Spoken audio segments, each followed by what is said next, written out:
Action from around the country on America's Day at the Races, and we are centered right here at Aqueduct Racetrack in New York on Fox Sports 2.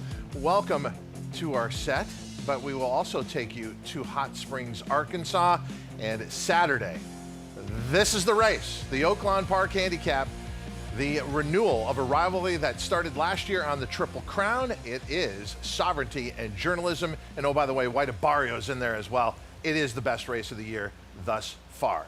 Here at Aqueduct, I'm Todd Trupp, very pleased to be with Andy Serling. I guess when I look at you, I see the definition of a classical urban dweller, a cosmopolite. So I think of your life, you take the train back into the city to your apartment in the heart of the city, but I want to talk about that train ride. When you took that train ride last night, I'd imagine thoughts are in your head. What did you take away from turf racing here yesterday at Aqueduct?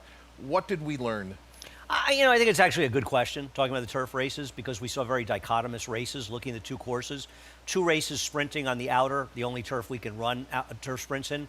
Both were dominated up front, and not just they were one up front, because logical horses won. There was very little movement in the races. I think both of the 1 mile races were a lot more honestly run. And we also saw a very impressive debut for New York bred in the last race. I mean, that horse just absolutely smashed the field. Yeah, Miguel Clement, the trainer there, a homebred for Jump Sucker Stable by Mendelssohn. As far as a mile on the turf today, that's where we find our feature. Race number 7 on this 8-race card here at Aqueduct, the Plenty of Grace. And Chad Brown has 3 horses in here, but you have to start with, obviously, the second choice of the morning line. That is the one oversubscribed. The last time we saw this horse on the Aqueduct turf, it was the Forever Together. Heavy favorite, I thought just got a dream trip, covered up, but then the seam happens at the top of the stretch and just kind of grinded away. I wasn't overly impressed. I don't disagree with that. And I think, she's a tricky horse in some ways to talk about, because she's never really had a long extended campaign, right? If you look at her career, it's more about stops and starts than anything else. And she's also a bit of a pace-dependent horse. So, yeah, she probably ran their best race in Lake George. She had traffic trouble that day and could have won. But when you have that kind of running style, you open yourself up to being victims of pace and getting yourself in trouble. And I think when you look at her, and I think that, and one more time, the favorite is the horse to beat. But with oversubscribed, either she's a 5-year-old that maybe has gotten a little too old, and the other Chad Browns are going to come and catch her as younger, less experienced horses, or she's the best horse in the race. But I'll tell you something. The horse on the outside is no slouch, and I think she was very unlucky to lose this race, the Tropical Park Oaks. And she loses to Destino d'Oro, and that is the pattern. Her last 3 races, she's run up against Destino d'Oro. You could make the argument, if she were in this race, she would obviously be one of the favorites. So, and one more time, it's not class relief exactly. It's just to say she's kept good company and she's run well. I think you're right. I think you're not. She does get some class relief. Obviously, Destino d'Oro. Unfortunately, we didn't get to see her run this weekend, as she was one of the choices in the Stake of Keeneland. She ended up scratching. 1 1/8 was too far for her last time. And the other thing that's interesting about her one more time, she had abbreviated. She barely ran as a 3-year-old. As a 2-year-old, she beat Nitrogen. Yesterday, as we mentioned, was the opening of turf racing here for the New York racing season. It was races 4, 5, 7, and 8 that we had turf races. It's races 4, 5, 7, and 8 that we have turf races today. And our feature, we'll look forward to it, the Plenty of Grace. Okay, let's talk about how we start the day. Race number 1 on the card. It is a 1 mile beaten claiming condition here for 3-year-olds and upward in the field coming out of the track. We start with the 1, Reliable Lady, off the claim. Yeah, the morning line favorite, not taking a lot of money right now. Ilke Cantermachi does not have great numbers off the claim. He has good numbers overall, and claiming away from Brad Cox, I think, is scaring some people off. Yeah, kind of an anomaly here. We have 2 barns that claimed off of Brad Cox last time out that have horses in this race. The 2 Malou, how about Gustavo Rodriguez claiming off Linda Rice? Now, that's doable. This was a beaten favorite last time. Gustavo has great numbers off the claim with dirt horses going a route. I picked the horse, but the last race is concerned. Speaking of Linda Rice, she sends out Vino Frizzante. We're up to the 4, Carrara. Here's Charlie Baker claiming off Brad Cox. You're a Charlie Baker fan if you're picking this horse today, and I am one, and I still didn't pick her. The 5, Bourbon Serengeti, starter allowance company last time out. I thought it was as good as this. Yeah, I think she's a fringe player in this race. And finally, the 6, Royal Bobby. I'm amazed how much money she's taking, and I do think she's going to run well today, but I think she's a bit of an underlay. She's a terrible gate horse. This is a horse who Linda has done a good job getting her to break a lot better than she used to break, but she still gets left. A lot of times, though, the horse gets a far outside post. The horse will break better because I find they're unencumbered. There's no horse there outside, and maybe they're less intimidated coming out of the gate. If she breaks, she's very dangerous. That is your post parade for the first of 8 races here at Aqueduct. And we will also be getting you to Oaklawn Park as things have dried out there. Going to be perfect conditions for the most anticipated race, not only of the week, but of the year thus far in thoroughbred racing, the Oaklawn Park Handicap tomorrow on Saturday. But for today, you'll be looking at race 5 as one of the highlights down in Hot Springs as the start of the $1 Classics. And our feature is race number 9 on the card. And as we said, perfect conditions everywhere. And speaking of perfect, if you've got a Naira Bets account, you're ready to go. Springtime is one of the best times in thoroughbred racing with the Kentucky Derby approaching. And we have a great sign-up offer right now, a free $25 bet and a $200 deposit match. Bet any track, anywhere, anytime with Naira Bets. Sign up today and get a free $25 bet and up to $200 deposit match bonus. That's with the promo code Derby25. And you'll enjoy betting on over 300 tracks around the world. Join now at nairabets.com. As we get ready for this day at Aqueduct, we ended the day. I didn't get a chance to say congratulations to Acacia Clement, your husband, trained the winner of the last race last night. And as Andy was mentioning, you got to be very excited about that debut.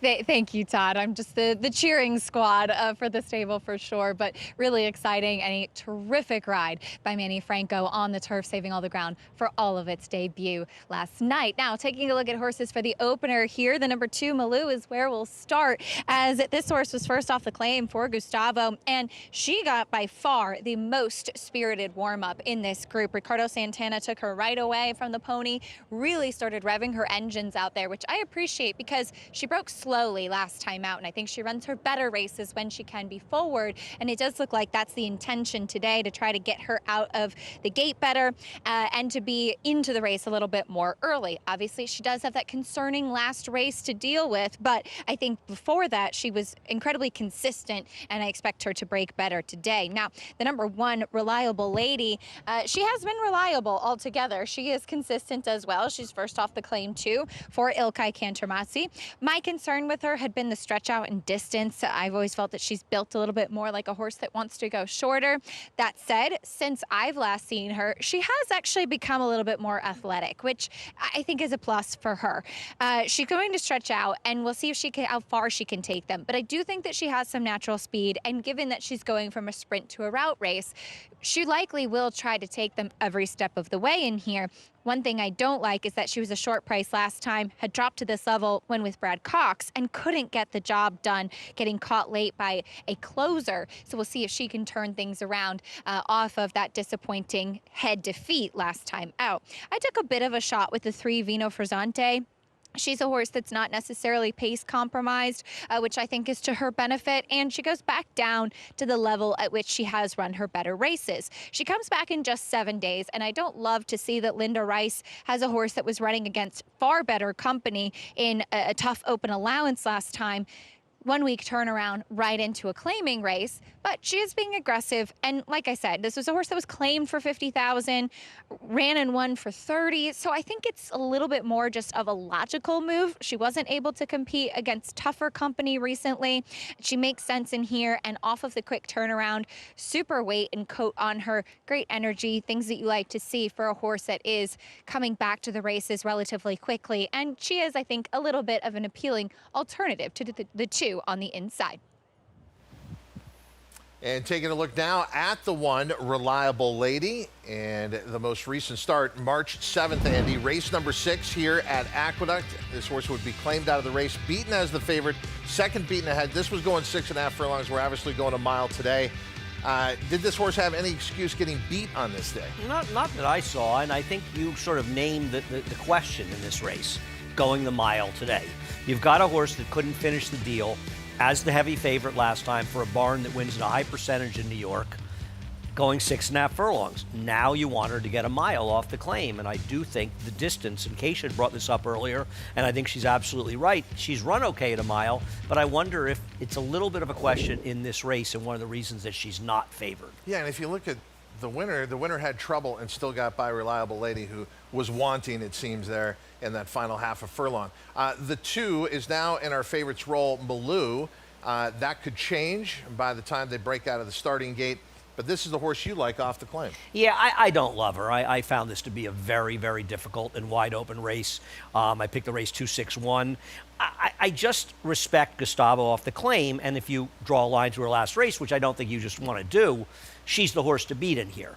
You have to deal with her last race, though. It was coming off a 3-month layoff. She was a short price, and she never lifted a hoof in that race.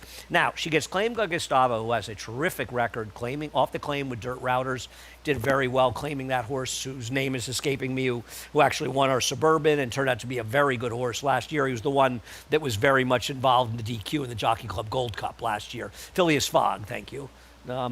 Phileas Fogg. And I also like the fact that claims her, she doesn't run well, they don't drop her. Very often off a race like that, they come back and they run cheaper. He's not dropping her. I'm going to take that as a positive, but 5-2 doesn't do a lot for me. I feel bad because I feel like the audience is giving me credit for saving you on Phileas Fogg. It was actually our producer, Evan Schwartz. Acacia. It couldn't have been Evan. There's no chance. I knew it wasn't Evan. I didn't want to give credit to Evan because I knew it couldn't have been him. And, of course, it was Acacia, who's actually a wealth of information. It's properly deserved. What's fascinating, you give credit to Acacia, but you don't like her horse. She has the 3 Vino Frizzante. That's handicapping. It Can't like true. every horse. And it's that this race kind of embodies that. It I really agree. could go any direction. You've heard our opinion. Most important opinion is yours. Hopefully you're playing it right now because the field is about set to go. The first of 8 races here at Aqueduct. What a Friday ahead for you here on America's Day at the Races on Fox Sports 2. Let's go up to Chris Griffin for the call live. Race number 1 from Aqueduct. First, here's Bourbon Serengeti. Last to load. All set for the opener. And they're off at Aqueduct. Step slow for Royal Bobby, the early trailer. Speed at the rail from Reliable Lady. Has company, though, in between horses, Carrara. Carrara's ready to challenge, and now Bourbon Serengeti will press on, and Bourbon Serengeti, with those red blinkers, is up by a neck. Trying to get in there as Carrara, tough to handle, is now going to try and settle right in behind the leader. Not having a great time so far. A little keen in the early stages, Carrara, and to the outside of that rival comes Reliable Lady in the red cap. Center of the racetrack. Moving forward is Vino Frizzante. While wide and at the rail is going to be Malou. Far back, the trailer, Royal Bobby. 23.10 for Bourbon Serengeti is in control, is up by 2.5. Here comes Carrara, back for more. Dylan Davis in the 2 path, 3 wide is Reliable Lady. It's going to be a ground-saving journey. Ricardo Santana Jr. in a tight spot here with less than a half mile to go, 46.42 for the half-mile time. Out wider, Vino Frizzante, and nothing yet from Royal Bobby. The leader is Bourbon Serengeti, is cruising right along. Carrara is still second, holding on to that spot with Reliable Lady, ready to pounce towards the outside. An all-in Malou is not making up any ground yet as they're approaching a quarter mile left to go. Bourbon Serengeti has controlled throughout. Leaves the rail wide open, center of the racetrack, and now Bourbon Serengeti gets the cue from Sylvester Gonzalez to try to put this race away, is up by 3. Reliable Lady starts to make up mile ground, center of the racetrack. Also trying to battle on there is Carrara from far, far out of it, Royal Bobby. But Bourbon Serengeti is holding this margin and widening inside the final 16th. It is all Bourbon Serengeti. Front running score in the opener. Royal Bobby up for second, then Reliable Lady and Carrara in 1 minute 37.53 seconds. Uncoupled to entry here. Trainer Ilke Contramachi had 2 horses in here, one getting the play, the one Reliable Lady. This one left alone at 5-1. It's Bourbon Serengeti. Able to control up in the front end when Reliable Lady did not have the speed she's had in the past from the inside. She set a very honest pace. You can't say she just stole it up front. 23.1, 46.42. She bottomed the field out, and it was never close. Bourbon Serengeti going off at 5-1 to start our day, finishing second. The 6 Royal Bobby, third the 1 Reliable Lady, and the 4 Carrara checks in fourth. 5-6-1-4. 5-1 over 5-2 over 3-1 over 13 to 1. And I totally agree with you. When I saw that half-mile split 46-2, I'm like, this horse is earning it out there, and then just kept going. Yeah, I mean, Royal Bobby was the only one that made any kind of run whatsoever. She didn't break that battle from the outside, and she obviously didn't threaten the winner. She was picking up pieces at the end as all the chasers just had nothing. And Malou is never going to be competitive at this level again. She clearly can't run well at all anymore. Bourbon Serengeti was popular at the claim box towards the summer of last year, and then the most recent claim, it took them 4 tries to finally get the first win for the new barn, but Bourbon Serengeti does it in a stylish way. We're just getting started on America's Day at the Races on Fox Sports 2. We'll be back.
America's Day at the Races is brought to you in part by Naira Bets. Bet any track, anywhere, anytime. Visit NairaBets.com or download the Naira Bets app to get started. Andy, do you take a walk through the park this time of year? Yeah, all the time. I mean, especially when I'm meeting friends across town this time of the year, it's nice to walk to the park, but that's, of course, a nice time. I do. Mitch Vlais doesn't believe it, but I actually have 2 or 3 friends. Yeah, I love walking to the park. I live much closer to Riverside Park. Okay. So I like going there and sitting out by the water. We're going to have a lot of friends up at Saratoga because the Belmont Stakes is returning there. The Belmont Stakes Racing Festival takes place at historic Saratoga Racecourse for the 3rd and final time before we bring it back to the new Belmont Park. Tickets are on sale right now. Visit belmontstakes.com/tickets to be part of the final jewel of the Triple Crown. And again, the final time that will have the Belmont Stakes at Saratoga. Okay, back here at Aqueduct in race number 1, 5-1 on your winner, Bourbon Serengeti. Very good job getting the lead. Went as fast as they had to get the lead and never looked back. A horse who was clearly much the best here at Gilliter. A seemingly generous 5-1 considering how much he dominated. And Sylvester Gonzalez aboard, owned and trained by Ilke Contramachi, a bay mare by Distorted Humor out of the Arch Mare Tanzania Road. was bred by Kinga Farm in the Commonwealth of Kentucky. Bourbon Serengeti taking him gate to wire in race number 1 at Aqueduct. All right, so we start with a 5-1, but then we come to a small field in race number 2. The story in the second race today is the amount of scratches in here and some of them key contenders. The 1, Lady Emily Catherine, is out. The 3, Dolce Sarah, is out. The 4, Golden EIB Microphone, Excellence in Broadcasting, that belongs to Andy Serling. Scratch the 5, Curlin's Magic. So we are left with the field of 3. Got to adjust the wagering menu. And we also have an overwhelming favorite here at 1-9, Coquito. Yeah, I didn't want to be too hard on you. You know, you haven't been here long enough, but I was going to correct you when you said that the Oaklawn Handicap's the race of the year. I think the second race here today is probably the race of the year. I think everybody loves a 3-horse field with a 1-9 shot, especially when it scratches down from 7. So I don't know who they were all afraid of or what was going on in the backstretch. Here, you're dripping with sarcasm. Well, dripping with sarcasm. I mean, listen, I don't know what there is to say about the race except I like the 6 Coquito here. I think she looks pretty good. Well, you've said a lot in a short amount of time there, 1-9. Okay, what about the best race of the year tomorrow? Don't miss it. We're going to have complete coverage here on America's Day at the Races. It is the Oaklawn Park Handicap over an off racetrack in the Kentucky Derby. They ran 1-2. Sovereignty ended up beating Journalism. Then Sovereignty doesn't go to the Preakness. Journalism wins there. Then he wins the Belmont. And now they are going to face each other once again in their first starts as 4-year-olds. We'll have the latest when we return on America's Day at the Races.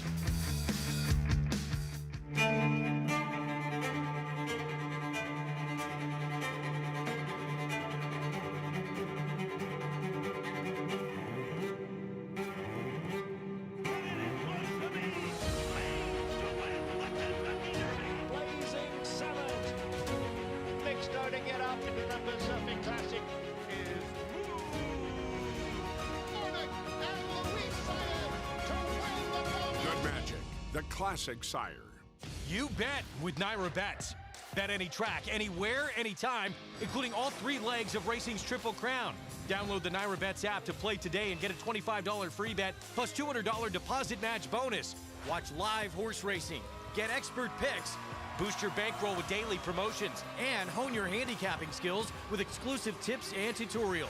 Sign up now to claim your $25 free bet and $200 deposit match now through the first Saturday in May, only with Naira Bets.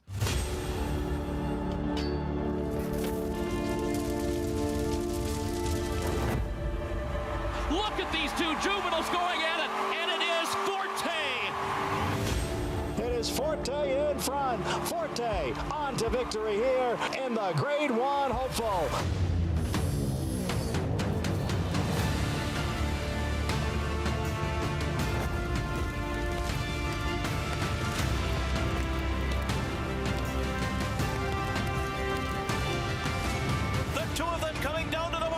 Forte on the outside, and Forte to win the Breeders' Cup Juvenile.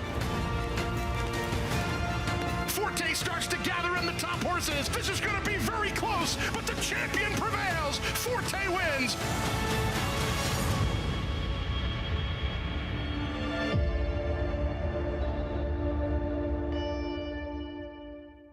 Journalism makes a decisive move, and here comes Sovereignty. Saturday on America's Day at the Races, Kentucky Derby and Belmont Stakes winning and reigning Horse of the Year Sovereignty faces Preakness and Haskell winning rival Journalism in the Oaklawn Handicap. Both superstars duel in their 4-year-old debut. Join Lafitte Pinkeye, Richard Migliori, Megan Burgess, and Maggie Wolfendale for special coverage live from Oaklawn Park in Hot Springs, Arkansas, Saturday 1 p.m. Eastern on FS2.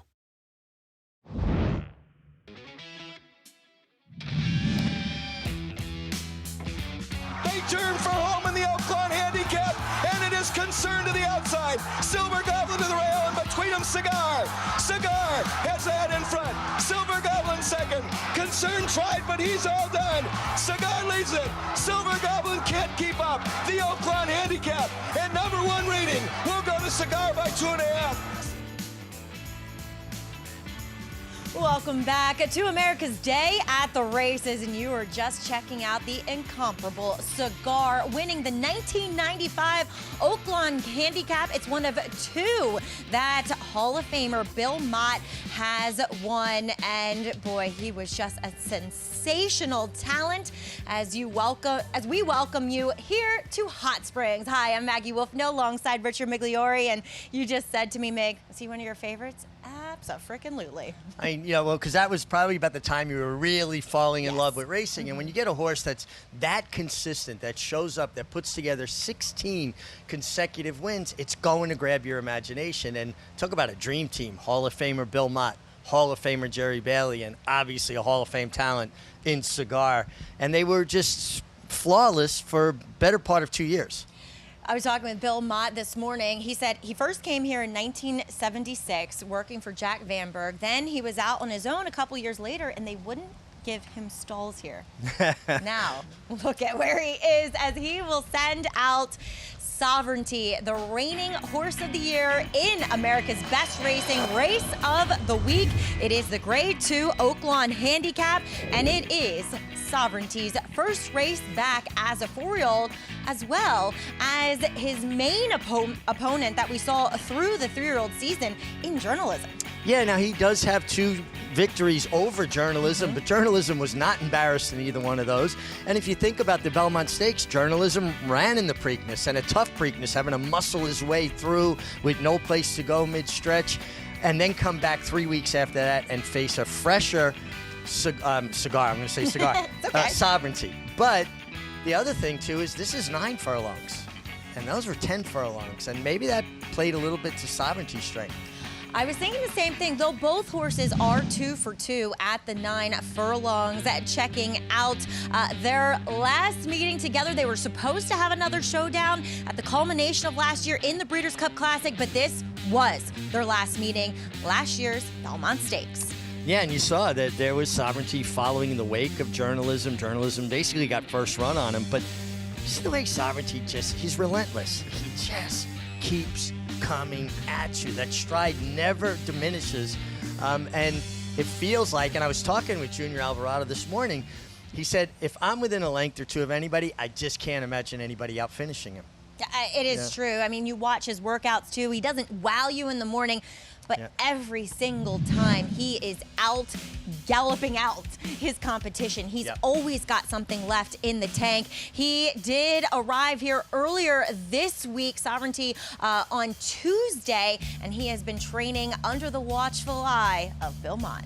I love that too. Bill is so hands-on. He was able to secure a pony to ride out with him, and he's with his horse, and it really harkens back to the days of Cigar, because he would always be on the pony with Cigar and walking with him, and it's really for us a privilege, because we're not only cover racing, but we're fans. To see horses of this caliber hook up this early in the season, sporting gestures by all involved. Absolutely, and on top of all of that, they are going to have another horse in the mix by the name of White Abarrio. Guess what? He's a Breeders' Cup winner. On top of all that. Well, I think that really speaks volumes to how much an impression Sovereignty and journalism have made, that a Breeders' Cup Classic winner is almost the overlooked horse in this, and he's a horse that has a huge tactical advantage because he has the most natural speed in this field.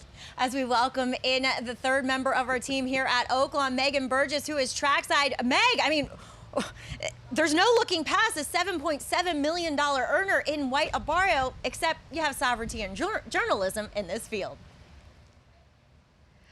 That's right, Maggie. And many a times has White Abarrio been overlooked and been the dark horse, and he has proved just about everybody wrong. As you mentioned, earnings close to $8 million and very modest pedigree, very modest beginnings, as he was sold for just $40,000. As we'll have been able to check in with his connections in the morning. His best friend Brownie almost kind of tried to take me out the other morning, but it was worth it because he's doing really well, closer to 100% than he was last time out in the Pegasus World Cup, where he made the earlier move, that wide move, and it was a tale of 2 trips, and his stablemate Skippy Longstocking getting the better of him that day. He still ran incredibly well, all things considered. Now been steady on the work tab down in Florida. He's been working dealing with a very undermatched mate and can't stop Munnings consistently, but he's been training incredibly well, and Sappy Joseph Jr. incredibly excited to take on these two 4-year-olds now, as he does have, albeit in January, a race under his belt, and I find he's going to be just as venerable, as Richie mentioned, could be leading them at the first call, Maggie, in this Oaklawn Handicap. Meg, thank you. You're absolutely right, Meg. Does that tactical advantage, put him in an almost, unbeatable position? Well, I don't know. We can't say unbeatable because of the quality of the competition, right? Exactly. But he's also a very good horse that does have a huge tactical advantage. Now, the key to that, though, is you go to the lead. You don't want to go so slow that you allow the closers into the race, because I always thought it was a bad strategy to think, well, I'll try to outkick the kickers. No. I want to put some separation at some point. And I would think that if you get down to the half-mile pole with a horse like White Barrio, you've got it comfortable. Start spreading the field. Make them have to use themselves chasing you. Kind of break the race open and make them stretch their run out, and maybe, just maybe, their closing kick won't be as potent. Something I said to you was, is journalism, who did have a comprehensive campaign last year, running 8 times, is he a horse that could potentially, now he didn't have much early speed, through that arduous campaign, could he potentially have a bit more speed coming in here fresh? Well, I spoke with Michael McCarthy yesterday morning, his trainer, and he expects him to be much more forward.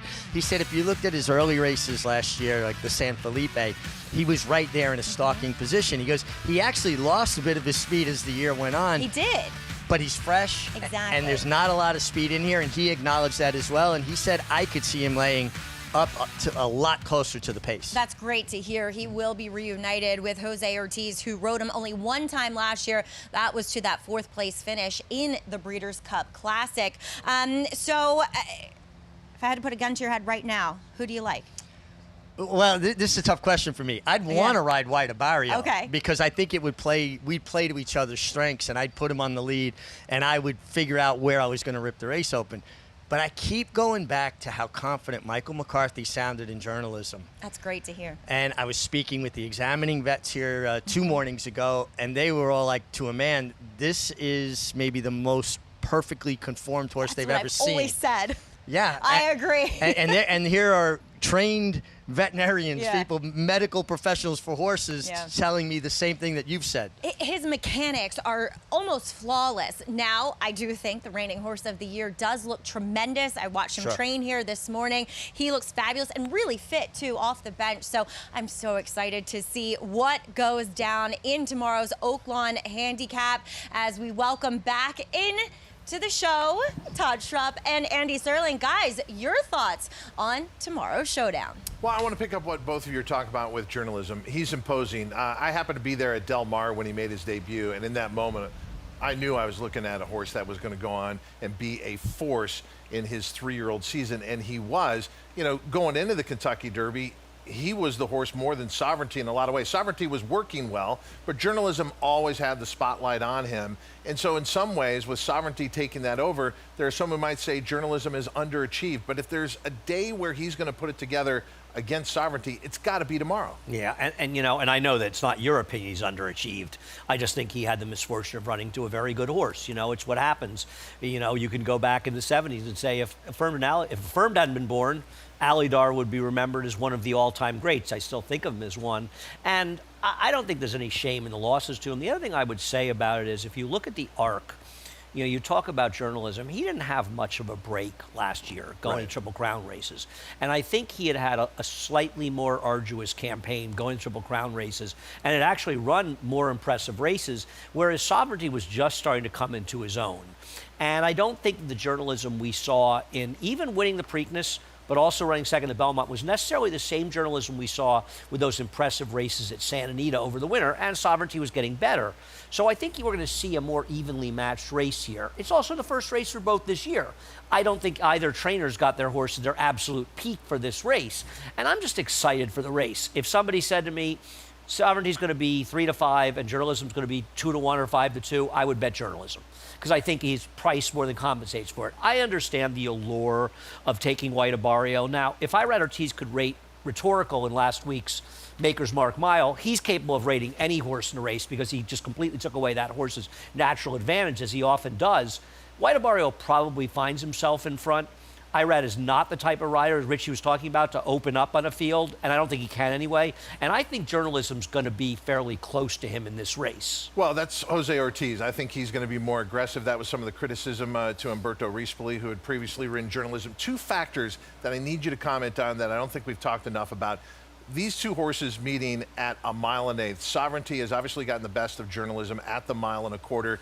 Do you think journalism is more of an advantage when they shorten up now to 1.1 miles? And then Oaklawn Park, they both visit there for the first time. Yeah, I don't know. You know, I think a lot of times people are result-oriented. They used to say that Medaglia d'Oro wasn't a 1.25 miles horse because Pleasantly Perfect beat him. I thought Medaglia d'Oro ran the better race in the Breeders' Cup Classic, and sometimes it's situational. Is running second to Candy Ride mean that he wasn't a 1.25 miles horse, or was Candy Ride one of the great horses of our lifetime? He just fortunately had an abbreviated career.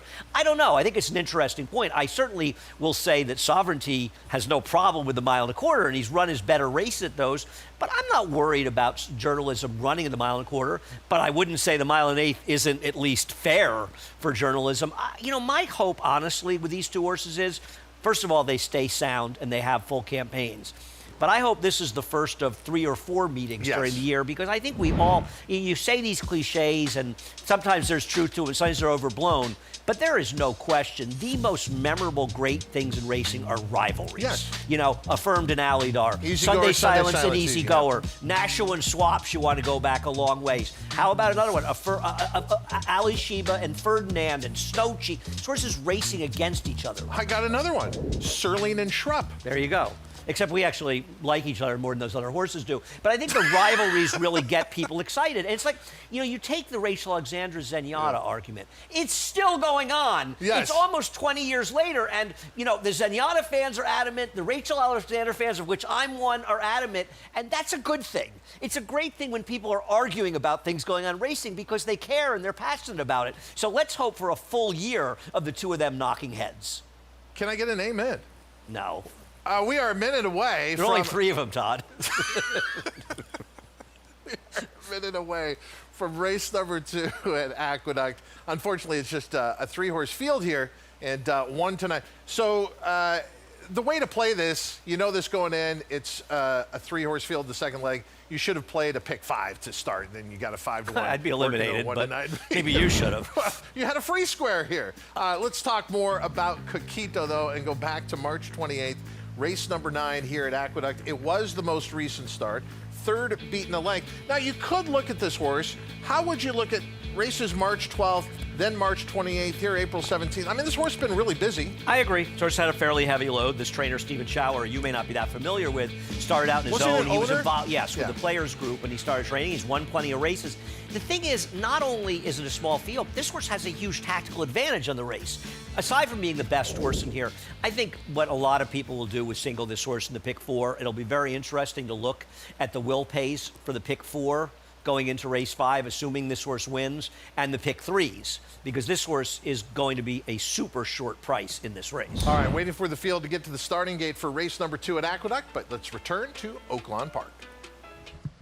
And we're taking a look here at the field for race 1 to kick off action at Oaklawn. We start things off with American Missy, who just went by, Meg. Here is Longshot Magic Seeker. Yeah, Magic Seeker didn't have much speed last time, but can be forward if she brakes cleanly. Has to get faster. What's the T? Versatility, and I like this horse's race against much easier 3-back. Here's number 4, Always Spiteful. First off the claim for Phil D'Amato. And very impressive on debut, but she's going to face a little more heat today. Is she going to stand up to it? I thought Revel Toast got a little bit of a class relief today here for Kenan LaRose. Yeah, this is what I like. I think she's got the right style, too. She could lurk from just off the pace.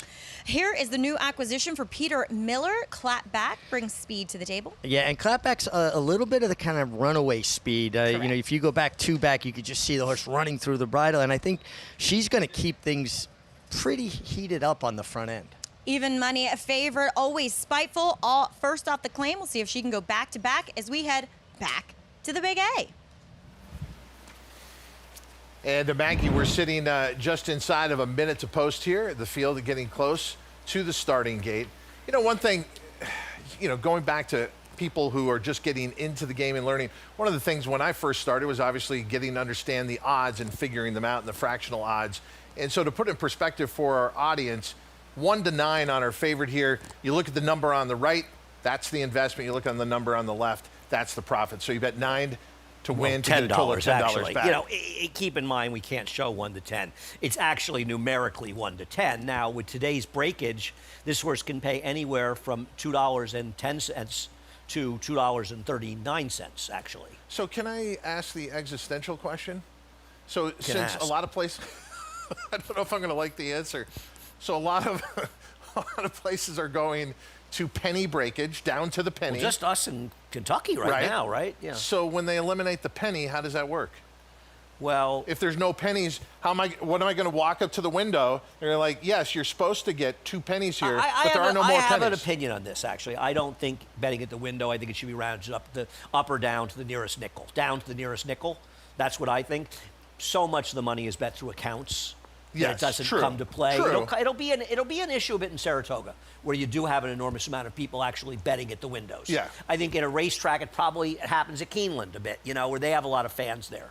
All right, post time for race number 2 at Aqueduct. Here's Chris Griffin with the call. And they're off. Last Glory is asked for early speed. Coquito is right there too, and they hook up in the early stages. Trying to keep up will be the Triller, Whistler Style, who's 6 lengths at the back of the group as they get set to come out of the chute, and Last Glory has now wrestled the lead away from the heavy favorite in Coquito, who's content to sit right here in second. For Manny Franco is now going to draft right in behind Last Glory, who crosses over.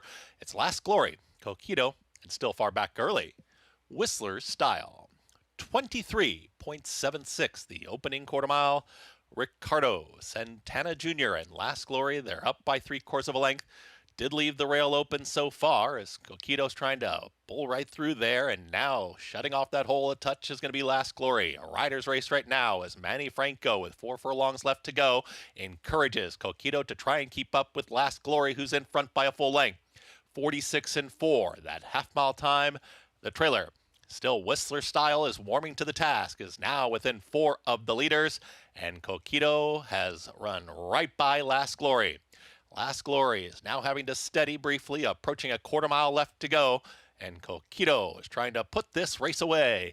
Whistler Style is running on towards the inside, Last Glory, but Coquito is now widening this margin with every single stride. A final furlong to get. Coquito is a heavily backed favorite, and Coquito is now 7 lengths in front. 16th left, geared down. Manny Franco. Coquito. Dominate. Whistler Style, then Last Glory in 1 minute 36-4. It turns into an exhibition race. Coquito, the heavy favorite, just geared down in the end here. Yeah, he did not have the lead as we thought he would early, but took the lead quite easily around the turn, and much the best in this race. I'm just trying to come down from the excitement.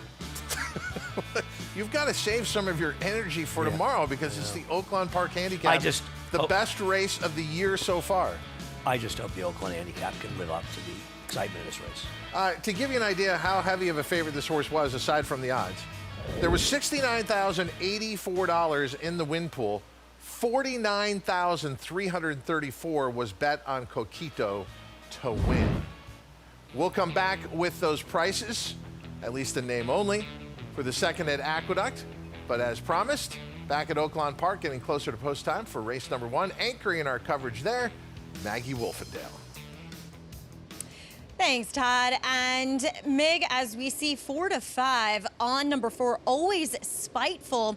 She showed a lot of speed. She also showed a lot of money to her name when she made her debut for Eddie Keneally, who doesn't often ship horses in here. She got it broke to a little bit slow, but easily found her stride. Ears went up. Yeah, and she was always in command, dominated this field. She also got to go 22-1, basically, right? Just over 22 seconds flat. I think there's a little more speed signed in here, and I think she's going to have to work a little harder for it. And the biggest question I have is, she was claimed for $50,000 on debut, won as impressively as you can, This is but my she's back in question, for too. 50,000 as well, so they're not really protecting her. I found that very suspect. Right? And she won so easily. You would think you at least give a go to a, first level than. A other than. Right. Well, Meg, maybe you can provide a little bit more insight to Always Spiteful back in this 50 claimer. What do you see trackside? Well, I am a bit against her in this spot, and she was well regarded, obviously claimed, and I do find it a little bit suspect. But we'll begin with the number 5, Rebel Toast, who I agree with Maggie is taking a step down in class, getting some relief, albeit in for the $50,000. And last time out there at the fairgrounds, it was kind of an interestingly run race. It was a very slow pace, and it was kind of one of those that was dominated on the front end. She was a 3 to 5 favorite that day, and tracking alongside the rail. No rail bias by any means that day, so it just kind of felt like the horses in front of her had the jump. And 2 Back, which was to me the race where you really want to key in on her, she was behind Have Faith. She was actually awarded the first place purse money, it's a mouthful, that day behind Have Faith, who came back to run second in the Dixie Belle, doing well here at Oaklawn Park. And she ran great that day. She was, it was kind of some more tepid fractions. She was in behind around the turn. She angled to the inside, had that clear seam. And then I really liked that race in general, albeit she was caught late by Have Faith. But I do find she's just getting into a weaker field. And in terms of these horses that I've been able to witness here at Oaklawn, winning on debut, winning for a tag, I'm always a bit hesitant to use them right back against winners, as I am with the number 4, Always Spiteful, who looks incredibly fit. She looked incredibly fit when I saw her on debut. I just have my question marks, albeit she will be a part of the main speed. But we'll see if the number 3, What's the Tea, up there at 5 to 1, can redeem off of what was kind of a merry-go-round and a very slow race last time out. I thought that she was right on par with the rest of these fillies. A little bit of a price, Maggie. Meg, thank you, as she does return here off a somewhat short rest, being seen last out on April 2nd. But Meg, number 5, Rebel Toast, is who you went to as well. I remember her debuting up at Saratoga, always a good-looking daughter of McLean's Music. And I think she's run against some okay horses in the past. I don't love the effort last time, though it did seem as though she didn't really feel comfortable down on the rail there at Fairgrounds. Yeah, and even though she does have one horse outside of her with speed, I think that horse will clear her pretty quickly, and she should be able to pick her path, right? Exactly. I just thought more seasoning. She really hasn't run a bad race sprinting. The only time she was, beaten double digits, that was going a mile. I just thought she was an alternative to a horse that I don't understand. If you claim a horse that's so impressive on debut, why wouldn't you try to a little tougher?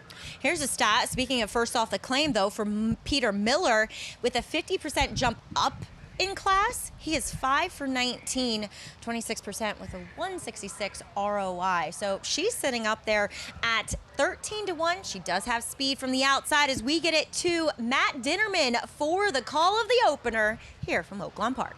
We're off and running at Oaklawn Park. American Missy away slowly, Always Spiteful with no problems. On the lead from Clap back there on the outside. Magic Seeker moving forward to be part of the action on the lead. What's the Tea taking back to the 4th position on the rail. Gap of 3. Revel Toast second to last. American Missy the trailer as they speed down the backstretch. Magic Seeker nose in front. Always Spiteful first start against winners for her right there to the outside. Clap back relaxed in 3rd, 3 wide going into the far turn. What's the Tea in the 4th position. Always Spiteful grabs the lead from Magic Seeker, who retreats to 3rd. Clapback comes on just a neck behind Always Spiteful, rounding the turn. What's the Tea in 3rd now, passing a weakening Magic Seeker. What's the Tea going okay in the 3 path, angling outside for the stretch drive, and Revel Toast is following her move. American Missy well behind. Top of the lane, Always Spiteful goes for home, gets a tap on the shoulder here, and kicks on to a 1.5 length lead. What's the Tea trying behind in 2nd. Clapback loses that 2nd spot and is clearly 3rd. 1 furlong to go. Always Spiteful keeps going. Always Spiteful by 2. What's the Tea with a good effort today, but she's just second best to Always Spiteful. Always Spiteful, 2 for 2 to kick off her career. What's the Tea was 2nd. Clapback 3rd. American Missy rallies for 4th. She ran to the favoritism, 1 to 2 in the end for number 4, Always Spiteful. Spiteful. She goes back-to-back here. This time around, though, for Phil D'Amato. Wonder if she was claimed again, Richie. I would imagine that she was probably attractive to a lot of trainers, as professional as she was on debut, and professional again. She had challenges to the inside, to the outside, always traveling well under Francisco Arrieta, and just kicked on and found more. This was a really good effort.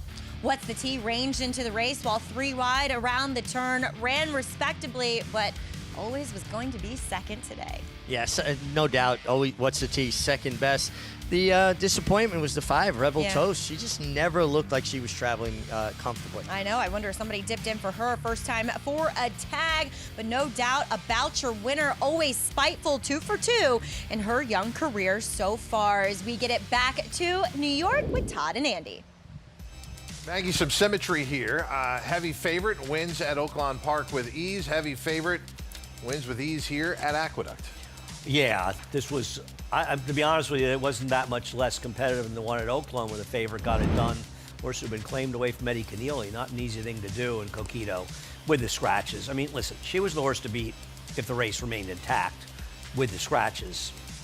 Sort of speaks for itself. She got it done easily, and she won like a horse that was just significantly better than her competition. Yeah, Manny Franco had a lot of options here. He could have gone right out to the lead, taken to the field. He was a little patient. We picked it up after he already took the lead, but you can see why. This horse was ultimately more than 10 lengths better than the rest of the competition.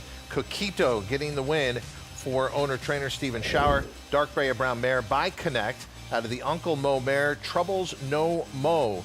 Coquito was bred by Jumping Jack Racing in the Commonwealth of Kentucky. The $1 double from a 5-1 to a 1-9 returns $6.84. Okay, back to some competitive racing. Race number 3, 6 furlong starter allowance event. Taking a look at the odds board, Mo for the King opens up as your early favorite at 9-5.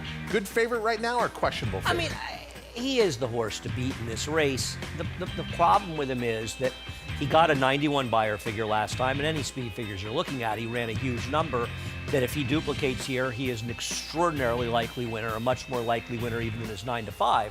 But it was on a muddy sealed track. And you have to wonder, when you see especially exaggerated performances, a lot of times the mud came into play there. I still think he's much the worst to beat. I picked him second, but I'm not against him. Well, those exaggerated performances lead to an inflated buyer figure as well. Of course. It's not, it's right. It's not that the number is wrong. The number's accurate. It's just that the circumstances, I mean, when you look through a year of racing, especially at the higher circuits, but really anywhere, if you were to take the 20 biggest margin victories, I bet you a lot of them, a high majority of them were on wet tracks because they'll exaggerate. Some horses will really take to it. Other horses are a little bit intimidated by it. And you'll see exaggerated performances. Think about some horses like there was a horse named Rock and Roll who ran for Alan Paulson and Bill Mott. It was a nice horse. I think he once ran a 121 buyer in the mud. Jade Flush was a horse for my friend Nick Zito. She was a nice horse. She ran like a 118 buyer once in the slop. The figure was right, but it was just not a really reliable performance, and the mud played a big role in that. Rock and Roll, was he a part of that class of Peanut Butter on It down in South Florida? Wow, I think they fed each other maybe. But this in the was dawn. close to the cigar area. I think it was a similar time period. We are close to the Triple Crown officially underway. The first Saturday in May starts it. Then 2 weeks later, it's the Preakness. And coming up tomorrow in Maryland, a race that leads to a spot in the second jewel of horse racing's Triple Crown. We'll discuss when we return on America's Day at the Races.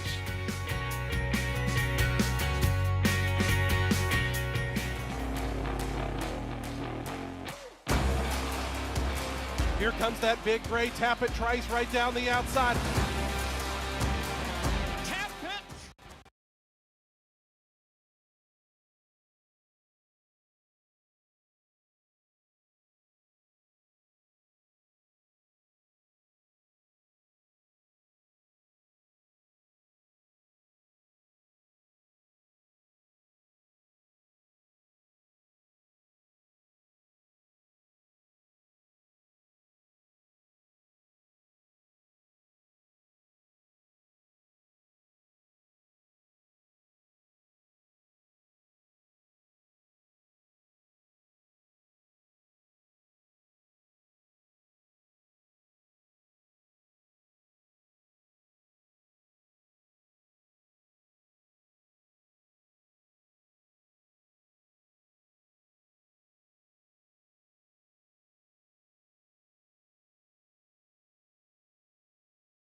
Welcome back. You're watching America's Day at the Races here on Fox Sports, and we are proudly brought to you by America's Best Racing, where you can head on over to americasbestracing.net to see what's new this week, which does include your 2026 Kentucky Derby cheat sheet. Patrick Reed has that ready for you, as well as Mike Curry giving an overview of the Oaklawn Handicap, which of course you can watch right here on our program on FS2. And finally, we will see Keeler Johnson's Kentucky Derby data, giving you the perspectives last 3/8 of a mile and how fast they ran that and how it relates to history going back through the Kentucky Derby. Make sure you head on over to americasbestracing.net to get that and so much more. Back here, it was all about Always Spiteful as she gets her second win, this time against winners, and she goes 2 for 2. Phil D'Amato trains. She was claimed. Still waiting to hear who got her, but that's also not very surprising. You know, maybe we were suspect of this kind of, you know, matching the claiming price off the claim and a big performance first time out, but at the end of the day, Meg, that's often how you play the claiming game. Well, it's the right way to play it, no doubt. You claim a horse for 50, you win with the horse, and the horse gets claimed back for 50, so you got to win, made a profit, and move on. And that's why Phil D'Amato wins at as high a percentage as he does. He plays the game aggressive. Exactly. This purse was $60,000. As Always Spiteful, she does not return very much. Nowhere near the $60,000. 1 to 2 in the end. $3 over What's the Tea, and 16 to 1 on number 6, Clap Back. Looking forward to today's second race. It's an Arkansas bred maiden special weight going a mile and a 16th. 3 to 2 on number 7, House Trek. This is a second-time starter for Bill Fires, adding blinkers and stretching out here. Any thoughts on this one? Well, this was a horse that took money on debut. Jinx Fire's more of a trainer that kind of develops horses, right? And had a tough beginning, sprinting, stretches out, adds blinkers. Horse did show run on debut. So. All right. Well, we have a special moment here as journalism is schooling in the paddock, and we head over to Meg. That was a surprise, Meg. I had no idea what they were talking about, but excited to see journalism schooling during this second race. That's right. With Archiebreds, I was kind of teasing the exercise writer and assistant to Michael McCarthy and Matt and Mark Witkowski, lots of M's there, as journalism was right behind me. He's going to be right behind me, as this is the stall they picked out for him, and he's just handling everything like a pro. As I mentioned, some of these Arkansas bred maidens that he's surrounded by can get pretty on their toes, and he just sticks out as the lone professional in this group. And the thing about journalism is, the thing I respect most about journalism is his way that he has kept himself in traveled and gone to so many different venues. It's pretty incredible to see everybody here with their phones out just wanting to get a video of him, and no surprise, he's absolutely gorgeous. And I really find, though, as Todd had kind of alluded to earlier in the program, he was the buzz horse going into last year's Kentucky Derby before the Triple Crown Trail began. And gosh, he, to me, looks even better than he did at 3, which is pretty scary when you look at just how incredible he ran back off of the freshening. I think he's primed, Maggie, for another incredible performance, and nothing, no turning of any hair here in a pretty busy paddock. Yeah, he truly is a pro ever since he shipped in here last Sunday. And look, Meg, he was my Kentucky Derby horse. It's just a horse named Sovereignty mowed him down late. But, you know, both he and Sovereignty have something in common, right? It's their mental capacity to handle things, situations. I mean, they're just such straightforward soldiers, if you will. They are. Right? Put their head down and they go forward. And watching him there, nothing seems to bother him. I was watching both of them, you know, train this morning, and they're those very intelligent horses that look right at you, observe everything in their path, in their surroundings, and just process it. And you know, there's no reaction from it. They understand why they're here. They really get their job. Yeah, and you know, over the years, we've seen a lot of very, very talented horses never fulfill their promise because they don't have that mental ability to process things. They don't have the same kind of intelligence. They let their nerves work on them. These two guys are pros. I'm so excited. I feel like a kid again, waiting to see these two horses duke it out. So classy, our journalism and sovereignty. We will see them tomorrow in the Grade 2 Oaklawn Handicap. But coming up next here on the program, it is the start of the Pick 6 from the Big A.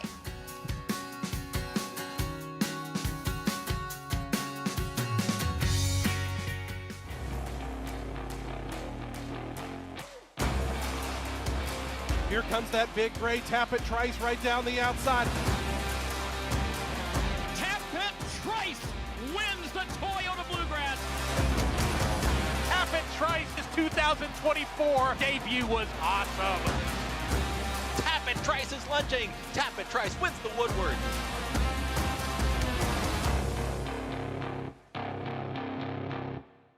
You bet with Naira Bets. Bet any track, anywhere, anytime, including all 3 legs of racing's Triple Crown. Download the Naira Bets app to play today and get a $25 free bet plus $200 deposit match bonus. Watch live horse racing, get expert picks, boost your bankroll with daily promotions, and hone your handicapping skills with exclusive tips and tutorials. Sign up now to claim your $25 free bet and $200 deposit match now through the first Saturday in May, only with Naira Bets.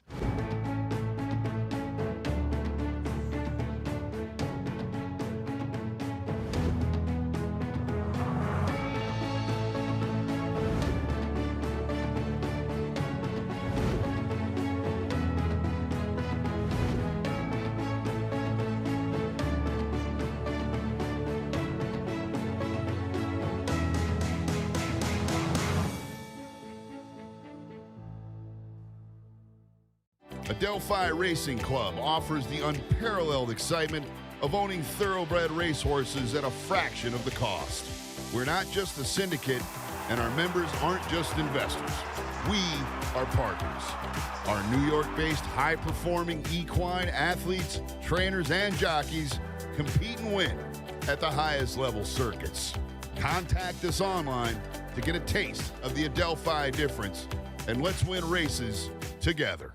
New to McMahon Thoroughbreds for 2026, champion Uncle Mo's undefeated 2-year-old, Showcase, named a TDN Rising Star on debut and winner of the Grade 2 Saratoga Special. Showcase is awaiting racing room, trying to get out of there, and Showcase gets out for a crack at first resort. Showcase lengthens his stride. He bounds home with plenty left. Showcase ultra impressive in the Saratoga Special. Showcase, standing for $5,000 at McMahon of Saratoga Thoroughbreds.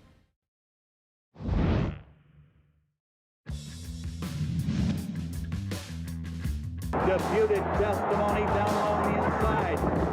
They come to the lane, it's Desert Pine. Disputed testimony charging along the rail. Marfa's on the outside. Disputed testimony down along the rail. Desert Pine on the outside. It's disputed testimony. He's got the lead by 2. Desert Pine in second. Disputed testimony in front. Disputed.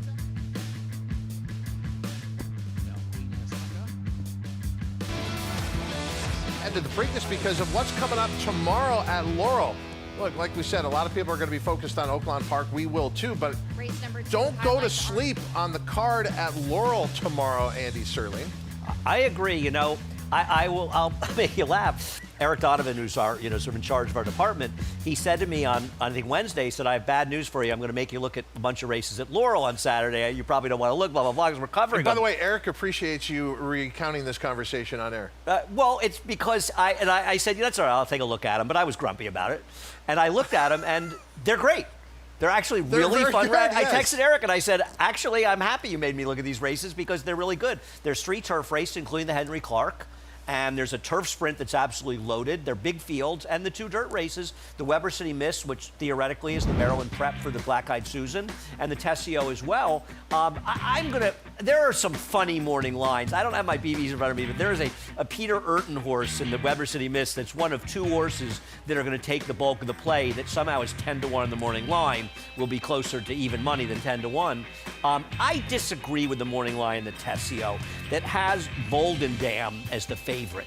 I just have a problem with a horse that's 1-for-1 winning on synthetic with a 70 buyer, somehow being favored against Taj Mahal on the outside, going out for Brittany Russell, who ran a very big figure winning last time. I know Taj Mahal didn't run well last time, and listen, I don't know, maybe Voldendam is very good, but I want to see it to believe it, that this horse will be favored, but he did draw much better than Taj Mahal. Well, look, he was also bet, and he was purchased for $600,000 as a son of a coma. Now we're going to have to start to temper our enthusiasm about these purchase prices. We just had a horse go for $10.5 million earlier today in Ocala, but this was pretty legit to spend $600,000 on a Vacoma, and he seems to have more to offer here. But look, to go from 6 furlongs, then to a dirt track at Maryland, go around 2 turns, there's a lot to ask. Taj Mahal, on the other hand, essentially 2 sprints to a route, because you've got the 1-turn mile at Laurel, which we're taking a look here in the Miracle Wood, a narrow win. But what I loved about this, he went to the lead and fought for the victory. The debut, sprinting, going 6 furlongs, came from off the pace. So this horse has already shown a little bit of versatility. Yeah, and he may have some real talent. I'm going to try to figure out some horses to get clever with. I was sort of looking, and I stupidly forgot to bring my PPs up with me. I thought maybe it was who's the 6 horse in here? Crown the something? Close the Gate? I was kind of interested in the 6, Close the Gate, and the 5, Let's Go Lando. But I'll tell you, these are fun races. They're big fields down at Laurel, and I recommend to people, we'll be showing them on the show. Take a look. It's races 7 through 11 tomorrow at Laurel, and I think you'll be pleasantly surprised. They are super competitive, fun races. To pick up on Andy's point, earlier in the card, race number 9, the Weber City Miss. That's an automatic spot to the winner in the Black-Eyed Susan. And then the Federico Tessio, which we've been talking about, natural prep to the Preakness, winner there with an automatic spot. Okay, back into the racing action here at Aqueduct. The field coming out of the track for race number 3. We start with the 1, Mo for the King. We mentioned big effort on a muddy racetrack last time out. Don't get carried away at 9-5. Here's the 2, Kid Billy. Yeah, and I think Robbie Falcone will find out with the 1 if he's a good 6 furlong horse. Timaeus probably over his head. Here is the 4, Gypsy Dreaming, going to be part of the pace, in good form right now. Right, I was going to say Kid Billy's speed, but both Gypsy Dreaming, the 4, and the next horse we'll look at are forwardly placed horses as well. Yeah, Social Hour up on the board at 6-1, Honor near the lead, so there should be a very good pace early on. Here's the 6, Go Irish. I think this horse is a little bit interesting in here, especially if the pace heats up. And if you're strongly against the 1, the 6 and 8 are the places that I would be looking. The 7, Seeker's Hope. Nobody's looking here. This horse is 42-1 as the longest shot. The next biggest price in here currently is 19-1. He had actually gotten in good form over the winter. That form is somewhat dissipated. And the problem for him is, even if you thought he was contentious, he's a speed horse, and there are plenty of them here. I can't get away from this horse. I love the 8, Sinister Smile. I think the race sets up perfectly. It's Joe Sharp, blinkers off, gelded. Why not? I picked this horse. I'm hoping that the mile was the reason he ran badly last time. Joe has overall good numbers. Blinkers off in races. I thought he was interesting. His last race was bad, but you have to hope it was the mile. He's been gelded since then, so he was my alternative as well. And I know Acacia likes this one too. Perfect time of year to be playing thoroughbred racing, and no better place than at Naira Bets. We got the Kentucky Derby looming on the first Saturday in May on that whole Triple Crown series, and you could be playing every day with your Naira Bets account. We're so sure you're going to love it. How about this? A free $25 bet and $200 deposit match bonus.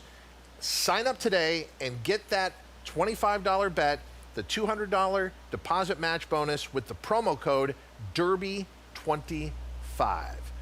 As the field warms up, Acacia Clement has been watching them from the time they arrived in the paddock. Acacia, who looks best? Well, Mo for the King, your favorite, does look excellent out there on the track, as you have a very light passing shower coming through here, just enough to be a little bit annoying. But this horse is tough before the races. He is very strong, very energetic, particularly getting the tack on. They did him on the walk, as is typical of him. Even when Dave Duggan had him, they would saddle him on the walk or try to get a little bit creative to get the tack on. So he's breathing fire, but again, that's normal. And it's funny because I had commented this to Andy earlier. on the handicapping show that he's such a tall and leggy individual that you can understand why multiple trainers tried stretching him out to go longer. But he's so forward and energetic that he has a demeanor that just lends itself so much more to a sprint distance. And I think he's shown that he is a far better sprinter. Now, did he move up with the wet track last time out? I think we'll soon find out. But even if you take that one very high figure out last time, he's been remarkably consistent throughout, in particular with his sprint races, and he looks tremendous once again. I did, though, take a little bit of a shot with the number 8, Sinister Smile. He cuts back in distance, which I think is what he prefers. He's compact, he's shorter coupled. He definitely wants to go shorter. The blinkers do come off, and he has been gelded, so quite a few changes here. And I haven't seen him before, so I'm not familiar with him because he was so chill and laid back in the paddock. I caught up with Joe Sharp's assistant, Loretta, and said, is that typical of him, or is that just after the gelding? And she said, no, he's always very relaxed. That's normal, but he perks up when it's race time. And she did also say that they ran him longer last time because there just wasn't really another race opportunity. So they took the timing that came up with that longer race, but feel he's a better sprinter, which makes perfect sense in here. And he has perked up on the track. He got a good warm up, got a little bit more energetic, a little bit more awake, which is good to see. And he should, in theory, get the right kind of trip. You feel like the number 6, Go Irish, should get the right kind of trip as well. He was disappointing last time in that he was last early and he just didn't rally. I'm hoping that he's going to be more fit today. He does look exceptionally well defined and fit coming back second off the bench. I wish he looked a touch better in his coat, but he should take a step forward second time off that layoff and maybe get the right kind of setup this afternoon, Todd. Speaking of a coat, we'll get one down to you, Acacia. I didn't know it was raining out there, but we did see some cloudy skies, but as Acacia mentioned, it's just sprinkling. Who are you going with in here? I like the 8 as well, though I think 3-1 is an underlay. I hope the money is meaningful. Since the beginning of the wagering, the 1, Mo for the King, has been the heavy favorite, but again, coming off a muddy track performance, will it translate to this fast track today? We're about to find out. 3-2 now on the 1, Mo for the King, and big move on the 8, Sinister Smile, 5-2. Here's Chris Griffin. To the inside, Mo for the King. And they're off. Broken a very even line, and there's Gypsy Dreaming from in between horses. Asked for early speed, plenty of pressure on as Kid Billy is hard sent too, and they go at it in the early stages. Joining them 3 wide is going to be Social Hour, so it's a hot tempo up front. Mo for the King is well settled at the rail, is in 4th. It's a challenging 4th with Timaeus in 5th. Out wider there comes Seeker's Hope in 6th. The 2 at the back, Go Irish, and the trailer, Sinister Smile, 22.22, a pressured opening quarter, leaving no prisoners. It's Kid Billy towards the inside and Gypsy Dreaming. These two continue to duke it out on the front end. Now a neck in front is Gypsy Dreaming. Social Hour stalking the pace setters is 3 wide coming after him. Mo for the King has asked for more, not responding towards the inside. In 4th, hand ride right now, Timaeus, Sylvester Gonzalez looking for a seam.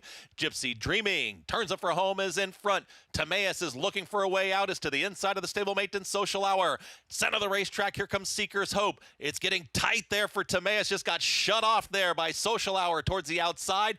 Also drifting out was Gypsy Dreamin'. Now Timaeus is trying to bull on through. Social Hour to the outside. Timaeus now gets the advantage. Timaeus wins it at 22-1. Timaeus over Social Hour. Then came Kid Billy in 1 minute 10.70 seconds. Loons in the 3rd at Aqueduct, and how about this? LK Contermachi, 2 wins on the day through 3 races, 1 at 5-1 in the opener, and now 22-1 here in race 3. And what a courageous ride here between horses. This horse was coming off a 6-day layoff from a race where he finished 2nd that would probably get him 7th on paper in this race, and ran a courageous race to get it done in a very strange race where there was plenty of pace signed on. The speeds never backed up in this field. The number 1, Mo for the King, riding down the inside, which I think is worth noting, picked up no horses whatsoever, did absolutely no running in the air, and nobody made a run from the back. And the horse that we all liked, you, Acacia, and I, absolutely never ran a step, the number 8 horse. But really, most horses in here did very little running. I'm just the host. I mean, I just, you know, you're on record for picks. My pick sucked. There's no question about it. There he is. Just came across the wire. It's true. And you know, it was everything we thought. Everyone taking runs towards the lead. You thought maybe that horse would get involved late. It never happened. But Timaeus, how about this? Okay. Splitting horses and pulling off the upset at 22-1. 3, 5, 2, 4. Big prices all across the board in the third at Aqueduct. 22-1, over 7-1, over 6-1, over 9-1. That was the start of the pick 6. When we come back, the start of the late pick 5. But right now, out to Oaklawn Park, race 2, getting close to post time. That's right, Todd, as we have horses on the track for this Arkansas-bred maiden special weight. And Richie will begin things by talking about a horse that you pointed out to me has had his chances as a 5-year-old, but has never faced fellow Archie-breds, and that's number 5, Royal Irish. Yeah, I just thought that was a little bit interesting. Now, the better figures are definitely the turf races, but a couple of good enough dirt races to be in the frame here for sure. And just the fact that this horse is getting with Arkansas breds the first time made him very interesting to me at 8-1. We do see a favorite holding steady at 3-2 on the rail will be number 2, Wolf Tooth. As we check in with Meg, I thought this horse could be the speed in here, especially from that rail position. Eric Asmussen aboard. I'd agree, Maggie, but I just wonder as far as this distance, if this really is his gig. As I will give him credit, he is one of the few horses making a lateral move, staying in maiden special, as many in this field are going from maiden claiming company back into this maiden special condition. And this horse, to me, is up against it as far as the route game, as he's been sprinting. His sire, Petrov, is 0 for 5 overall.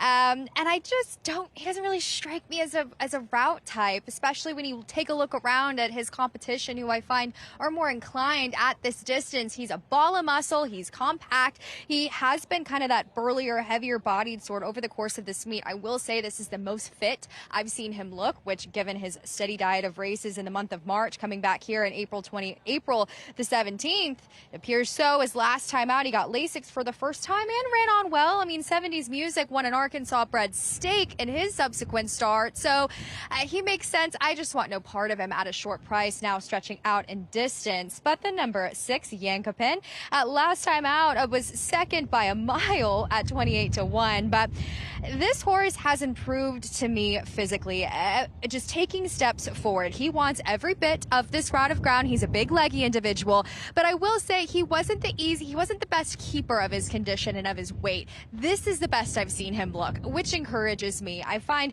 hopefully will continue to use some of that early speed that he showed renewed, which kind of put him into the game last time out, albeit against maiden 35 company, as he will take a step back up into maiden special weight company. But I agree with Mick about the number 5, Royal Irish. He looked incredible on track. Honestly, just looking at them subjectively, he looked best in this spot. Now, I do wonder, just looking at him and over. 2 back at 3-5, he probably should have won. But he's supposed to be forward, and he's fast enough to win. I don't know what's going on with the betting in this race. Yeah, I'm with you. There's some prices on horses that I did not expect, like good prices. We should be how happy. is the 4 the same price as the 2 and 3? Yeah, and CJ Star coming off the debut at Gulfstream Park, but that was at the tail end of last year. This horse, to me, is non-competitive unless I think it's going to wire the field. And Quiet Power, beaten favorite 2 starts ago, and then an effort down at Gulfstream Park where there's a fast pace early. Yeah, that's the thing. I think his last race looks a lot better than it is because of how quick the pace was. He's also a horse that has share of chances to win and a couple of narrow beats. This is a tough spot. First-time starter for trainer Chad Brown. It's Captain Fluffenstuff, who is a son of a Stern. This horse on a dam side has a giant turf pedigree, all Stuart Janney horses going back, and a big pedigree, but didn't sell for that much money. And finally, the 7 Double Act, who will be trying the turf for the first time today. Another one that can be forward in this race, but it's not really a turf pedigree, as Bill Mott's run this horse plenty of times in the dirt. And even during a time when we had turf racing, I think he's just trying something new. That is our live post parade for race number 4 at Aqueduct. As the field goes out to warm up, we go out to a short timeout. We'll take you up to the starting gate here at the Big A for the start of the late pick 5 when we return on America's Day at the Races.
You're watching America's Day at the Races. Hope you're enjoying your Friday, and thank you for spending part of it with us here on Fox Sports 2.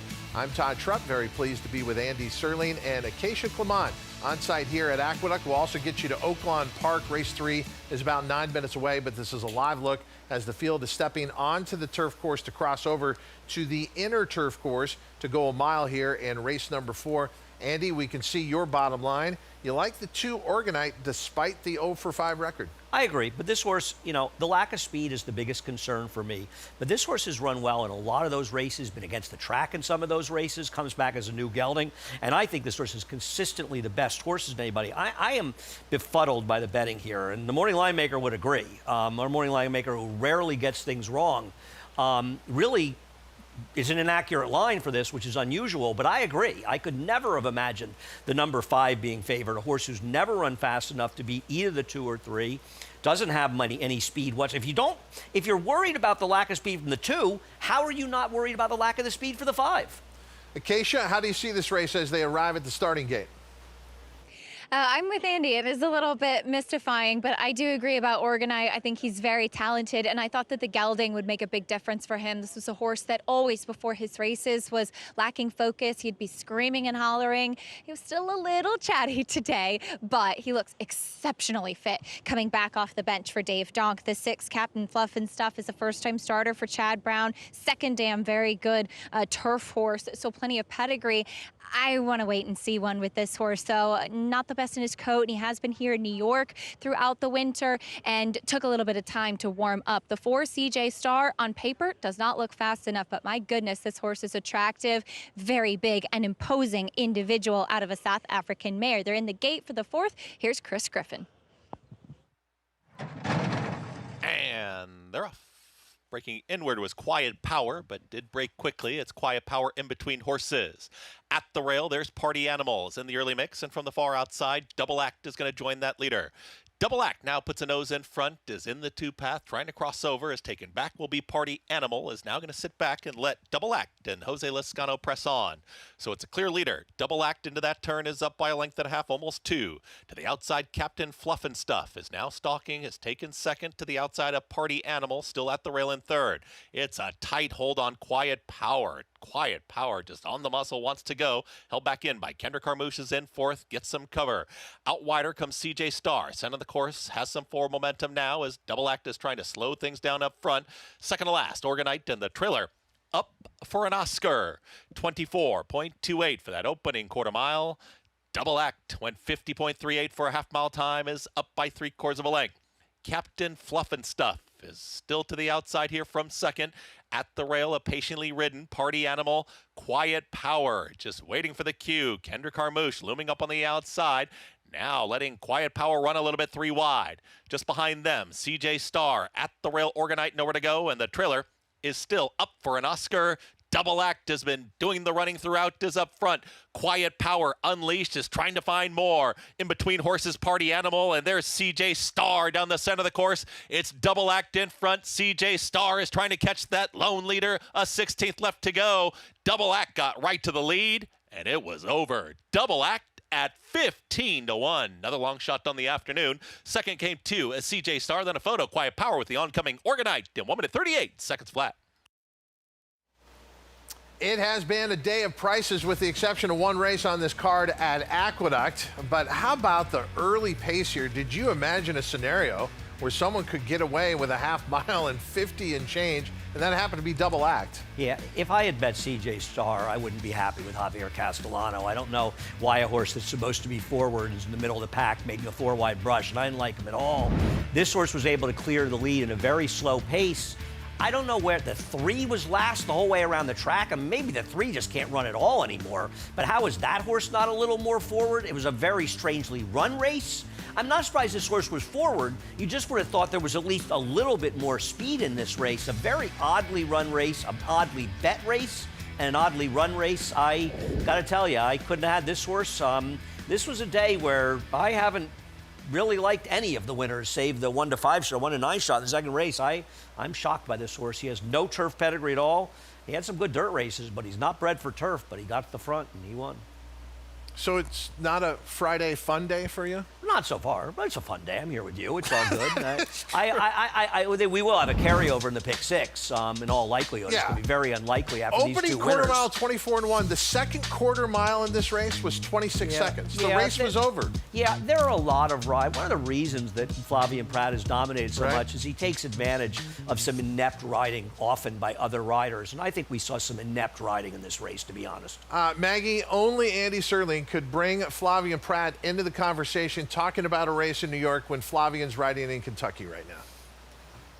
Exactly. That was Jose Lezcano, I believe. So well done to Jose for putting them to sleep on the front end in that race back at the Big A. But we're here in Hot Springs as we do see a favorite on the outside. That's number 6, Argon, I should say, does look to be the speed in here, but both you and Meg are interested in a horse making a trainer change in number 5, LA Diamond. I just was really interested in this horse. I thought the last race was, a good effort, and I thought this was something to build on. I know this horse won't be on the lead. Argon will be on the lead, but I think this horse will be in good position. She's kind of the lesser exposed of the bunch here. Despite being a 5-year-old, this is only her 8th career start, so I can see why you recognize a bit of upside with her as we check in with Meg, who's trackside. Yeah, Maggie, and she's an Arkansas bred, and she got that victory last time out against those non-winners of 2 lifetime against open foes. I really liked that performance as she stalked. I find she'll be in a tactical position yet again in this spot as the filly to her outside, and Oregon will likely go, but the number 5, LA Diamond, is absolutely huge. She is just an imposing mare, a 5-year-old, big, sharp thing. And man, does she have such frame to her. She framed up beautifully. And I anticipate her being forwardly placed yet again. Honestly, I don't find that she could definitely make a case for herself to be up on the lead, as the Timeform U.S. early pace figures are pretty similar on her and the number 6 Argon. And when judging these two fillies, I find the number 5 LA Diamond has that sharp speed, but also has the frame to go this distance. It's exactly what she wants to do, and that's kind of the question mark for the number 6 Argon, where last time out I just don't really find a whole lot of excuses for her getting second in that spot, as she got a comfortable lead on the front end.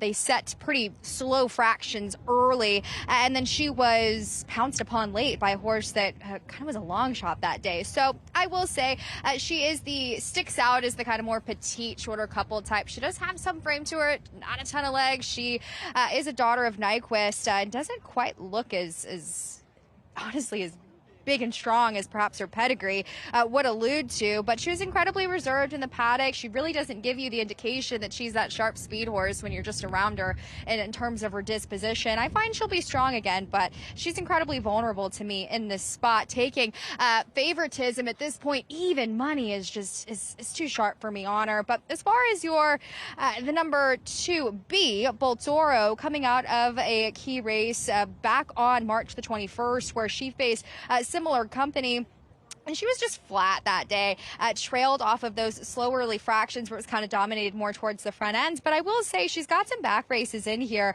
3 back at this distance, where it seems she just had a little bit, I believe, weaker of a group than this one, as she took favoritism that day. But I find underneath she's incredibly interesting. She is going to come off of it, so hoping for them to go a bit quicker up front. But I think the number 5, LA Diamond, at the price you're getting 6-1, Maggie, I thought that was surprising. She was 12-1 morning line. She does pick up Amir Mendoza as well here. LA Diamond, boy, she had a real animated stride out on track. She does look good in that respect. Talk a little bit about Amir Mendoza after we watch this replay, though, from Argon, as she does come out of a common race that did include What's to Do as well, finishing 3rd here. Now, I thought she easily bounced out to the lead, as Meg had alluded to. She did battle, I thought, pretty hard to the wire, and she fought off the horse, What's to Do, who's immediately to her outside. She fought that one off, but here comes your eventual winner, Salagdula. How do you say Yeah, that?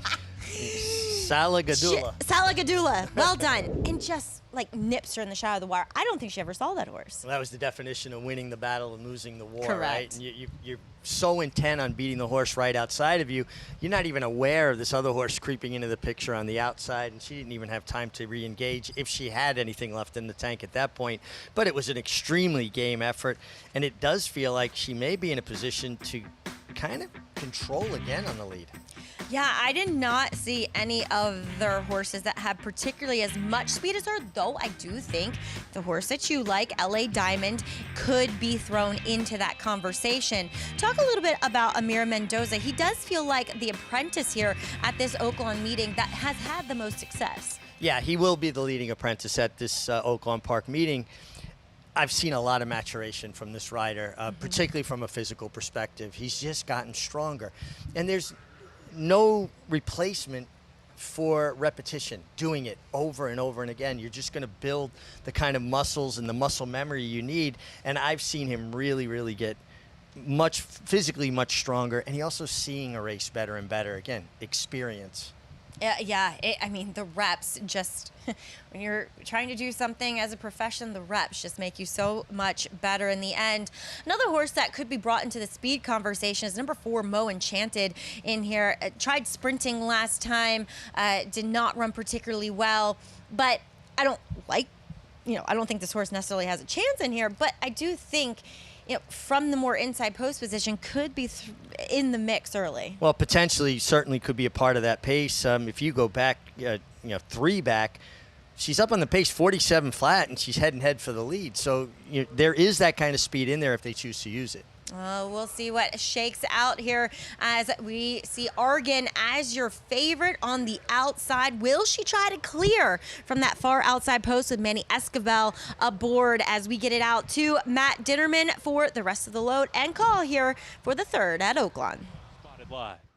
We're ready to go.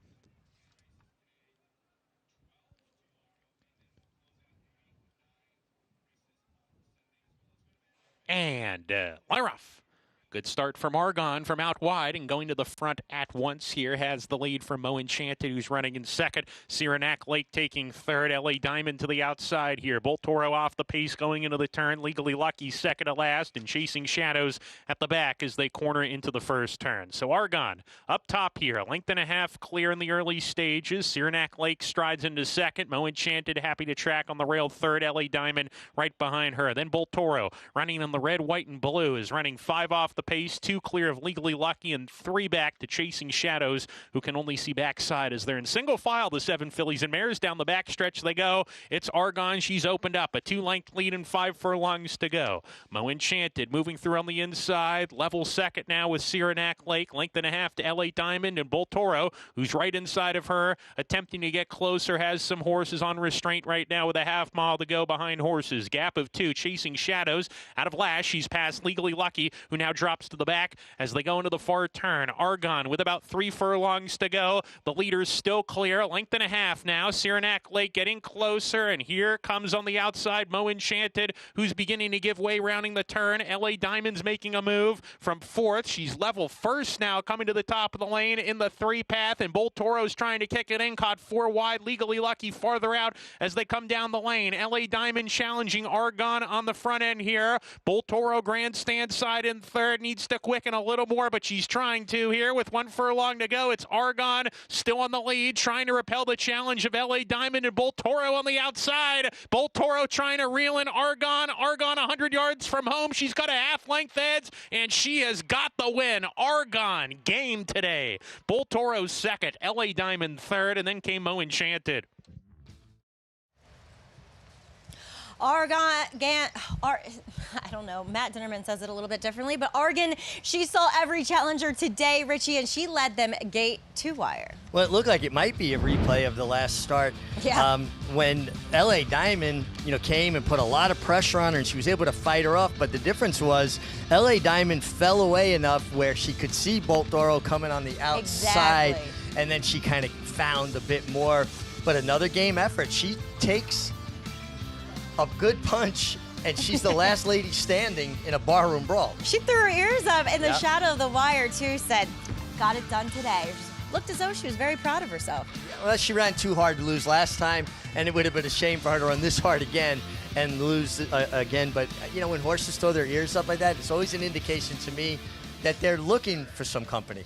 Congratulations to trainer Sarah Schaefer, who gets her first win of 2026 here, as well as owner Mark Cherry and Manny Esquivel in the irons. That will do it for me here on the desk. They're going to turn me loose, Meg. It'll be a runoff. You're going to...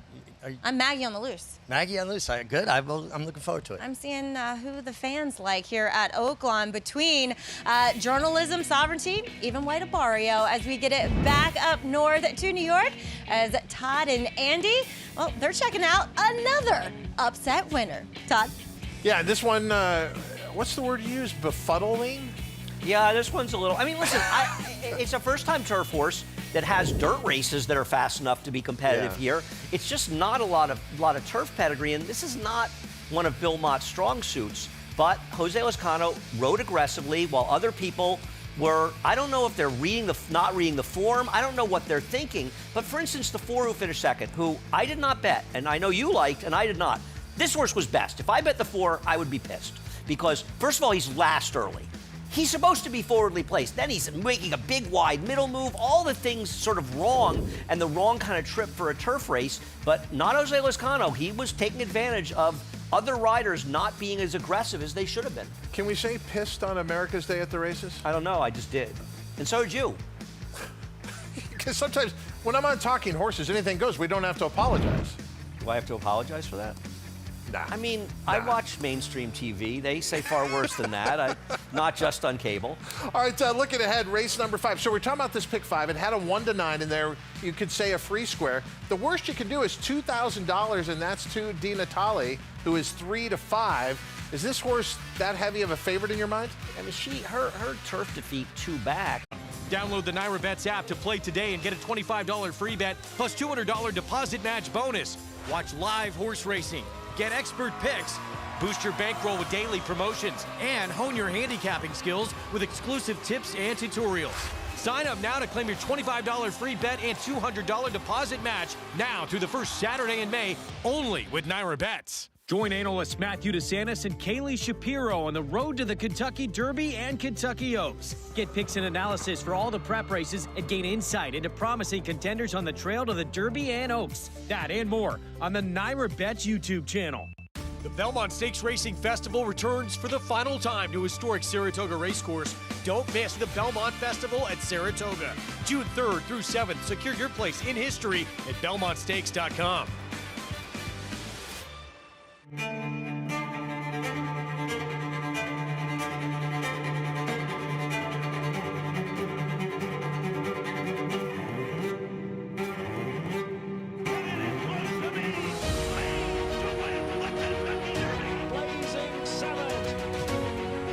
To get up into the Pacific Classic is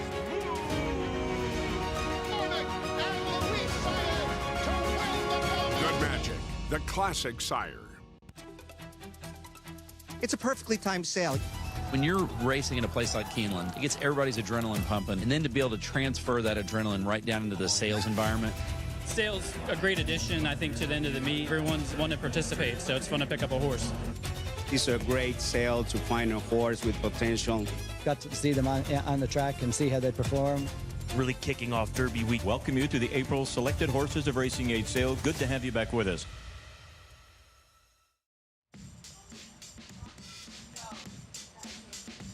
Day before the day. Welcome back. America's Day at the Races, as always, brought to you in part by Naira Bets. Bet any track, anywhere, anytime. Visit NairaBets.com or download the Naira Bets app to get started.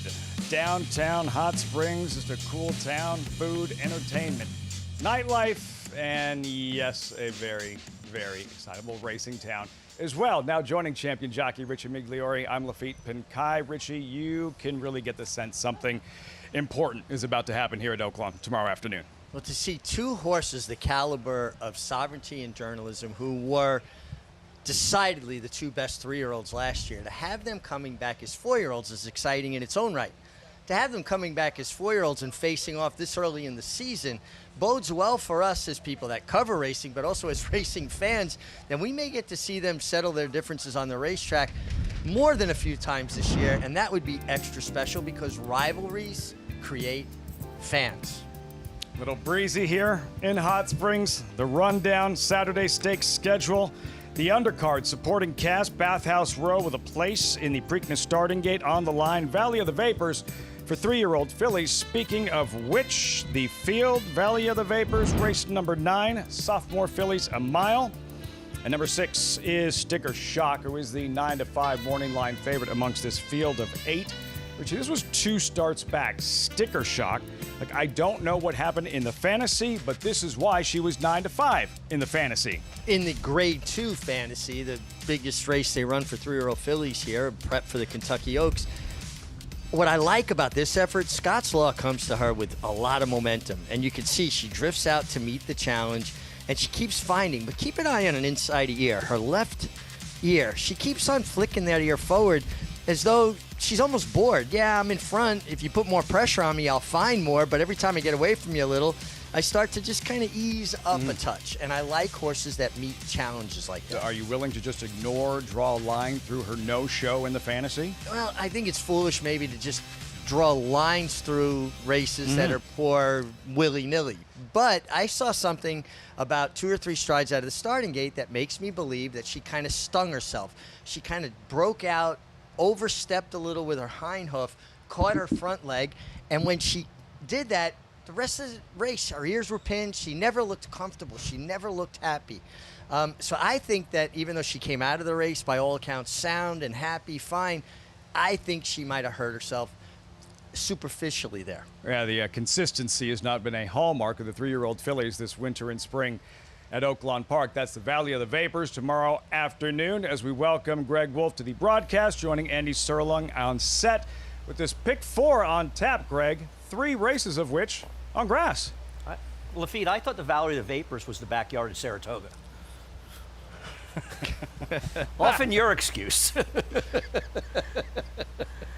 Won't be as much this summer.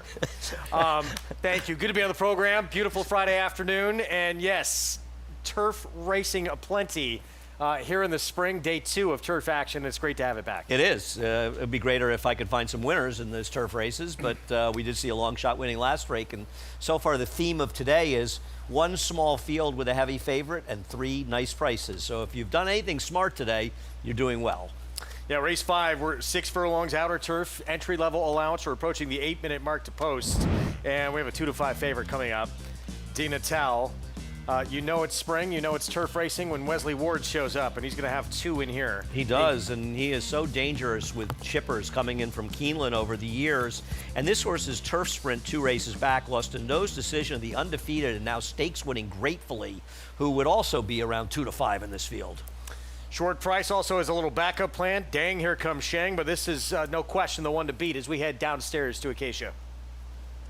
And I'll talk about Wesley's 2 runners in here, beginning with the favorite to the inside in Di Natale. And yes, as Andy pointed out, lost to Gratefully 2 starts back. The horse that beat her last time as well also came back to win, improving her Beyer speed figure by a point in that subsequent start. So she has been running against good horses in both races, one on synthetic and one on turf. Do look quite similar in that Di Natale is dueling actually in the turf race, gets her nose in front momentarily, and then just kind of gets outgained towards the end. And I think it wasn't a case of her hanging. I think it was just that she was maybe outgamed a little bit by some talented runners. She's had just 2 starts here stateside, coming in off a bit of a freshening since January, and she's a big burly girl, daughter of midshipman, a 5-year-old mare. And over the years and seeing Wesley Ward's runners, they always tend to carry quite a bit of conditioning.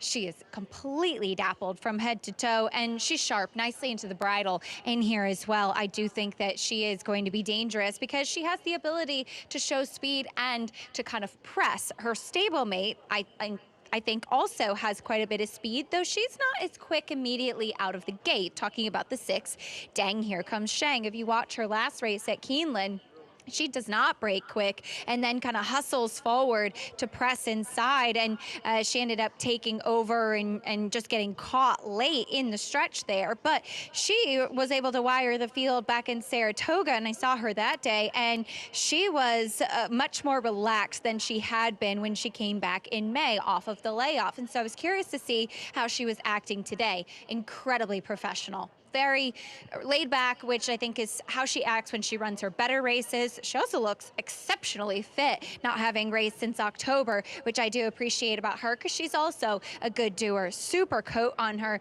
I really like what I see from Dang Here Comes Shang and the clear step forward that she's taken from 3 to 4. Jamie Rodriguez will ride on Dang Here Comes Shang. The other from the Wesley Ward barn is going to be making her 4-year-old return, but here's the heavily favored stablemate, Dina Tal from the Laurel. Just the horse to beat. Now we'll see if she's in front or if the 6's in front, but she's the one to beat. Back to the grass, been synthetic of late for Shore War. Always respect Amelia Green, but she would really have to improve this horse. Blame the banker. Last couple of tries on turf were going long. Well, on today's card, maybe this horse can win, and Silvestre Gonzalez looking for his 3rd win today, but on paper, hard to make. Sweet Montreal, Jimmy Ryerson, 3-year-old return. I like this filly. This is a tough spot for a return, but I think some good things lie ahead for her this year. Yeah, one of the first 2 starts of her career. Here's Will Not Be Swayed, Jose Lezcano. Another horse that would be a bit of a surprise, but has some turf sprints going back that aren't that bad, so not impossible. Here's the other Wesley Ward, Dang Here Comes Shang. She could be the speed of this race, but she's not as good as her stablemate. Tap It Up, a 6-time winner on the lawn, 38-1. Yeah, a 6-time winner, but in slower races. And Somnium, huge effort from way out of it at Laurel, sprinting on the grass last start. The problem is, we ran 2 races at 6 furlongs on the outer turf yesterday where we can only run the sprints, and both were dominating the front end with very little movement from the back of the pack. So in a race where the main players are forwardly placed horses, she is okay, but she's tactically a bit of a disadvantage. 5 minutes of post in a race that kicks off the late pick 4 on this Friday card in New York. You can play it right there at Naira Bets and get a $25 free Derby bet as well when you punch in the code Derby25 at NairaBets.com. Get involved just in time for the start of the Triple Crown season. 1-2 favorite.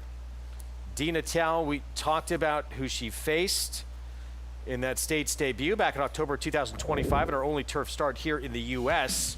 Pretty good one, gratefully. Came back to win out of that next start and finished ahead of one named Epic Style, who would come back to win next start. Yeah, I mean, I think she's better than these horses, and I know she's a heavy favorite, and you don't need me to come on and explain to you why horses are 2 to 5, but she's a forwardly placed horse for a trainer who has exceptional numbers when he brings horses to New York in general.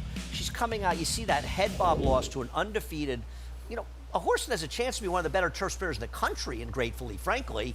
I mean, they don't, as you always say to me, they don't run them on paper, they run them on TV sets. But this is a horse that on paper is going to be very, very hard to beat. Yeah, Javier Castellano for Wesley Ward, 2 to 5 favoritism. Meanwhile, Sweet Montreal, I guess, sort of the upside horse in the field. She's only started 3 times. She won the first 2 starts of her career, including a stake. And then the lone loss, she went to the bench off that performance, so something probably went amiss. Yeah, well, it was also the end of the year, to be fair. And, That's true, I mean, these are, listen, I like her. I think she's a talented horse. The problem is there are faster speeds in both the 1 and 6 that are better older horses. But the good thing is she's a young horse that was running figures in the mid-70s as a 2-year-old. We've been around. We see these things turn to 85s and 90s. It's not as though it's a complete impossibility. So this horse has some possibility to improve. This is a tough spot to prove it in, but I think it's a great race to get started for Jimmy Ryerson because she's probably not going to be good enough to win, but it's just a starting point for her 3-year-old season. She's a horse, Sweet Montreal, I think we'll hear from as the season progresses. Big number, everyone is, because of all the support Dina Tal is taking. Let's go back to Acacia. Yeah, I agree that everybody's going to be a higher price in here. But as far as Sweet Montreal is concerned, I would imagine, too, that we'll see her maybe back into some New York bred stakes. As Andy had pointed out, she doesn't have any conditions left, being a stakes winner already against New York breds. But she comes back in just a first start of her 3-year-old season in a pretty salty bunch that she has to face here. But that being said, she actually does stack up pretty well. I had noted last year as a 2-year-old that I really thought that she had strengthened with racing, and I think that'll be the case once again. I think that she'll benefit from having a start under her belt. She'll put some muscle mass on because she is a big, leggy frame of a filly, but such a lovely mover when she extends herself on the grass. So I think that she'll really get a lot out of this, and her trainer, Jimmy Ryerson, will be able to see how she does stack up against older horses, and you have some more options, especially with the stakes calendar here in New York and some of those stakes switching to grass, and she'll have some opportunities for New York bred stakes company down the line. I always have a lot of respect for her. Now, the number 8, Somnium, to the outside, probably has the biggest pedigree, perhaps on the card, as she is the half-sister to Breeders' Cup winner Caravel, as well as Witty, both very good turf sprinters. Unfortunately, she's not quite up to the level of those two, but she has been a very useful runner, finally breaking her maiden for $25,000, though she was in for the waiver that day. And last time out in her last start at Laurel, she just broke so slowly. She had shown a little bit of speed toward the beginning of her career, but it seems that even when she kind of breaks okay now, she tends to drop really far out of it and try to be finishing. Did finish well in her last start. She also has taken a step forward, coming back from 3 to 4 and very strong, but she's one that often does leave herself with quite a bit to do. See if Manny Franco can get her into the race a little bit more, though there could be perhaps the pace from the 2 most logical horses, both from the Wesley Ward barn. Greg? Yeah, it is going to be interesting. I mean, you mentioned the speed Dang Here Comes Shang has, and probably going to be even maybe more so just coming off the bench as well. But the stablemate, who's the big favorite, has the rail and is not slow either. Yeah, I mean, it presents the possibility they two engage. I doubt it happens. We'll see. I mean, we'll see how they're ridden. It's always a situation, the same trainer with 2 horses, and in this case, the first and second choice. Listen, if layoffs are always a bit of a question, and I know this horse has finished second in both U.S. starts, one on turf and one in synthetic, but in both races, lost to really good horses, better horses, frankly, in those situations than the ones that she's facing today. If she runs her race, she's likely to win. But you never really know. She's off a little bit of a layoff. Maybe the 4's improved. Maybe the 6's improved. There's always reasons why they can lose, but on paper, she's deserving of her heavy favoritism. Indeed. 1 to 2. Javier Castellano for Wesley Ward from the inside post. Stablemate, the 6. Dang Here Comes Shang at 4 to 1. With Jamie Rodriguez. We are set for the pick 4. Let's send it upstairs. Chris Griffin to get us started.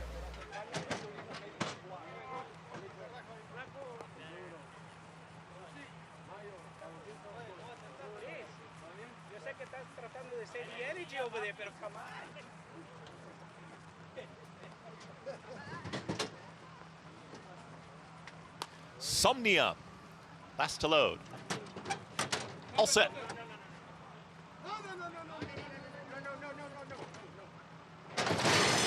And they're off. Stumble after the start for Somnium on the far outside. Speed from Sweet Montreal is in between horses. Here comes Dang. Here comes Shang to apply some pressure. Di Natale's in a tight spot here at the rail. Javier Castellano backs her out of it, is going to sit in behind the leaders, is now tracking 3rd. Just outside of them comes Tap It Up in 4th. At the rail, moving on through that Shore War. In between horses, Blame the Banker is now holding 6th. Somnium has caught up with the group, is second to last, and just having to check into the turn, will not be swayed. The trailer, 22 and 4, the opening quarter mile. Sweet Montreal's got the lead as a neck in front. Dang, Here Comes Shang is right to the outside here from second. Di Natale, more settled at the rail, just needs somewhere to go, is now a shared 3rd. To the outside is Tap It Up. They reach the top of the lane, 45 and 4, that half-mile time. Dang, Here Comes Shang is ready to challenge Sweet Montreal. Now in the clear, Di Natale is ready to pounce, and Di Natale is sprinting after the leader. Dang, Here Comes Shang won't go away without a fight. Di Natale is catching with every stride. Dang, Here Comes Shang is still in front. Dang, Here Comes Shang repels the challenge and gets the victory. Dang, Here Comes Shang over Di Natale late run from Shore War in 1 minute 9.2 0 seconds. The backup plan saves the day for Wesley Ward. It's Dang Here Comes Shang holding off the big favorite, stablemate Dina Tao, who could not get by. And give her credit. She came off the layoff, and she was very good and very fresh. And I think with the favorite at this point now, this is the third straight race in this country where she has lost a photo. Now, I think there are other bettors who are going to say, why was Javier so tentative? The first quarter wasn't that fast, 22.89. You're riding a 2-5 in the best horse, and you didn't really ride her like she was the best horse. You rode her like I don't want to get pushed on the inside, so I can understand why there are some naysayers that aren't going to be thrilled with the ride. I think it's perfectly fair, and it's going to happen. When you ride heavy favorites, you're always going to be open to criticism when you lose. But I also think at some point it's important to point out the one has now lost 3 photos in this country. 6-1-2-4. It's the stablemate, and 9-2. Excuse me. Dang, here comes Shang, holding off the 2-5 favorite here to kick off the late pick 4 from Aqueduct. We'll be back.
Great to have you with us on this breezy, gorgeous mid-April afternoon out at Oaklawn Park in Hot Springs. America's Day at the Races on Fox Sports 2, closing on post time for the 4th race.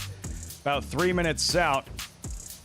Quality sprinters here, and a $125,000 purse they're chasing. You're looking at the favorite in Faust. In case you missed his March 20th demolition, Richie, here it is, Faust.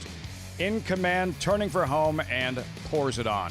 Absolute tour de force. I mean, you can see the body language of Eric Asmussen turning for home. He slowly lowers his body into Faust, coming to the 8th pole. Now he's got him in full gear, and he just strides away as much the best. He's a horse with obviously a lot of ability, but he is still only 2 for 15. And you're having to concede 1-5. If he runs back to that race, sure, but as you mentioned, that record alone, not always the most dependable Faust. No. Obviously his last 2 efforts were very good. He projects to get a very nice trip just outside of the speed again. But he's got to put it, do it again at a short price. Odds on Faust. As we take a look at number 4, Coach Jimmy D, who you think has the shot to spring the upset should Faust not bring his best today. Yeah, I think Coach Jimmy D will be going in the right direction at the finish. I like the work, the last 3 works coming into this. Really picked up the tempo for trainer Jimmy DeVito, who's got closing in on 1,300 career wins, a guy who knows how to win. And I just thought he had the right style for this race. Big number, 11-1. With more on Coach Jimmy D, we check in with Megan trackside. Thanks, Lafitte. And an allowance-laden card as we kickstart the meat of this card with 5 allowance races that we will get to sort through. The start of this one, a strong quality group of sprinters. The number 4, Coach Jimmy D, likely named, I would say, by his trainer, Jimmy DeVito. And he has got some real talent underneath him. And I think that the price you're fetching is a bit of an overlay on him, considering you go through his form lines. And he is one that runs well fresh. I want to key in on that because this horse has looked absolutely fantastic in the mornings. I've gotten to watch him train, as I have his stablemate Knew What's New. And the key similarities between the two is I find them putting together things in the morning, and it hopefully translating as it did with his stablemate in the afternoon. Now, last time out, he was shuffled back, probably further off of the pace than he wanted to be that day against a wire-to-wire winner, and he just ended up kind of in that one-pace, one-dimensional type of situation. But if you go through his form lines back at Churchill and into last year here at Oaklawn Park, where he does have a strong win, I find he's more engaged. He's more tactically mad. I'm hoping that Amir Mendoza can get him back to that spot. But he's kind of got an almost odd stride, almost as if he doesn't fully extend and fully pick up his legs. So watch for that. It's kind of a quirky concept for him, but I do find as I've gotten to see him versus last time to now, he just looks a fitter and more tucked up individual that I'm pretty eager to see him run off of the bench since December. The number 6, Faust, he has just ticked every box, and he's done that for me in his last couple of tries. Now, last time out, I think it was a pretty weak non-2 winners of life level that he did just absolutely trounce as the deserved favorite. He's put on muscle. He's put on weight throughout here in his 4-year-old year. He just looks so incredibly fantastic. And to me, I know I'm kind of having to swallow a short price on him, but he's been right there with some of the upper echelon of the sprinters we've seen the entirety of the meet, including Zero Sugar there, 2 back. So I have no issues with him, though the short price that you have to swallow. But a couple of layoff runners. The number 2, I'm McDreamy. He's kind of a burlier, robust son of Hard Spun. I've been able to catch some of his works where Christian Torres just came aboard, and backdating to that March the 29th breeze, where he looked incredible that morning. He broke sharp. He actually worked in a trio. He was under a nice hold, and it looked like Ramon was actually aboard him that day, but ends up elsewhere here, and he pulled clear of the mate with his ears up. So I'm anticipating him to turn in a nice effort off of the layoff, as he's got some solid form here at Oaklawn. But quickly touching, could not escape it, the number 7, Max Got Excited. He just got the Best Turned Out award behind me, and as he should. He looks phenomenal for Brett Creighton, who he's the type of sneaky trainer, Lafitte, where you want to get his horses about this time of the meet. Fittest I've seen him look all meet. Last pair on sloppy and muddy tracks. Max Got Excited. It'll be a big upset. Faust, 2-5. From the rail, Richie, clocking in. On paper, looks like the speed. This horse is fast, consistently in front, going 5.5 furlongs. Should be the speed from the inside. Odds on Faust. Matt Dinnerman with the call. Race 4, Oaklawn Park, live on FS2. Max Got Excited outside post. Here's Max Got Excited. We're ready to go.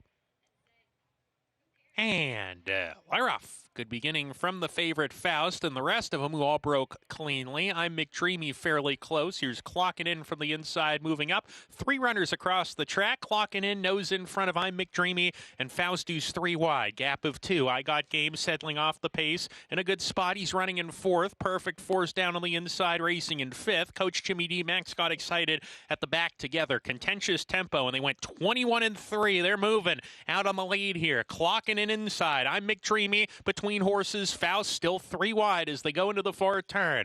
2 back to I Got Game in the 4th position. He's tipping into the 4 path to come and challenge those front runners here. Gap of 4. Max got excited. Perfect Force under a ride. Coach Jimmy D at the rear as they hit the quarter pole. I'm McDreamy between horses. Clocking in, starting to struggle, and Faust in the 3 path grabs the lead at the top of the lane and goes for home. Outside is I Got Game. He's into 2nd, but Faust skips away. Faust skips away by 2. Now Max got excited. It's coming from the back of the field. He's all the way into 2nd, but Faust has opened up with a burst. Faust by 5 lengths. He's figuring out the racing game in his last few races. Looking good. Faust by 4 wrapped up.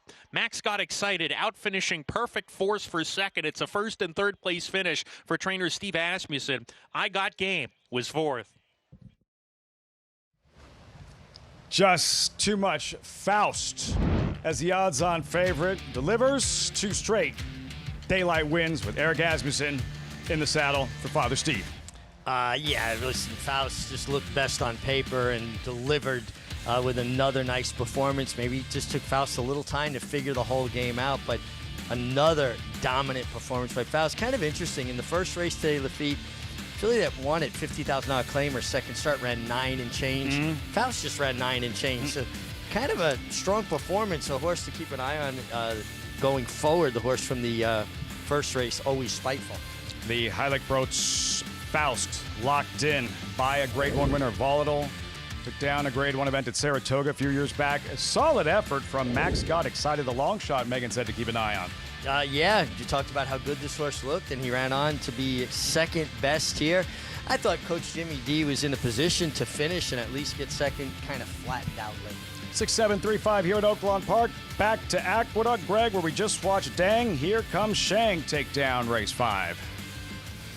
Yeah, upset, able to hold off the big favorite, Dina Tal, and went off the bench here in her 4-year-old return to the races. Now 3 for 6 lifetime for Wesley Ward. Breeze easy, and Jamie Rodriguez aboard. Tough beat for Wesley Ward. Nice win for Wesley Ward. Not bad to have the first 2 choices, and this horse was more aggressively ridden. And listen, having the outside post allowed this horse to dictate the terms a little bit easier than the horse in the rail. Myself, if I had made a bet on the one or inclined to bet heavy favorites, I would have liked to see Javier be more aggressive on the inside with that horse and ride the best horse like she is, in fact, the best horse. But I will say, you have to get worried about this horse now having lost 3 straight photos in all of her U.S. races. She had a chance to get there, and she did hang a bit. Do you, at this point, tinker now and try and find something to get her over the hump? I think it's a good, well, I mean, I think you'll agree. What do you want to do with horses like that? You put them in front so they don't have to try to pass anybody. $11.54 for the win. Dang, here comes Shang victorious at early pick 5. $7,476. As we move on to race 6 at 1 1/8 miles. And a New York bred entry level allowance coming up. Easy roll from the inside, big price, probability. Outside post, Amelia Green. Jamie Rodriguez coming off a win to break the maiden last start. Yeah. She is the morning. Is she the morning line favorite? She was. I don't get her at all. But a lot of horses have been winning today that I haven't gotten at all, so maybe she'll be another one. This is a much tougher field. I like the 3 game bred who's taking a lot of money in this race right now. She has a race 3. He has a race 3 back that will win this race. Can he find it? Yeah, she was probability, as you saw, 7-2. So modest. Right. Morning line favorite in a difficult race. We'll get back to that in just a little bit. We're going to take a timeout. Big race coming up here over the weekend for 3-year-olds sprinting. Solitude Dude coming out of the Grade 2 Fountain of Youth, beat by Commandment. Hit the board, collected some Derby points, but is going to shorten up to sprinting in the Bay Shore Saturday. Odds-on favorite for Saffie Joseph Jr. Javier Castellano will ride. We'll have a preview when we come back.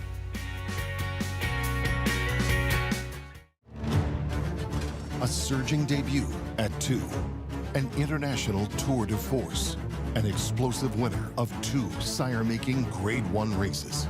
Raging Torrent running the race of his life, and Raging Torrent and Frankie Dettori cruise to victory in the Malibu. Raging Torrent's coming out party is in the Metropolitan Handicap. Raging Torrent, the next wave in the Lane's End stallion-making tradition. Journalism makes a decisive move, and here comes sovereignty. Saturday on America's Day at the Races, Kentucky Derby and Belmont Stakes winning and reigning Horse of the Year Sovereignty faces Preakness and Haskell winning rival Journalism in the Oaklawn Handicap. Both superstars duel in their 4-year-old debut. Join Lafitte Pinkeye, Richard Migliori, Megan Burgess, and Maggie Wolfendale for special coverage live from Oaklawn Park in Hot Springs, Arkansas, Saturday, 1 p.m. Eastern on FS2. Some horses are remembered, other horses are passed down like an heirloom. He's the kind of horse that lives in stories, each better than the one before, hardened like a diamond and equally brilliant. He ran 3 straight years at the highest level, and he himself was elite. Putting on a show in the Preakness. Who's it gonna be? It's gonna be National Treasure. National Treasure would not be denied. National Treasure wins the Pegasus World Cup. In the blink of an eye has opened up a 5-length advantage. So 1-horse race. National Treasure.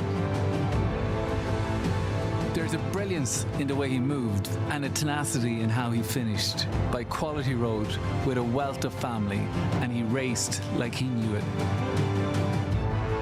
National Treasure, the key to quality.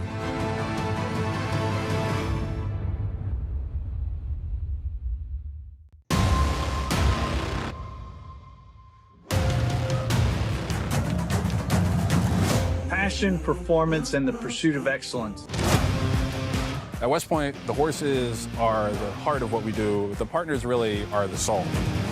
The bar that they set is different than everybody else. This starts and ends with the care of the horses. This is a real immersive experience.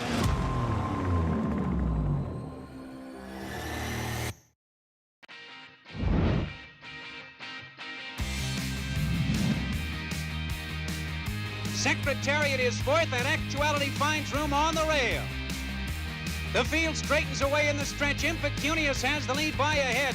Actuality second. Between horses, Secretariat, and on the outside, Champagne Charlie. 4 of them across the track with 1/8 of a mile to the finish. Secretariat getting the lead. Champagne Charlie on the outside second. Toward the rail, it's Actuality. 70 yards from the finish, it's Secretariat in front. 3-year-old debut for Secretariat, wins by an easy 4.5 lengths. He was coming off a campaign where he was the first 2-year-old in 65 years to be named the outright Horse of the Year. And the only one since has been Favored Trick, actually, who was named Horse of the Year, and obviously he was a legend. 2 legends while listening to this, actually, hearing the great Dave Johnson calling the race. Never gets old for me. You know, I remember as a kid meeting Dave Johnson in the mid-70s, and I felt like I was meeting the first celebrity I had ever met, because he called the races in New York, and such a legendary caller. But obviously Secretariat, beginning his 3-year-old season, what was an historic season, to say the least. Not quite a horse the caliber of Secretariat heading into tomorrow's Bayshore, but a pretty good one. Couple pretty good ones, led by Solitude Dude. Started off with 3 consecutive victories, including a win in the Swale, and then a very credible 3rd-place finish in the Fountain of Youth behind Commandment and Chief Wallaby. And I always like when connections do the right thing, right? It's Triple Crown season. You want to take a chance. You've got a talented horse, and you take a shot at the big boys. And boy, did he meet the big boys here with Commandment and Chief Wallaby. And he ran a very credible race in finishing 3rd, but it became very clear to trainer Saffie Joseph, this is not a horse that's going to get better with distance. He's not winning the Kentucky Derby. He can make a lead in the Derby, for whatever that's worth. But there are a lot of very lucrative races, particularly in New York, with the Woody Stevens and the Alan Jerkins, 2 Grade 1s. He opted against running him in what's going to be a war on Kentucky Derby Day, the Pat Day Mile. He's coming here. I think we'll see him win this race, and we'll probably see him in the Woody Stevens. He's a very good horse. There's a nice horse in here. Solitude Dude, Greg. You've looked at him. He's good. He's incredibly really good. Igniter's not too bad either. No, I agree. He is good. How much does he need to raise his game if he were to win this race? I think a lot. You know, it depends how the race plays out. Solitary Dude. I'm impressed, you know. I mean, for me, the Fountain of Youth was one of the best races the 3-year-olds have run all year. He ran a credible race. He just can't get that distance. he's going to be extraordinarily hard to beat at a super short price. Talked about it a little bit yesterday on air. OBS 2-year-old in training sale and a flight line that was to be sold. It happened a couple of hours ago. We thought it would be a few million. We heard maybe 5 million. Let's go to Acacia with the latest. It turned out to be much more than that. Yes, much more than that. $10.5 million for hit number 1056, the Flightline Colt, and that is an OBS sales record, and it is the second highest 2-year-old ever sold at an auction, the highest, of course, being the Green Monkey for $16 million. So we'll see if this colt's future is a bit stronger than that one's racing record. But this is a horse that worked 9-3 at the Breeze Show, and I mentioned that it was perhaps the most impressive 2-year-old sales breeze that I'd seen, not necessarily because of the time. 9-3 is exceptionally fast, but because he was never asked for it. Seeing him in the flesh, he's built more like a 3-year-old. And one thing that I've noticed about these flight lines, having gotten a chance to see quite a few of them now between the 2-year-old sales and the yearling sales, on top of them selling exceptionally well, and he's still a complete unknown as a freshman stallion, is that they all look a bit different. They tend to look like the dam side or the dam sire, and this colt really looked very much like Into Mischief, which is the sire of Lucretia, his dam. So will be fun to follow. Was purchased by Zidane Racing, I imagine going to Bob Baffert, and I'm sure we'll see quite a bit about him when he finally does hit the racetrack, guys.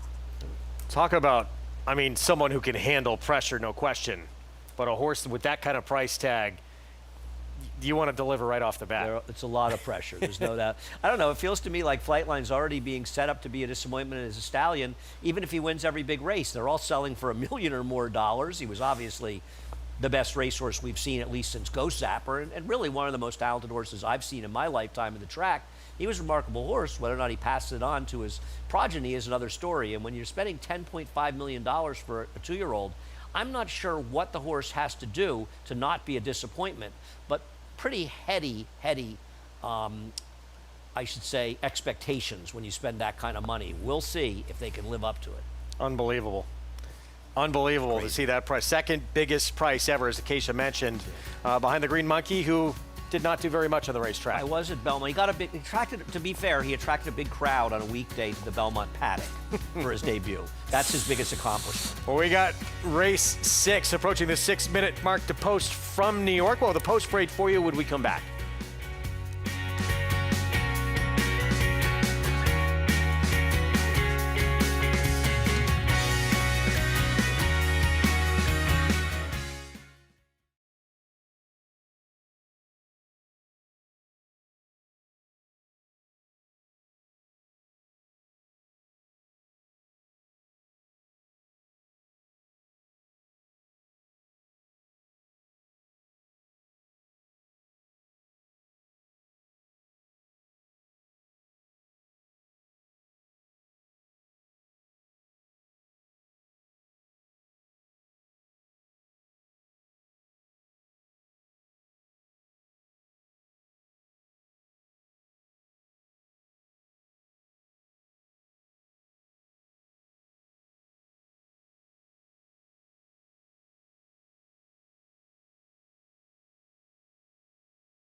Back with you on our Fox Sports 2 coverage. You're watching America's Day at the Races. So we roll everything into place here, getting set for race 6 coming up, mile and an eighth. New York bred's first allowance level condition. 3-year-olds and up, and here comes Easy Roll to kick off the post parade. Ray Handel, Jorge Vargas Jr. will be aboard. Coming off a win last time against Lesser and does lose Flavian Pratt, but the last couple of figs are fast enough to at least be contentious here.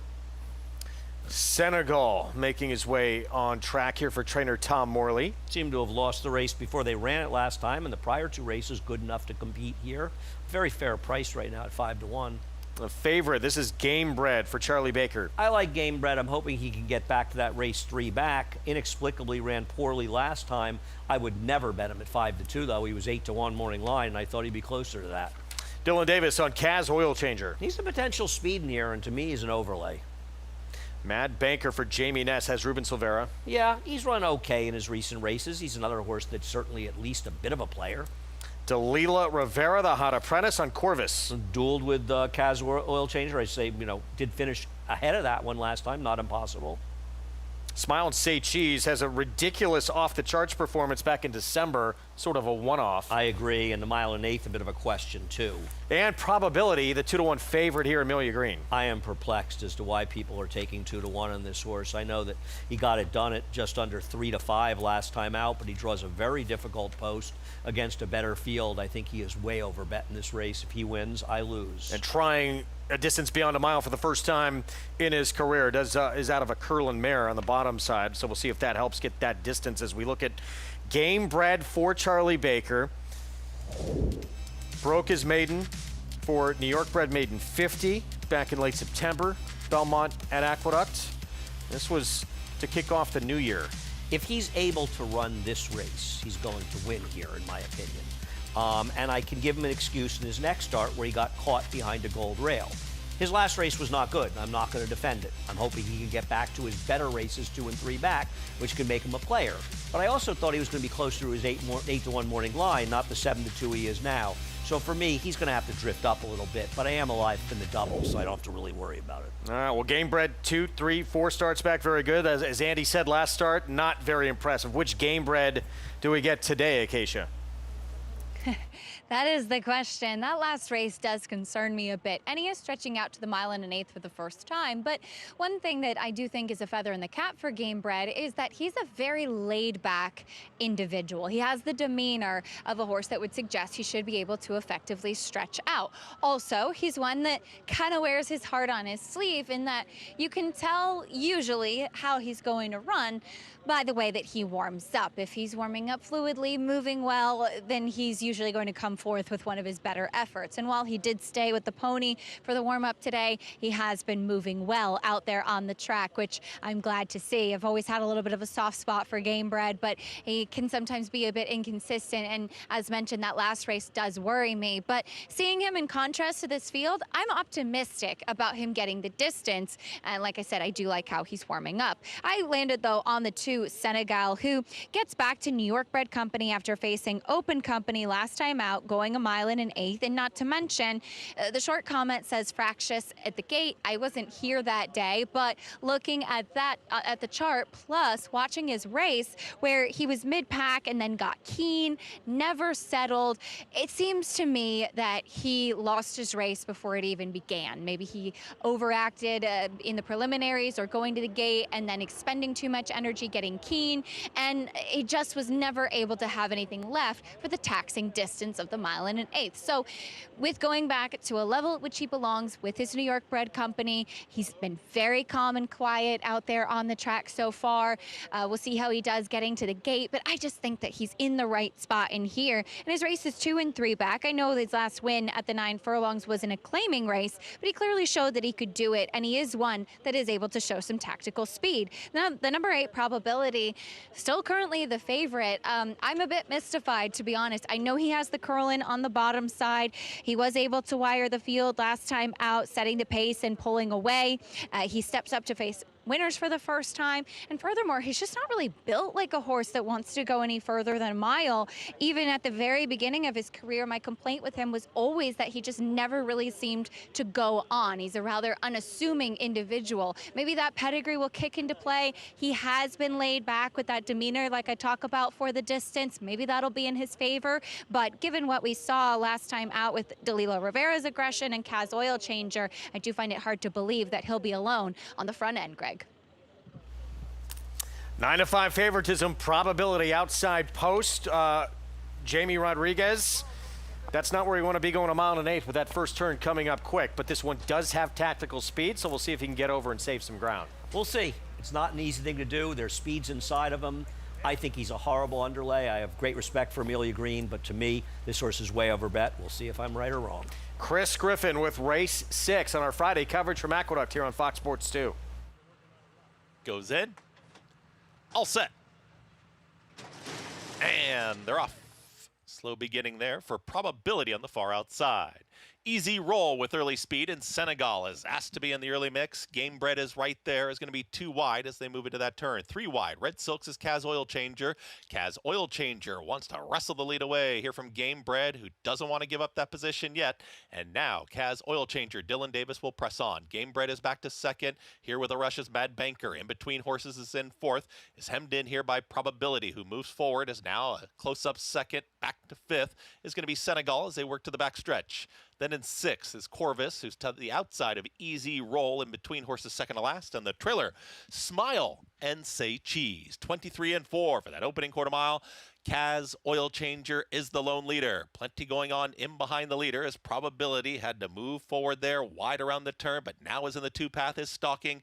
Moves in closer to Kaz Oil Changer as they work up the backstretch. Corvus is joining them 3 wide. Game Bred is encouraged to do more, is back to 5th. Mad Banker to the outside of that one. Then comes Easy Roll. Jorge Vargas Jr., they're going to be on the move while wide. Also switching towards the outside, Santana Jr. on Senegal with about 5 to make up. The leader is Kaz Oil Changer and Probability. 48.58 was that half-mile time. 3/4 in 1:13 flat. Kaz Oil Changer is a stubborn long shot in front. Probability trying to rush on by. Mad Banker is cruising up in between horses looking for a seam. Easy Roll gets to that spot first. Easy Roll at the top of the stretch has now taken the lead. Easy Roll, Senegal with those big bounding strides up on the outside with Mad Banker as they're looking for room. Easy Roll got the jump. Senegal continues to eat up some of the ground, but Easy Roll sprints away again. Easy Roll approaching the final 16th. Senegal the only one with a shot. Easy Roll. Vargas Jr., they get the victory. Senegal second, then Mad Banker and Corvus in 1:51 and 4. Easy Roll trying a mile and 1/8 on the dirt for the first time, and I think he likes it here. Back-to-back victories. Ray Handel, Jorge Vargas Jr. Happy to see our friend and occasional co-worker Ray Handel get the job done here. Vargas got a great trip and got it done quite comfortably. Not an easy horse to like, not impossible, but in a very competitive race gets the job done. And I think we aren't looking at just no 6 of 6. I don't think we'll have 5 of 6 in the Big 6. As for the favorite, didn't break that sharply, but finished dead last in this race. A sort of strangely overbet horse in a highly competitive race, and a race that at the end proved to be completely uncompetitive. Easy Roll, much the best. 1-2-5 finish, 7-1 on your winner, Easy Roll, who won pretty easily in this spot. We're going to say goodbye to you. Todd's going to rejoin me here after a break. I'll see you tomorrow. Enjoy the rest of the day. Big afternoon. Yeah, we look Tomorrow's forward to a great day. I agree. I mean, if you're a racing fan, you're excited about tomorrow. Must-see TV, no question, as we send it back to Hot Springs. Can't wait. Tomorrow's Oaklawn Handicap as the Friday program marches on in another lucrative sprint. $125,000 on the line this time. Fillies and mares, allowance optional claimer, 5.5 furlongs. Let's meet the field, starting with Shannon, defeated favorite in her last pair. Yeah, but has run pretty consistently and has some speed, but she's under the gun from the rail. Ibuki, off the bench, 4-year-old debut. Potentially adding some more speed to the fair, but she has versatility. She has one from off the pace. Miss Carroll County, Arkansas bred, sprinting with Open Company today. Yeah, Open Company a little bit tougher than she's been facing. One of only 3 in this race that have actually won at this 5.5 furlong distance. 6-year-old mare, key to success, 41st start, 20th at Oaklawn, and there's Electrifying Lady. Yeah, Electrifying Lady will be more of a closing type in a race with speed, but 5.5, don't blink. September Magic, Mac Robertson, busy at the claim box. Yeah, could be a horse that's well placed from the start under David Cohen. And there's Miss Arlington, Contender. She's just been a gem of consistency, and she's drawn towards the outside. She only has one runner outside of her, so maybe she can set just off of the pace. It's sold. The Texas bred last seen last summer at Del Mar. Well, she's got turf sprint speed. She's got dirt sprint speed. She's got speed. She's just fast. She's fast. She's just quick. Time for this Class 6. Oaklawn's pick 6. Fillies and mares sprinting in 4 minutes. Another look at Ibuki, number 2, who's 6-1 currently. 4-year-old debut, who was sharp before hitting the sidelines. Back-to-back wins at Belterra. And Christian Torres in the saddle. Torres, Richie, back in the familiar setting in another battle for leading rider here at Oaklawn Park. Yeah, now Christian was actually nosed out last year by Francisco Arrieta, but he missed a few days towards the end of the meet because he had to go to Churchill. That's going to be the case again this year. He's going to be there, I think, 3 days. Ramon Vasquez will be at Churchill 1 day, but he'll miss less time.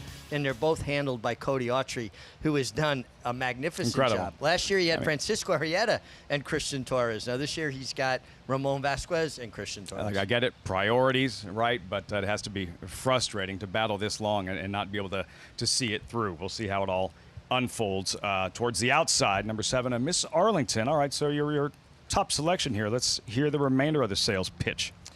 Well, she's been in very good form. Her last race was a departure. She threw a clunker in, but she'll do that from time to time and then rebound. She did that 5 back, came back with 3 huge efforts, threw the clunker in on an off racetrack. Now she gets back to a fast track. And even though she has speed around her, I think the outside post, or towards the outside post, I should say, gives her some options. And I don't think she's going to be forced into an all-out speed duel. Megan going with Electrifying Lady, but keeping a sharp eye on Miss Arlington.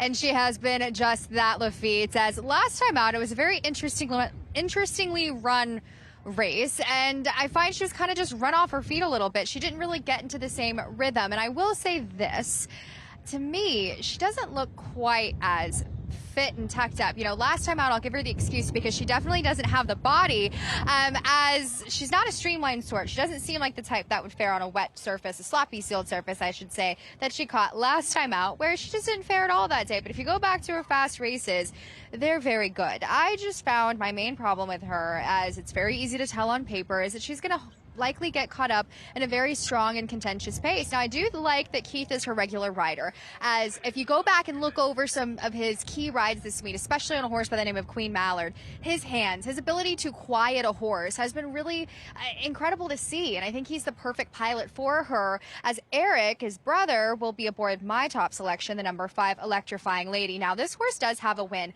at this very interesting distance, as last time out, that was the odd race where a long shot was in a tough pace, quick pace up front, and ended up holding. This horse is going to take advantage today, I believe, of a pace that will be incredibly strong up front. We shall see if it does hold, but I think she's got an incredible opportunity if she can kind of sit in a tactical position. I will say she's got a lot of size to her, considering her pedigree. She's not the shorter coupled kind you would suspect of a daughter of Practical Joke. She's actually a half to a grass winner, stakes winner, and Ginger and Rise. So honestly, I think she could fare on the grass, but she has the proven dirt form, and I find she's in a right spot tactically for this race. But the number 1, Jeanette, is your speed demon on the inside, and Jade Cunningham has done an incredible job. It's pretty sweet to see how her goal coming into this meet was to win 3 races. As of yesterday, she's won 6. With a small sample size, she's about as hardworking a horsewoman as you're going to find, and she's done a tremendous job keeping this filly together because she's high energy, high strung. As you can tell there with the pony, she angles her body out, so she always has 2 handlers on her head to kind of preclude her from running into people, and sometimes she even likes to reach up and kick you. So she's a very high energy horse that I find has been kept incredibly well as far as her flesh, as far as her condition, and as far as her as an individual. I think she's going to fare well today, albeit is going to be up against it as far as the contentious fast pace she will likely face. But I got to give it to you. It's kind of a sentimental thing watching a young person get involved in this game as she has and learn from some of the best in Dwayne Lucas and Dallas Stewart, among others, Lafitte. But I'm going with a little bit more of a tactical angle in the number 5, Electrifying Lady. At 6-1, Electrifying Lady. Jeanette, Jade Cunningham, can she saddle winners on back-to-back days here at Oaklawn Park? And then a grizzled vet here, the mare, number 4, Key to Success at 19-1. And why you think, Richie, she just might outrun her odds? Well, right, I mean, she's a huge price now. Just click to 21-1. 3 back, she was second closing to Miss Arlington. And there is a lot of speed in the race. So this is the kind of horse that could round out one of your exotics, finishing second or third. She is 2 for 2 at the 5.5 furlong distance. So you know she'll be passing horses. Maybe she'll run out of ground. Maybe she won't be good enough. But at that price, I'm willing to take a chance and use her in my exactas. The speed on paper, who is the quickest of the quick, in your opinion? Well, I think the outside runner, the filly, where is she? I'm sorry, Itzel. I think she's the fastest of the fast, but Jeanette from the inside is under more under the gun, if you will. Exciting right from the start. This 5.5 furlong sprint with a $125,000 purse. Over to Matt Dinnerman with the call. Race 5 kicking off the Class 6 at Oaklawn Park. Itzel to the outside post. Ramon Vasquez aboard in the Gary Barber Silks. Here's Itzel. We're ready to go. And they're off. Itzel and Jeanette, the inside and outside horses, broke very sharply, and they're on the lead together. Miss Arlington tracking today. She's running in third. Miss Carroll County, the Arkansas bred, in the 4th spot. Then comes September Magic. Ibuki on the rail is 7 lengths behind, 5 clear of Electrifying Lady, and Key to Success, who's well out of it. Speed Duel on the lead, and they're firing out there. Itzel clearing off from Jeanette. It's Itzel, very, very speedy, opening up. 1.5 lengths now on Jeanette. Now 2 behind, running in the 2nd spot. Miss Arlington about to join her. Gap of 5. Miss Carroll County. September Magic under a ride. Ibuki still 3rd last. Electrifying Lady right behind her. Key to Success well out of it as they hit the top of the lane. Itzel has increased the lead. She's 5 ahead, hitting the 3/16 pole. Miss Arlington into 2nd with Jeanette looking for back markers. Electrifying Lady trying to make up some ground, but Itzel with a furlong to go is still going. Itzel by 8, 9 lengths with a 16th to go, and she ran them off their feet. Itzel with a huge effort for trainer Peter Miller here. Itzel stopping the clock in 1:04.1 for 5.5 furlongs. She rolled around there. Key to Success 2nd from the back of the field. Then Electrifying Lady, September Magic 4th. Blazing speed, running them off their feet indeed, running up the score. She did all of it. Itzel off the bench and right to the winner's circle. He was decidedly best, just ran them off their feet at every point of call. All of that good speed intact, and she just drew away through the stretch with every stride. And who rallied from way back to be 2nd at a huge price to round out your exacta? Number 4, Key to Success. Well done. At 20. 500 start here at Oaklawn Park. 22 or 23-1 she went off of. I mean, thought she might outrun her odds. She does just that. And she was in another county down the backstretch. She was so outfooted, but at least you know she'll close. Horses like that can make a nice exacta for you. You're stepping aside. Are you ready for Name That Winner of the Valley of the Vapors later in the broadcast? No, I'm not. I want to just drop the mic after City of Light yesterday. After only 3 clues. After only 3 clues. Well done. Richie Migliori stepping aside as our coverage continues on this Friday before the Oaklawn Handicap tomorrow afternoon and stakes racing at Aqueduct. Friday feature oversubscribed. There she is, Seth Klarman's English mare. All of her races stateside, including a pair of stakes wins on this turf course, seeking a 3rd in the Plenty of Grace. Next.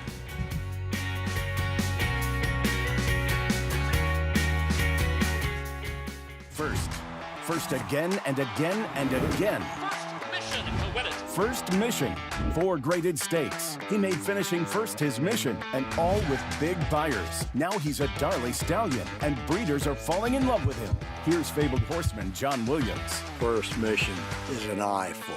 He's beautifully balanced, and I love the way he uses himself as he moves. Come to see First Mission and tell us your first impression. Consider it your mission You bet with Naira Bets.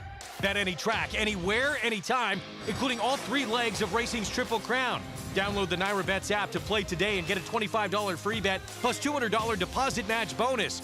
Watch live horse racing, get expert picks, boost your bankroll with daily promotions, and hone your handicapping skills with exclusive tips and tutorials. Sign up now to claim your $25 free bet and $200 deposit match now through the first Saturday in May, only with Naira Bets.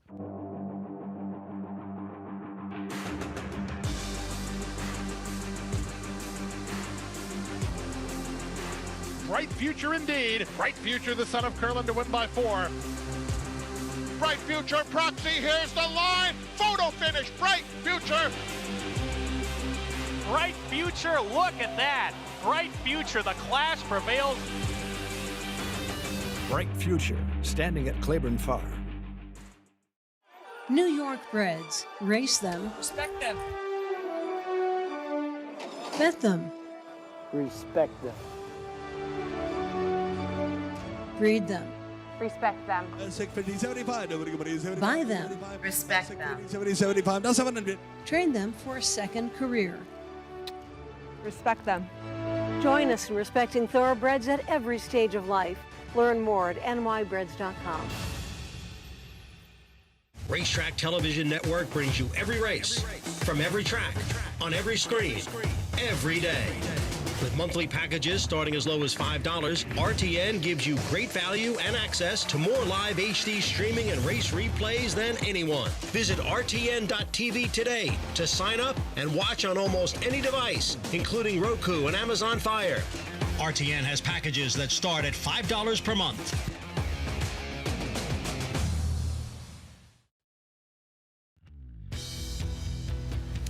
Back with you on our Friday coverage on Fox Sports 2. You're watching America's Day at the Races. And a beautiful stroll through Central Park. Wow, they're fast. Wow, look at her go! New York City's racetrack, our final few months before we shift permanently to Belmont Park. Of course, summer at Saratoga. Todd Schrupp back with me as we get set for our Friday feature coming up on the lawn in the Plenty of Grace. Yeah, and we've seen price after price. There was only one race today, and it happened to be a 3-horse field where we had an odds-on favorite win. You figured a day like this was due at Aqueduct. We kind of had a steady diet of small fields with a lot of favorites. That has completely changed today. Plenty of Grace coming up. Chad Brown has dominated this race. We'll get to it in a moment. 2016 to 2021, he won it 5 times over that span. Let's wrap up the 6th, and we already knew going in we had a pick 6 carryover. It's not an easy one to have here, though. Easy Roll, Ray Handel for Ray Vargas Jr. Easy Roll makes it back-to-back wins, and coming out of a mile effort where this horse went off at about 7-2 and got the win. But I don't think anyone thought that this race by anyone could be won by such a devastating margin. Once Easy Roll hit the front, no one able to make up any kind of ground here, and then goes on to absolutely dominate here. And at an overlay, if you're looking at the 9-2 morning line, you're getting a good price of 7-1 in the end. The latest boxcar winner here at Aqueduct. 1-2-5 finish, $16.12 for the victory. Pick 3 to tell you the kind of prices we've had this afternoon. Over $661. Not bad at all. Feature up next. Plenty of Grace. Mile over the inner turf. Phillies mares 4 and up. And Chad Brown, 3 chances to win this race. Led by oversubscribed 3-1 right now, but a real challenger in And One More Time is going to shorten up on the outside for Marcassi. Yeah, Marcassi's only got 1 chance at this race, but it's a big one as this horse is getting away from Destino d'Oro. Destino d'Oro would probably be the favorite in a race like this, and One More Time has been second to her, beaten ahead 3 starts ago in the Tropical Park Oaks. That ended her 3-year-old season. Her 2 starts this year as a 4-year-old, also against Destino d'Oro, who she couldn't conquer. And Plenty of Grace, the horse that this race was named after, is one of the great daughters of truly one of the great turf horses that America has ever had. That is Roberto, and this is Darby Dan through and through, but plenty of grace racing on this circuit, getting one of her 8 lifetime wins from 39 career starts, trained by Thomas Skiffington and ridden to victory by Pat Day. I believe John Veach, right? Before. Yeah, there were, like, she had a long career and there were several trainers, but her last trainer was Tom Skiffington. 3-way photo to win that race. One of 4 Darby Dan homebreds to win the Diana. Just incredible history for that farm in that race, which the Diana, as we know, one of the most incredible races in the female turf division. Yeah, that is a race that you point towards. And if you don't know about Roberto, the sire of Plenty of Grace, that's what's nice about Wikipedia, YouTube, and AI. Plenty of Grace coming up. Chad Brown won it every single year from 2016 to 2021. Wasn't run in 2020. 3 chances, as we mentioned, coming up to win yet another. And so a little surprisingly relaxed right now, taking a lot of attention from Miguel Clement. We'll be back.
Back with you on our Friday coverage. Plenty of Grace coming up in about 9 minutes. Our program brought to you by Hillendale at Alapa.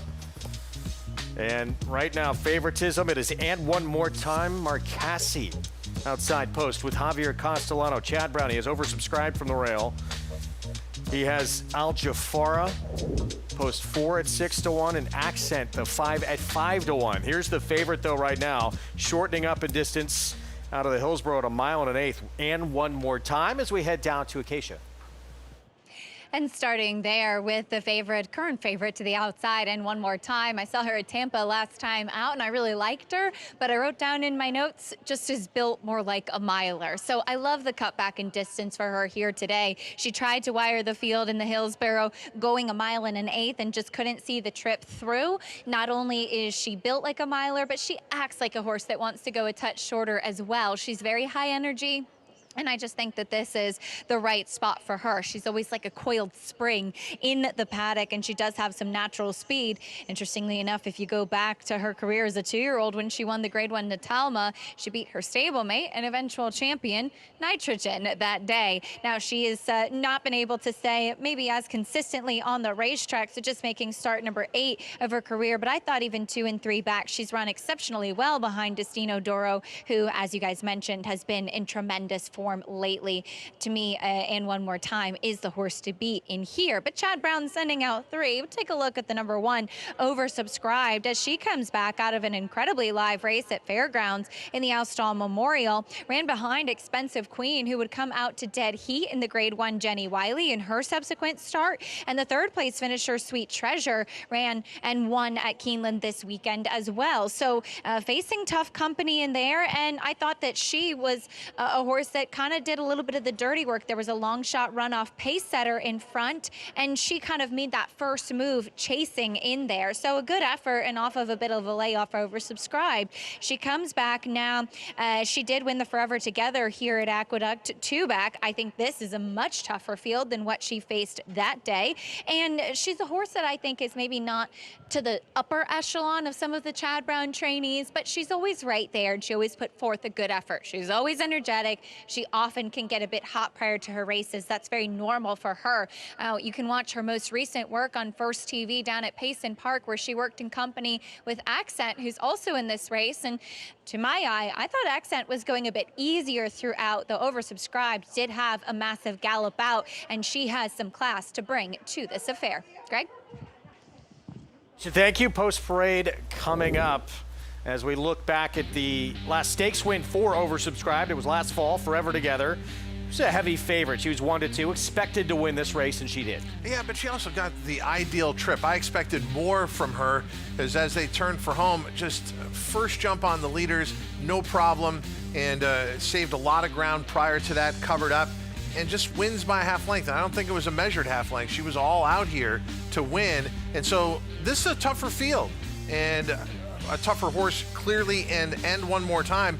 If I'm going to be looking at Chad Brown's barn, I'm going to be looking at his other 2 horses in here who are much better prices. Oversubscribed 3-1, to me, over bet.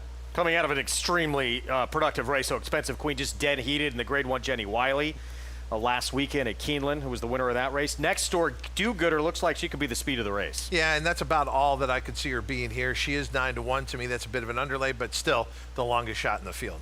4-year-old return to the races, Miguel Clement's Relax States debut. Yeah, Relax, I'm not going to say don't do it. I would absolutely look at Relax coming in, especially with the Group 3 company that this one kept over in France. Here's Al Jafar at Chad Brown Madacat Stables. Yeah, the debut at Keeneland during the spring meet last year was awesome. The follow-up effort in the Endeavor at Tampa off a long layoff was not, but this horse has the race in her. Third part of the Chad Brown trio, Accent. Has yet to lose. How can you not like that? When you see a horse run through their conditions like she has, they often step in a stakes company and win right away. And one more time, 8-5 favorite. Well, we talk about the pace in this race. She tried to go gate to wire last time out in the Grade 2 Hillsborough at Tampa, but she is more comfortable rating just off the pace. So to your point about Do Gooder maybe going to the lead, she could get an ideal trip to let this race develop from her outside draw. To Accent, who is currently 5-1 here, and as you said, she's done nothing wrong, perfect to this point, but gets a class test today. Yeah, so maiden special weight debut at Tampa, then gets the win allowance company, then optional 32 last time out, but she's run right through those conditions. She likes to come from off the pace. You talked about Chad Brown, how he's dominated this race. I think in a couple this of champions on that list as well. Yeah, some very good horses. Uni, for me personally, would be the best that you're listing there, although Regal Glory really good as well. But I would be more inclined to look at a horse like Accent, who is on the rise. And, it's fascinating to me with Chad Brown. It's been totally inverted over the last 5 years or so. He doesn't have the presence at Gulfstream Park compared to what he does at Tampa. So his horses that come in off these Tampa efforts are to be respected when they come up in New York, but it's been a shift in his winter program. Meanwhile, the favorite, here's, and one more time, those Silks of Live Oak Plantation, trained by Mark Cassey. And the first time, obviously, this is a different race we're looking at, but the first time she was ever on grass, She beat an eventual champion in Nitrogen. Yeah, and this race that we're taking a look at was her 3-year-old filly year, was the Tropical Park Oaks. This would be her last start of the year. She had the lead at the top of the stretch, and then she loses to Destino D'Oro, whom we were talking about, and she's a really clear second in here as these two come down to the wire. It started to rain that day. I know the turf course officially listed as firm, but rain a bit of a factor in this race. And that effort to me, although she was second that day, to that quality of competition, it beats this field. 2 minutes to post here over the inner turf, and there's plenty of grace coming up. And, you know, this one does have some tactical speed, but Do-Gooder seems like a quicker horse to the inside, right? Yeah, and I don't know for how long that's going to be. That's going to be the real question, isn't it? But last time out, Do-Gooder, the lead was taken away from her in the Swanee River down at Gulfstream Park because you had a runaway pace. The opening quarter mile was 21-4, the half 45-1. We watched a turf race earlier today around 2 turns, obviously different competition. They went the half mile in 50 seconds. We're not going to see anything like that, I don't think. And even if Do-Gooder gets a clear lead, the rest of these horses, the serious contenders, have the ability to remain in contact. Let's head downstairs to Acacia. Also was taking some early money is the 3 Relax as she makes her stateside debut. She was purchased at Arcana for the U.S. equivalent of about $580,000-ish coming in, as she does have some class given some of the horses that she's faced over in France. And if you watch her last race in Group 3 company, which is on softer turf as well, she did all the dirty work that day, being forward, chasing the pace setter, making the first move, and then getting just caught by some closers late. And she has some forward position in her European races. Now, it is often the case when you see horses racing in Europe coming to America, they are kind of out-footed, but it is, I think, a positive to see one with a little bit of natural speed shown in Europe, bringing that form here. On top of that, she's not built like a typical kind of European filly, in particular a French bred, in that she has a lot of size and substance on her. I've watched her throughout the winter at Payson, which is often a really nice in-between spot for horses coming from Europe because it's not quite the chaos yet of a racetrack. You're out in paddocks in the afternoons as well, and she's just done exceptionally well, but she had that big bone. She does run in that hood, which she ran in Europe, where it's just her ears covered, so keeping the status quo with her, muffling out the sound, but so far she's handled everything quite well. I'll see how she handles stateside racing for her U.S. debut. Now, looking at the other Chad Brown runners, the number 5, Accent, she's actually the one that I'm most interested in of the trio. She is the half-sister to multiple Grade 1 winning Program Trading, and while she's facing stakes company for the first time, she's been very impressive down at Tampa, where Chad usually does start his best turf horses with their years there. As I mentioned, I thought she was going better in the workouts. She had a strong warm-up. There's not much of her. She's on the smaller side, but she's very efficient and light on her feet in the way that she covers the ground. The number 4, Al Jafara, I'm still a bit surprised she was the favorite in the Endeavor. I thought Aussie Girl, the winner that day, should have been the favorite, and she won like she was. But one thing about Al Jafara is that she comes in here after that disappointing effort where she was off the pace and the winner did wire. Visually impressive in the way she won that allowance at Keeneland. I do wonder if she prefers a turf course with a bit of cut in it, though, given that she won on a good turf at Keeneland and soft turf over in France, Greg. Well, the new face, what will we get from Relax? 4-1 right now as the public has really dialed in here on And One More Time at 6-5. Yeah, man, I hate to be in that category of being one of those who love the 6-5 favorite, but like I said, I just think the horse that she's been facing in her last 3 starts, getting away from Destino D'Oro, makes the difference for the 7 And One More Time.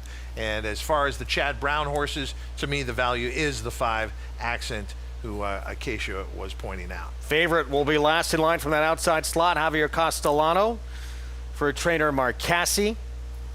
A win over an eventual champion, back as a 2-year-old north of the border.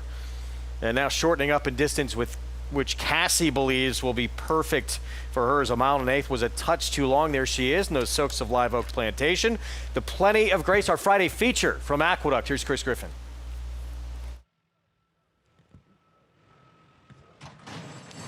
And they're off. Al Jafara broke beautifully, but doesn't want the lead, and One More Time. And towards the outside with Accent. And Accent's going to take back, is now a neck back in second, as And One More Time will show the way. And One More Time is in the 2 path. Accent doesn't give up that rail position, sticks right with that early leader. They're 1-2 into the turn. Oversubscribed is Keen, saving ground, but wants to go. Just ran up on heels, is back to 4th. Out wide of there is Do Gooder, who's progressing, has taken 3rd. Well settled now is Al Jafara. After the break is back there in the 5th position, and the Triller, Relax. They work up the backstretch and 23-4. The opening quarter mile for And One More Time. There's been some pressure, and here comes more from Do Gooder in the center of the course. Losing ground there was Accent, who's back to 4th, is Oversubscribed. Going to ride the rails, more settled, and here with a head in front. He's taken the 3rd spot, but And One More Time still leads it. 48.69 for a half-mile time. Also ready to go is Al Jafara, 3 wide in that 2nd group, and the trailer, Relax. And One More Time into the turn. And One More Time still with a neck advantage. Do Gooder in pursuit. Oversubscribed is called upon for her effort. In between horses there comes Accent. Outwider is going to be Al Jafara, and Relax down the center of the course. The leader, And One More Time. Oversubscribed is in the clear, and here comes Oversubscribed, has been ready to go, is coming after the favorite, And One More Time. And One More Time isn't giving up the lead, is still up by a full length. And One More Time, Oversubscribed, is trying to cut into that margin. And One More Time, all the way in the Plenty of Grace. And One More Time over Oversubscribed. Al Jafara, an Accent in 1 minute 36.68 seconds. And One More Time, resilient on the front end, Oversubscribed, tried to make a bid and not able to get to her. Well, the biggest surprise is what you were talking about out of the starting gate, and that is the 2 Do Gooder was not interested in the lead. So Javier Castellano and One More Time, we talked about her versatility. They took the lead. The opening quarter mile, 23-4, and then the race is won in the 2nd quarter. They get to the half in 48-3. So you're looking at a relaxed 2nd quarter mile in 24-4, and that's why And One More Time has plenty left down the stretch. She does drift out there a little bit, but she stays enough in her path that it does not interfere with anything going on with the 1 Oversubscribed. But again, Javier Castellano just absolutely doling out those fractions perfectly. Final time for the mile, 1:36.3. Chad Brown has to settle for 2nd, 3rd, and 4th. As And One More Time, Marcassi, Live Oak, Javier Castellano lead every step of the way for the victory at even money in the end. Yeah, and this is our first favorite since race number 2 on the card. But both favorites that won today, just going in, if you had to rank possibilities, these were the 2 winners, these 2 favorites who were definitely most likely on the entire card. So if you were able to take this horse and surround this one horizontally in the pick 5, pick 4, and even the pick 6, it was a wise move to anchor there, and you got some value in and around. Prices from the Plenty of Grace to come. Again, wins at even money in our Friday feature here in New York. Let's send it back to Hot Springs. There's an odds-on favorite to contend with as well, in the form of Filly Crystal, 3-5, and the 6 furlong sprint make it 5.5 furlong sprint. Fillies and mares as they hit the track moments ago. Filly Crystal 3-5. We start with Azona, quick Indiana bred drawn inside. She'll be quick again in this spot. Problem with her is she hasn't been able to sustain that rally in her prior races. Filly Crystal, she's sharp. She hadn't won 3 or 4. She's just been on an absolute tear since switching hands for $25,000. Man, has she rewarded her connections. Baytown Butterfly, Ramon Vasquez. A barn favorite, I will say, of Peter Miller's. Swift Win, other half of the Asmussen duo. She's got to bring up her better form from out of town to compete with these. Delachina, typically involved early. She is, and she's been in some incredible form. That 2-back long shot performance. It was a surprise, but she ran well. Rojo Rita, there she is, back to dirt, fast on any surface. She is. She's been on turf, dirt. We'll see. She gets back to the dirt, but she's got some incredible form, running 2nd last year at a stake race at 6 furlongs. Illinois bred Kelly's Girl, Abel Cedillo takes over. Finally, Musical Prayer. She's won 2 straight, now with co-owner and trainer Randy Morse. She's pretty interesting here. I think she does have some tactical ability, though she was nearly wired that field, did wire that field last time out at this distance. A split race, as we saw from race number 5, the same condition, same distance. Many sprinters looking to get these opportunities here at Oaklawn. Lafitte. Some fast fillies and mares ready to roll. Start of the late pick 5 here at Oaklawn. More on this 6th race, but back to Aqueduct, Greg, where we have a little controversy following the last race, yes? Yeah, we have an objection, Lafitte. Finished with And One More Time, your winner 7-1-4-5, the 4th place finisher. Accent, trained by Chad Brown, Jose Lezcano have lodged an objection against your eventual winner.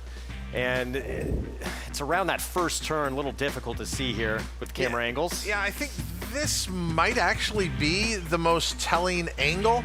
The other one that they've been showing was on in the inside, and you couldn't really tell for sure. I can't tell. The thing I cannot tell is, did the 7 actually make contact with the 5 Accent? Because then it does get more serious if you're worried about the 7 staying up here as a winner. This is the angle you and I were watching initially, and it does appear as though the 5 Accent has position, but what you can't tell from that angle, how much did the 7 come over? The other angle, you almost see maybe the 7 come off the 5 a little bit, like physical contact, and almost bounce off that horse. The first angle that we saw, I thought the 7 And One More Time was completely resolved. Now you tell me, does the 7's back end kind of spin out here off the 5? Does the action change at all? Or does this horse maintain position? I don't know. It could have been a case where Jose Lezcano reacted, but I've always said in these situations, well, what if that rider doesn't take evasive action? Then there is contact. There's more to this than you might have initially thought. And for right now, it's an objection, not a steward's inquiry. Right. But let's go down to Acacia for more. Yeah, I agree with Todd that it is hard to see on this angle, and it is entirely possible, looking at kind of the tracks as to where they are on the turf course, that And One More Time actually kept her position, but they were in tight. The issue is that coming over at that point with Accent ends up kind of throwing her head up and having to check back. You see Jose Lezcano go to a right-handed crop to straighten her out, and that causes her stablemate, oversubscribed right behind her, to then throw her head up and to shuffle back as well. So it was a chain reaction. However, as far as the best I can tell, it actually looks to me like the 5 Accent came out a little bit first, but the hip of the 7 And One More Time did interfere into the shoulder of the 5 there, Greg. Javier Castellano, your rider who's aboard your unofficial winner, looking on to see what's going to happen in here. And if you do not have conclusive evidence and you're the stewards, it makes it difficult to make a change, doesn't it? Can I bring up Zulu Kingdom? Like, is it okay to bring him? Yeah. I mean, that was the big story of the summer. Situation? You know, he gets disqualified out of win for action into the turn. That looks very similar to this. That was one of the big controversies of the summer at Saratoga. I love what Acacia said, that she felt just watching the tracks and watching the replay that maybe the 5 was coming out at that point as well. I guess sometimes, you know, we watch these things in slow motion, but it doesn't take place that way. And you got to realize they are going into the turn. So what do you expect the 7 to do when they go into the turn? Do you want the 7 to now drift out 2 paths and make it that clear for the 5 here? I mean, I don't think this was severe. Yeah. And we've just been told there it is, no change. So the objection comes down.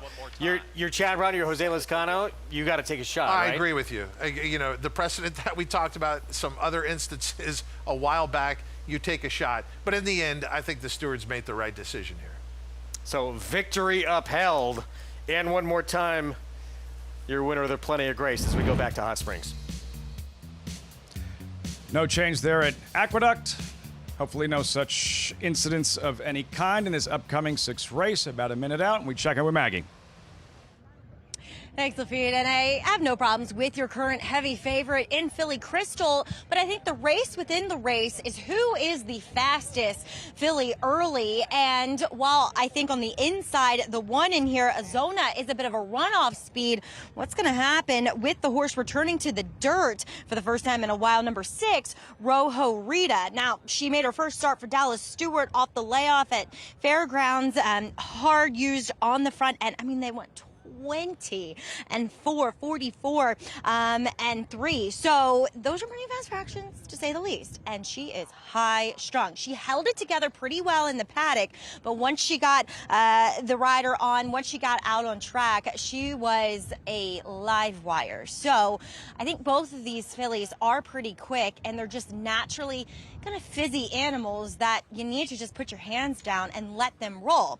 Rojo Rita, I don't mind her getting back to the dirt. Look who she faced. Going back to that even forward gal, Latant, who is a grade 1 winner sprinting. So I think Rojo Rita deserves a look in here. But another horse that I think makes a good amount of sense is number 3, Baytown Butterfly, who comes out of a race in which 3 horses have run back. 3 horses have won, including second place finisher Tisn't She Lovely, who did run a 76. She is a bit of a smaller filly, kind of small and compact, but just really well turned out here for the Peter Miller barn. And if that pace does develop, maybe she is the one who can capitalize on it. I'm very interested in one that has tactical speed, though. Bought in the Fasig-Tipton digital sale after her last start is number 8, Musical Prayer. They did only pay 40 grand for her, so I'm a little bit cautious about that lower sales price. But at the end of the day, looking at her form, probably what she's worth. And connections are aggressive with her here. She looks sensational here on the racetrack in the paddock. She's a horse that I have liked before, but I thought also, Lafitte, she was moving better, and I think she sets up shop right outside, right off of the pace, and is the first one to come calling. The trip looks the part, in form. Musical Prayer seeking a 3rd straight, circling back to another filly Maggie touched on in your top selection here, Megan, number 3, Baytown Butterfly. Yeah, I'm optimistic now from here for Maggie, but also I think that this filly, Baytown Butterfly, has faced better. You go back to a stakes performance 2 back. I think she's primed for the right spot. We'll have to get faster, though, to get around your favorite. From off the pace, table should be set as they file into line. Time for this late pick 5 at Oaklawn. Matt Dinnerman with the call. Race 6 live on FS2. Number 4, Musical Prayer outside post. We're ready to go. And we're off. All 8 fillies and mares broke in a single file line. Filly Crystal after the start has to take up a little bit here, and Filly Crystal, the favorite, is last down the backstretch run. Rojo Rita on the lead with Ozona, who's moving forward on the inside. Ozona nose in front of Rojo Rita, who finds herself between horses. Musical Prayer is 3 wide. Length and a half or 2 back to Baytown Butterfly, saving ground into the far turn. Kelly's Girl alongside of her. Delachina shuffled back to the 3rd last position. Then Swift Wind and Filly Crystal will have to pass them all. And 5/16 of a mile is a lot of work to do here, 10 behind. Coming to the top of the stretch here, Rojo Rita with Ozona, and here's Musical Prayer on the outside. Musical Prayer comes looking for the lead, grabs it as they come off the turn here, leads the way narrowly. Now Kelly's Girl is tipping outside into action now. Kelly's Girl is being asked for more. Meanwhile, Filly Crystal still second to last. It was not her day today. As they hit the 16th pole, it's Kelly's Girl who has gone to the lead. Musical Prayer, Rojo Rita, and Baytown Butterfly stretched across the track for the minors. Kelly's Girl inches clear late to win for Mac Robertson. Rojo Rita second, Musical Prayer was 3rd, and Baytown Butterfly was 4th. The Illinois bred at a price 10-1. Kelly's Girl in the 6th at Oaklawn Park. Kind of felt like that race that maybe a bomb would go off, and it did with this long shot from the Mac Robertson barn. But if you go 2 back, she ran a credible race against open allowance foes. Now she's second off of the bench. She chased that fast pace early, and she got the job done. And she's been facing some formidable foes, albeit she's only got really 1 race to me that justifies her win today. And wins clear, and does Kelly's Girl.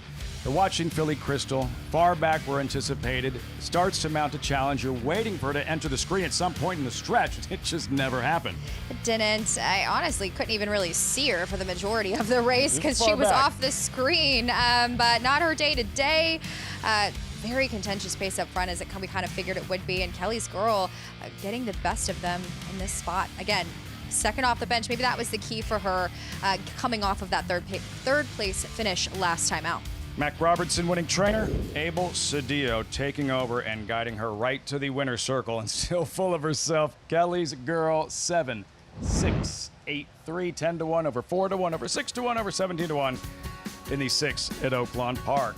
When we return, tomorrow's Bayshore Aqueduct. It's early race 4. Don't miss Solitude Dude back sprinting after chasing Derby hopefuls. Could be a monster afternoon for trainer Sappy Joseph.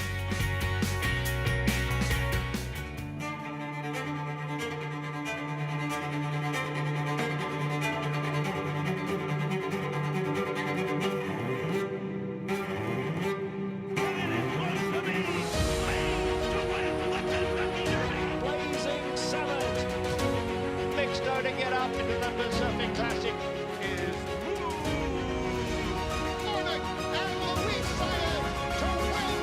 Good Magic, the classic sire.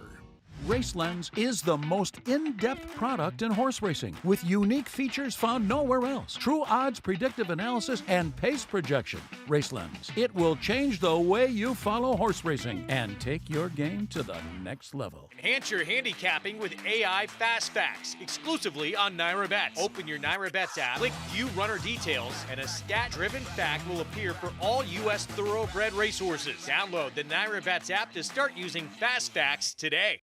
Definitely the best horse I've ever had in training. Sierra Leone has won the Whitney.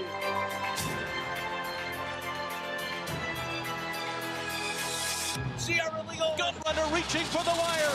Sierra Leone does it in the Breeders' Cup Classic. Today was the day that he got it done. It was Sierra Leone.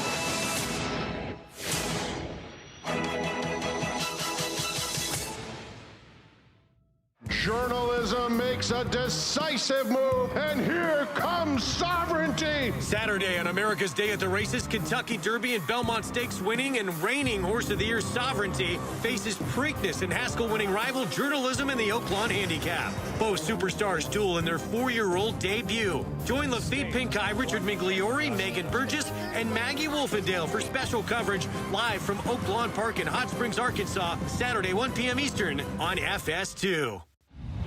Gunrunner is the sire of 16 millionaires and 12 Grade 1 winners.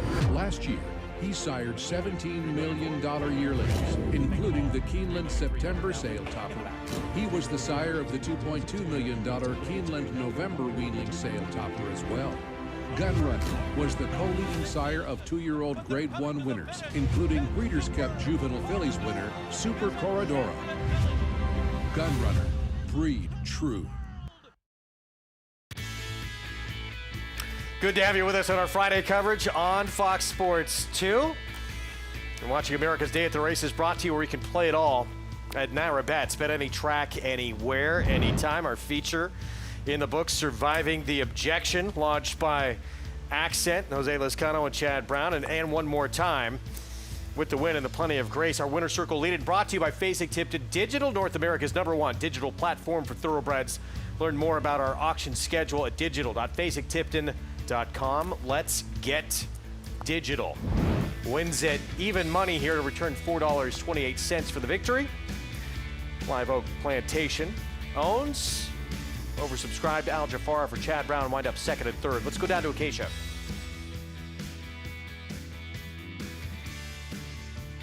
Pleased to be joined by winning jockey Javier Castellano, and one more time gets the win here. And Javi, first, let's go back to that first turn objection there. What did you feel between you and the 5 in that first turn?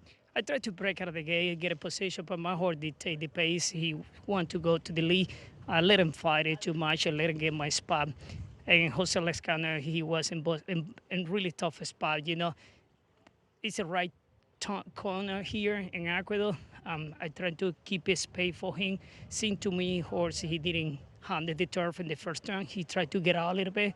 Lezcano, he did the best he can to maintain the horse in the course. But it's a tight corner, you know. You have to be there or try to advantage, get a good position. And I tried to give a space to him. You can see I never closed the gap, maintain my horse outside. I think it very clear. You can see the replay, and I think they still make the right decision. I'm very happy the horse, the way he did it today. Go to the league, gallop along. He finished really well. Very competitive horse, and it was a great performance today. Yeah, some great insight, and that's kind of what it looked like into that turn. And you've ridden and one more time down in Florida a few times as well, cutting back to the mile. I know Mark Cassey said he felt it would be the best for her. It really seems this is the right distance. I agree, Mark. He's a Hall of Fame trainer. He making the right call, most of the time. I believe I give all the credit to him. He decided to cut it up the distance, a little short distance. And he performed amazing. The way he finished, really strong finish. Well done. Congratulations. Thank you. Greg? Javier Castellano, Mark Cassey, Live Oak Plantation. You're winning connections with And One More Time as we move into the finale here on this Friday card. Did he seem irritated by the objection? What did you think? Like, listen to the comments. He was trying to be understanding. Then I think the more he talked about it, he's like, yeah, that's your fault. They've all been in that. Probably would do the same, right, in the other position? Yeah, right. But, yeah, he survived fine. Stewards made the right call. 6 furlongs outer turf, New York breds in this maiden special weight. And this is a race could produce yet another price. We've seen a lot of prices today, some getting on the lawn, several for the first time, some first-time starters as well. I remember yesterday when we ended up the day here at Aqueduct, it was Miguel Clement, first-time starter, who won at a bit of a number and won impressively. And now we have Miguel Clement with a first-time starter and the day in Kirkwood, who's getting some play. And if you tuned in to Talkin' Horses with Andy Serling earlier today, Acacia Clement was with him, and they do have high expectations for Kirkwood.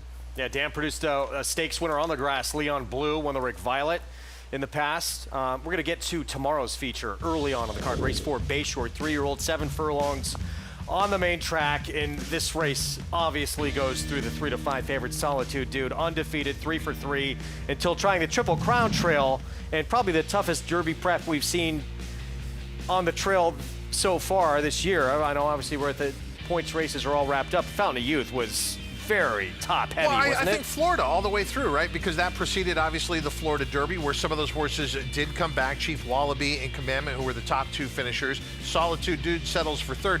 The question for him going into Fountain of Youth is how far he could go.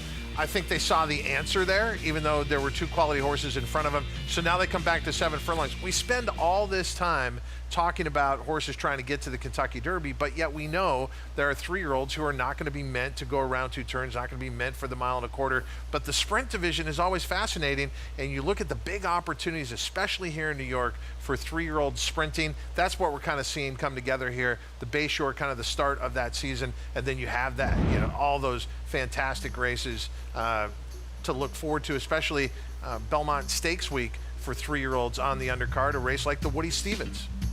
Looks like a good one. Solitude Dude, probably controlling speed from the inside as well. As we get to this nightcap on our Friday card, there's Kirkwood for the Miguel Clement Barn debut coming up. Let's go down to Acacia. And we'll take a look at a couple of first-time starters in here. Kirkwood is taking the attention, and he has a pedigree that could, if you look at it carefully, kind of go either way. He's that brother to Allure of Money, who won the New York Derby, 2 turns on the dirt, as well as that brother to Leon Blue, who won a mile turf race, turf stake. And then the second dam was an excellent turf horse in her native Chile, and also very effective on the grass here in America as well. So thus, with pedigree kind of leaning a little bit more towards turf, and he is compact and a very powerful individual. He was a bit on the muscle when he first came here into the paddock, checking everything out, but has kind of been able to rein in that energy a bit. Manny Franco going to be aboard him, the son of Vacoma, debuting here, and I like him on the turf. I think that that is the surface that he should prefer. Now, the number 10, Moonlight Drive, debuting for Jorge Abreu, has a massive turf pedigree on this one, being the half-brother to multiple stakes winner Moon Age Daydream, who we've seen quite a bit in those New York bred stakes here in New York. 2 out of 3 siblings won, both of them on the grass. This one, a son of Speightstown as well, a strong individual, has a lot of substance to him. I do think maybe will benefit from a start to kind of tuck up a little bit, but really has the shape and the makings of a very nice horse, and I think well suited to sprint as well, as he's a bit on the smaller side and very compact too. But some really nice pedigrees in this race with some first-time starters and a lot of horses trying the turf for the first time, Greg. Yeah, thank you, Acacia. 9 to 5 favorite though right now, that firster. For her husband's barn, Kirkwood. Manny Franco will be aboard as we look at the 10 here, Moonlight Drive. First timer here. That Sirius has some big pedigree for the grass. Yeah, Malibu Moon on the dam side here, so win early. The Spites down can run on just about any surface. And the key is what we saw yesterday. Look, in route races, it's been a little bit different, although we did see gate to wire, but the early profile, we're only on day number 2 of grass racing return to the circuit, but on or near the lead is a good thing, especially in these sprint races. So these first-time starters better show some speed, and with their pedigrees, they should. Big price from the inside here on a first-time starter for the Tom Morley barn. No spun intended. Yeah, a difficult spot to draw the rail for a first-time starter, and the 22-1 says it all. Poppy's Ticket, Chris Engelhardt barn. Poppy, while he tries the grass for the first time, it's just an okay pedigree, and he's 0 for 6 coming in. Dingy Bar, John Terranova trainee. Would have to win against the track profile. This horse is solid on the turf, but likes to come from well off the pace. Yeah, 2 pretty good sprints on the grass, but did come from pretty far out of it. The 4 Twirling Lad cuts back in distance. Yeah, hasn't had a lot of opportunities to sprint on the grass. The races going long on the grass are okay. So mixed signals, overlaid from 5 to 2 in the morning line to 5 to 1. Dominic Schettino barn with a first-time starter, Peyton. Yeah, I normally like to play the first-time starters by Honest Mischief, but I don't know a whole lot about the broodmare sire, Airdrie Apache. Bill Mott, first time on the grass, Aristide Melal, I believe, and there's pedigree here on the grass. And this horse is fast. And remember, we saw Bill Mott win earlier with a horse gate to wire and an upset at 15-1. Next door, 6-1, Spiteful Storm, first on the turf for this one as well. Yeah, I can't do the 0 for 6 as far as whether or not this horse will handle the grass. That should not be the problem. Actually, that produced a horse that ran with an 86 buyer in a stakes race in the John B. Hettinger. Here's Kirkwood, the favorite for Miguel Clement. Yeah, looks good out on the racetrack. Looks like a horse who would be quick out of the gate, son of a coma. David Donk runner, Deacon Blues, first on grass. Love me some Steely Dan. This is one of my favorite songs in their expansive catalog, but it'd be hard to make a case for this horse. And from the Jorge Abreu barn, this dam produced 6-time winner on the turf, multiple stakes winner, Moon Age Daydream. And warming up like a horse who could be pretty sharp out of the gate, and I thought looked fantastic in the paddock, and continuing that out here in the post parade. 3 minutes to post on our Friday finale here in South Ozone Park, New York. We'll have it for you when we come back in our continuing live coverage here on Fox Sports 2.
Back with you on our Friday coverage. Nightcap coming up here on Fox Sports 2.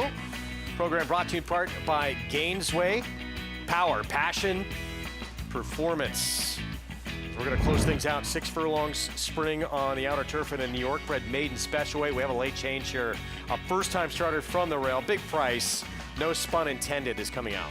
Yeah, it was 31-1 at the time of the scratch, so you're not going to see a whole lot of impact on the tote board. The next question you ask yourself is, okay, how would this horse just impacted the race? Well, first-time starter, you don't know what type of running style this one would have had. So what it does is obviously opens up that inside, and now, you know, essentially you're looking at the 2 who probably wasn't even a huge consideration, essentially your rail horse. Bill Mott has the reigning horse of the year returning tomorrow in Hot Springs. He's got one trying the turf for the first time here at start number 3 to close things out in our nightcap as we go to Acacia. He does, and he won a race earlier today with a horse trying the turf for the first time, and that horse really didn't have much turf pedigree, but this one does. The number 6, Aristide Majol, as that's a French sculptor and painter, and this is a son of Cantharos out of a dam that was a 2-time turf winner. Plenty of pedigree to suggest he should move up on the grass, and he looks like a turf horse as well. Big flat hoof on him, slacker pasterns. I think he'll appreciate the surface change. All that to say, I landed on a horse with some turf experience, the 4 Twirling Lad. I do think he could be the best horse in here, at least thus far, with the numbers he ran as a 2-year-old. One concern about the cutback in distance, because his pedigree would say longer, but he is on the smaller side, very fit off the bench. We'll see if he takes that step forward from 2 to 3, Greg. All right, thank you, Acacia. 3-2 favorite, this one right here. First-time starter. This is significant money on a first-time starter. Yeah, because I thought there were so many directions to go, but I have to say the horse has looked the part. Obviously, Acacia has given us some insight as well, both on Talking Horses earlier today and on this show. But if there's going to be a price horse, it's that horse right there. If the 8 and 10 break sharp here, if they're in that top flight, I think either one of them have a huge chance. Chris Griffin with this finale on our Friday card from Aqueduct. And they're off. Deacon Blues broke sharply from the outside, and Spiteful Storm is in the early mix too. On the far outside, Moonlight Drive now sprints clear, and Moonlight Drive is pumped up, crosses over, gets in front of the field, is up by a half length, now over to the rail. Moonlight Drive and Dylan Davis front running. They're up by a length and a half. At the rail comes Twirling Lad. In between horses, there's Peyton. Peyton moves forward here from third, 22-4 for that quick opening quarter mile. Out wider, that's Aristide Mayol, who's in the 4th position, and down towards the inside, the well-backed debut for Kirkwood is saving ground to the inside, and Progression has taken 4th. Behind them is Deacon Blues. Further back in the field, Spiteful Storm. Far back, Dingy Bar with Poppy's Ticket. They reach the top of the lane, and Moonlight Drive has the lead. Moonlight Drive is still in front. Towards the outside is Peyton. Kirkwood's got run, is looking for a seam, and here comes Kirkwood down towards the inside, is weaving through rivals, has 5 lengths to make up. The leader is Moonlight Drive. Kirkwood is now getting ready for the task towards the outside. Moonlight Drive still with a nice cushion. Kirkwood tries late. Moonlight Drive all the way. Moonlight Drive over Kirkwood. Then came Deacon Blues and a photo with Peyton in 1 minute 10.26 seconds. Greg, I'm sorry to interrupt you. Can I ask you a question? Yes, of course. Okay. Do you have any harder races? Big pedigree for the grass here. Dylan Davis, aggressive from the jump, and it pays off. Yeah, that opening quarter mile, 22-4, is a quick opening quarter mile, but you have to take this away from the first 2 days of turf racing here. Speed is dominant, especially in sprints. It was a great debut by both horses, but as we talked about, the key was going to be the break. Dylan Davis, so fantastic consistently out of the gate, and he shows it here. But Kirkwood, they're going to be happy with that debut effort. But both first-time starters turning in great performances here. Good price on Moonlight Drive at 6-1. Don't anger the racing gods. I know, I shouldn't have done that. Moonlight Drive, impressive first time out. Chris Larson owns. Jorge Abreu trains, and yeah, Dylan Davis from that outside post. But being aggressive, yes, the difference here, right? Speaking of aggressive, did Yeah. you see what's in 3rd and 4th here? 10-8-9-5, 6-1 over 3-2, and then 31-1 over 53-1. Also, to follow up something else, I'm looking on my Naira Bets account. Not only was no one alive in the pick six, we're automatic carryover. I figured there's about 29,000 bet into the pool, so I think we're going to end up with a carryover around 16,000 when they pay out 4 or 5 of 6. There were a number of them that were 4 of 6. This one was 5 of 6. 5 of 6 today in the pick six is going to get you $2,100, and in the pick 5. Think about this, with a 3-horse field early, the early pick 5 came back $7,000, and then the late pick 5 today came back $8,000. Pretty incredible, and you get paid for being wrong in the pick six. I never thought of it that way. That's a great point. 10, 8, 9, 5. Pretty good return on, a couple thousand plus. Yeah. So we have a carryover into Saturday. Bay Shore on our card here, but of course the big one out in Hot Springs as we send it back to Lafitte. And Megan, we're done for the afternoon. You two take it away. Great stuff, guys. Yeah, that Saturday program, Aqueduct, 3-year-old sprinters, Bay Shore here, Oaklawn Handicap, $1.25 million purse. This 7th race, not equipped with a $1.25 million purse. Hard knocking $12,500 claimers. We start with taillights. Gonna have to get faster off of a dismal performance last time out in for the same tag. Seeking Sawyer. We missed Toby Keith. Seeking Sawyer. Homebred. Yeah, very sentimental there, and has some pedigree and comes off the bench here. Waco, claimed by Steve Asmussen. He's feeling it. He is. He looks sharp out there on track as he gets back to a fast track after that sloppy sealed try last time out. I got no money, claimed by Chris Hartman. First off the claim, 24% overall, and he, to me, is kind of a horse that either wants to run or he doesn't. He has to make up his mind. Arkansas bred Shea Wiz and Manny Esquivel takes over, then Ready Shoes at 21-1, long shot side by side. Yeah, this horse was rain protected for the first part of the meet and into tough last time out. We'll see if he can wake up against weaker. Martini Blue, Ron Moquette first after the claim. Another has to get back to some of the better form. Does have some races that make him competitive here. A Lucky Shot trending in the wrong direction. Very much so, but does get back to a fast track. And finally, Critical Threat. It's been a struggle. It has been a struggle. The blinkers come off, hopefully able to perhaps wake this long shot up, but have to make an extensive case for this one. Claiming sprinters, 9 of them. Start of the late pick 4 next here, Oaklawn Park. You have a few moments. Our focal point this weekend, of course, is that $1.25 million Oaklawn Handicap, Maggie, and all the attention on the big 3 and journalism, sovereignty, wide barrio, but publisher, who all of a sudden can't be kept out of the winner's circle. That's right, Lafitte. 3 wins in a row. It took him a while to find the winner's circle, yes. And while we are getting the 1-2 finishers from last year's Kentucky Derby, what about the 14th place finisher? I kid. But Publisher was in there as a maiden. He had run second in the Arkansas Derby prior to that Derby start. And look, it took him a while to find his way to the winner's circle, breaking his maiden back here in February. And 2, I thought last time proving that, it wasn't just a wet track. He is the real deal. Now that he's figured things out, he feels like a horse that is just more mentally mature. He's more physically mature. He was kind of unassuming looking as a 3-year-old, and now as a 4-year-old, he's kind of come into himself. And as his regular pilot, Eric Asmussen, has said, look, I got the recency edge over the 2 heavyweights in there in sovereignty and journalism. Some rust, perhaps, for the superstars to shake off.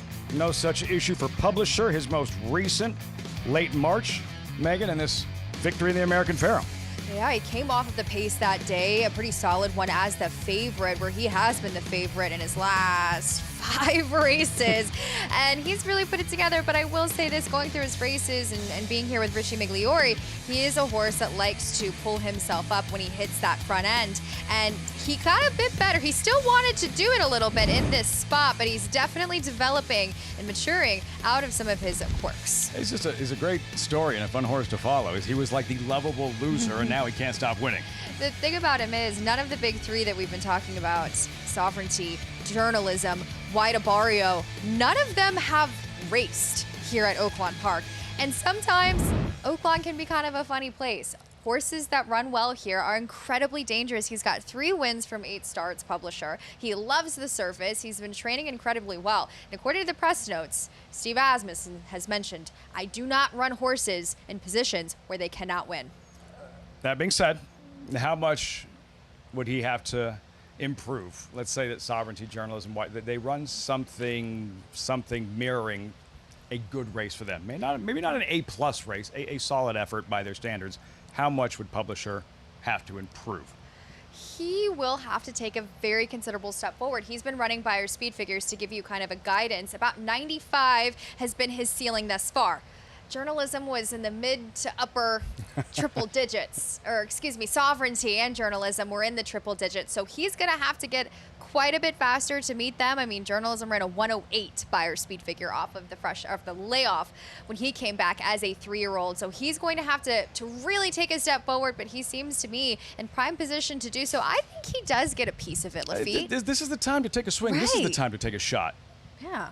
If these stars are going to be vulnerable, it's when they haven't raced since the Breeders' Cup, when they haven't raced since the Travers. Can't wait to see how it all unfolds. Oaklawn Handicap tomorrow on America's Day at the Races. You'll see it live on FS2. You'll see the 7th race live on FS2. And you like numbers 2 and 4, if memory serves.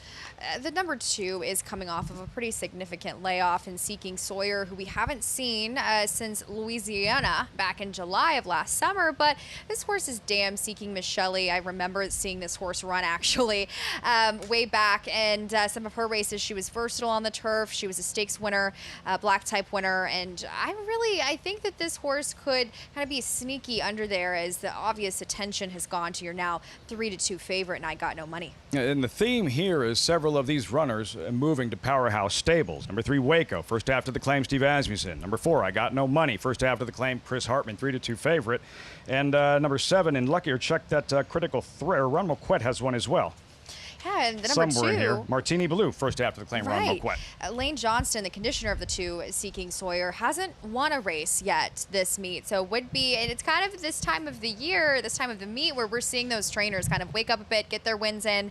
And I think this horse, hopefully, I haven't been able to see him in person, never seen this horse before, hopefully ready for the return to the races. Are you surprised that I Got No Money? Is this heavy of a favorite? I'm honestly not. This horse has had rolled off some incredibly consistent races back at Prairie Meadows. Then he came here, second to Ludwig, 2 back for 20,000 in a much tougher group. So the problem with him is here lately, he's got a disappointing effort last time out and then a disappointing effort first off of the bench, where you can kind of give excuses to those efforts. Maybe he didn't take to the sloppy sealed track. We got a lot of rain back on March the 7th, and I do find it was a much different surface than the 2-back muddy sealed surface that he got on February the 15th.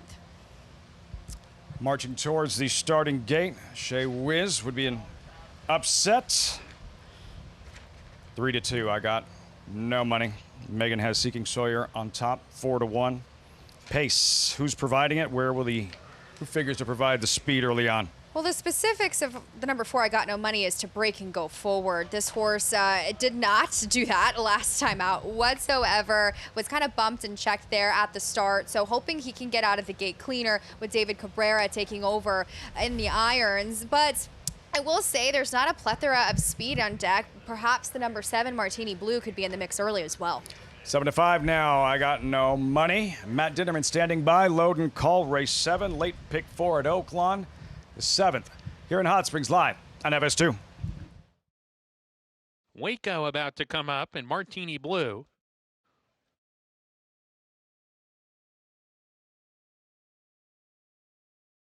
I Got No Money, post position number 4. I Got No Money goes it. Lucky Shot coming up.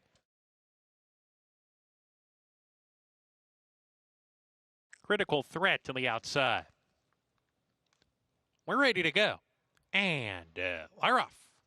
Smooth beginning from Lucky Shot from post position number 8 is up on the pace here. I Got No Money is there. Waco down on the inside of horses down the back stretch, and Waco snatches a short lead from I Got No Money running in second. Lucky Shot is 3 wide. Critical Threat is moving forward 4 wide down the back stretch run. Martini Blue sets up shop right behind the leading quartet, who all line up with a half mile to go. Seeking Sawyer right behind that one in 6th. Tail Lights is next. Big gap back to the 2 trailers, Ready Shoes and Shea Whiz. Around the far turn, Waco, I Got No Money with Lucky Shot and Critical Threat. These four across the track. Critical Threat, the first one out of that quartet to blank. And here's I Got No Money between horses, having a nose in front, hitting the quarter pole. Lucky Shot right there. Waco under a ride. Martini Blue is tipping outside for a rally, 4 wide as they come off the turn here. Back to the lead. I Got No Money. Grittily holds on to it. Lucky Shot not going without a fight, but begins to struggle a bit. And I Got No Money opens up now. I Got No Money by 3. Taillights, the only one with a shot to beat him. He's got a good shot too. Taillights is coming down the outside. I Got No Money and Taillights having a steady late Seeking Sawyer. It's a photo finish. Photo in the end. Taillights and I Got No Money on the line together with Seeking Sawyer. Rough final 100 yards in third. No, they can all stare at his taillights, especially on the gallop out. Closing with a rush on the outside. Taillights, Christian Torres, 17-1 upset in the 7th at Oaklawn Park. Well timed. As we were watching the running of the race, I was not expecting the early pace to be as contentious as it was. And Taillights, last time out, absolutely crushed at the mile, cuts back to the 6 furlongs, gets the job done for Ike Green, who has had a slower meet. This is his second victory of this Oaklawn Park meeting. It's been a recent struggle. What do you think was the difference today for Taillights that results in this big upset? If you go all the way back to his February the 19th race, he did have some run. The problem with him is you can either catch him on a day where he's incredibly one-paced, or in this case, he really had some rally left in the tank. I mean, these are animals, they're live creatures. Some days that they're better, some days they're not. And he showed up with his better race today and got a pretty solid pace to chase at as they were 3-4 wide across the racetrack early, Lafitte. Into the stretch, the favorite, I Got No Money, is going to kick clear here, and it looks like he's home. Megan traveling well with David Cabrera, and right about here, Taillights far outside. Torres finds his best stride, coming at the leader with giant strides. Also, Christian Torres now aiming for his Oaklawn Park riding title. He just played this race so perfectly, and it's something that it's definitely not a surprise to see Christian back into the winner's circle. And you do not see Christian Torres on many 17-1 shots here at Oaklawn Park very often, so it's a good sign when you do land on one. You still giving him a hard time about the mustache? Of course I am. It's a good luck whatever charm, works. though. Like He's whatever done well. Works. He has a little puppy named Bruno, and I said, are you going to call the mustache, like you're going to name your mustache? It's, there you go. Look at that. The people have made signage of his mustache. See? And it's a fan You know favorite thing now. He cannot shave There's so much losing in this now. game. You lose 80% of the time, you're Hall of Fame material. His little girl actually was in DeLuca's, and I told her, I said, is Daddy ever going to shave the mustache off? And she said, no, he's winning. And it was adorable, so loved it. Great family. A superstition in sports, only stupid if it doesn't work. What Christian Torres is doing, working here at Oaklawn Park as he seeks a 3rd overall riding title, coming right down to the wire. Strikes with an outsider, 17-1 in Taillights. When we come back, wow, he's made an impression. Journalism, all class, looks the part, classic winner. The mission is simple, beat the reigning Horse of the Year. Quality Road, proving Lane's End's tried and true stallion-making tradition. Quality Road has sired multiple Eclipse Award and Grade 1 winners, including Champions National Treasure, Corniche, Abel Tasman, and recent Grade 1 winners Hope Road and Clicquot. He's a leader of his generation. Quality Road, a stallion that stands above the rest. It's a perfectly timed sale. When you're racing in a place like Keeneland, it gets everybody's adrenaline pumping, and then to be able to transfer that adrenaline right down into the sales environment. Sales a great addition, I think, to the end of the meet. Everyone's want to participate, so it's fun to pick up a horse. It's a great sale to find a horse with potential. Got to see them on the track and see how they perform. Really kicking off Derby week. Welcome you to the April Selected Horses of Racing Age sale. Good to have you back with us. Cyberknife was a very talented horse from day one. A very gifted, fast horse, a lot of speed, able to carry it around 2 turns. Looks a tremendous amount like Gun Runner, same ability and talent, beautiful physical, outworked every horse in the board. Holds the track record in the Haskell. He won it in impressive fashion, beating a very good group of horses. And Cyberknife has won the TVG.com Haskell over Tama. Jack Christopher finished third. The Arkansas Derby was one of his best. Showed how much talent he really does have and stamped himself as one of the best 3-year-olds in the country. His name is Cyberknife! Cyberknife ranks up there as one of the most talented horses I've ever had in training. Multiple Grade 1 winner, brought it every time you let him over there. Excited about him passing on his durability, his soundness, and his talent. And if he does, he could definitely be a breed-shaping stallion. It's just super exciting. This is a real immersive experience. It's the respect from the outside that they get, but along with the way that you feel when you're part of it. High-class horses, really big races. We want you to be behind the velvet rope. The bar that they set is different than everybody else, and it needs to raise everybody together.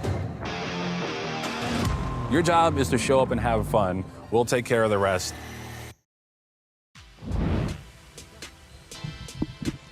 America's Day at the Races. We welcome you back. Fox Sports 2, coverage from Hot Springs, Arkansas, on the eve of the Oaklawn Handicap. And I'm rejoined by Richie Migliori. How was your break? It was good. It was short, sweet. Back to set with you. Got some good racing coming up. You have taillights at 36-something? I did not, but you can't ever count out Christian Torres because he gives every horse an opportunity to win. He gives them their chance. For handicappers that you have those horse players out there. They just play the jockeys. They play the riders. They don't care about the form of the horse. They don't care about the odds. They just play certain riders. If Christian Torres is that guy, you just got paid. Yeah, and to get your leading rider with a $37 horse, you could do worse than just following riders blindly. Particularly with somebody who just feels like they're in a zone. Pitch battle to the wire for this Oaklawn riding title. We march forward, and this really interesting sprint for 3-year-olds. Some quality in here, some talent in here. 9 strong, Richie. Competitive race. Wide open. Hammond at 3-1, named after the legendary broadcaster. Spun DMC, both of them at 3-1. Yeah, I mean, this is a real solid group here. Even a horse like American Man, who was very impressive on debut, but Hammond's faced much tougher. Dropping back from the Gotham Stakes at Aqueduct, going a mile, probably more comfortable going 6. Spun DMC. He hasn't done much wrong either for Randy Moore. So this is a real competitive race. Some sophomores with real ability. We'll have that for you post-time in about 20 minutes. In the meantime, the 3-year-olds who took center stage last year and simply dominated. And a classic winner in particular, as you look at the field for the Oaklawn Handicap. Horse of the Year, Derby winner, Belmont winner, Travers winner, Sovereignty, White Barrio, earner of $7 million plus drawn inside. Journalism in from the West arrived on Sunday. It's one of those races, his effort in the Preakness. If you haven't watched it in a while, it's easy to forget what he overcame, how roughly run this race was, the drama, and how courageous journalism was. So courageous. Both horse and rider. Umberto Rispoli kind of got in a trick bag there, but he had no choice but to go forward. And that's significant contact there. And even at this point, okay, he got through that tight spot, extricated himself from a precarious position, but the race is over. This horse is gone. He gave him the slip. For him to find acceleration after that kind of body contact and run a horse down in a dirt race, you may see that in turf racing. Very rare to see it in dirt racing. That can really shake up a thoroughbred, really rattle a thoroughbred. You know how many horses quit right there and would understandably throw in the towel? Not him. No, not him. I mean, he just did his best John Riggins impersonation, I like busting through the line, and then accelerated and went caught horses. And, then he comes back with a huge effort in the Belmont Stakes, just second to Sovereignty. Well, Sovereignty bypassed the Preakness and a chance at a Triple Crown. Fresh, ready to rock and roll, as he did in the Belmont Stakes. Journalism, the only horse to compete in all 3 legs of the Triple Crown. Maggie Wolfendale is with us. Maggie, so he breezed. He worked last Friday in Southern California at Santa Anita. The green light the following day to run in this Oaklawn Handicap. You watched that work. What stood out? I almost think they had the green light on, just weren't telling anybody before this work, because it does feel as though connections, including trainer Michael McCarthy, seem incredibly confident in their horse. Now, watch him here. He is on the inside of a turf horse by the name Phosphorescence.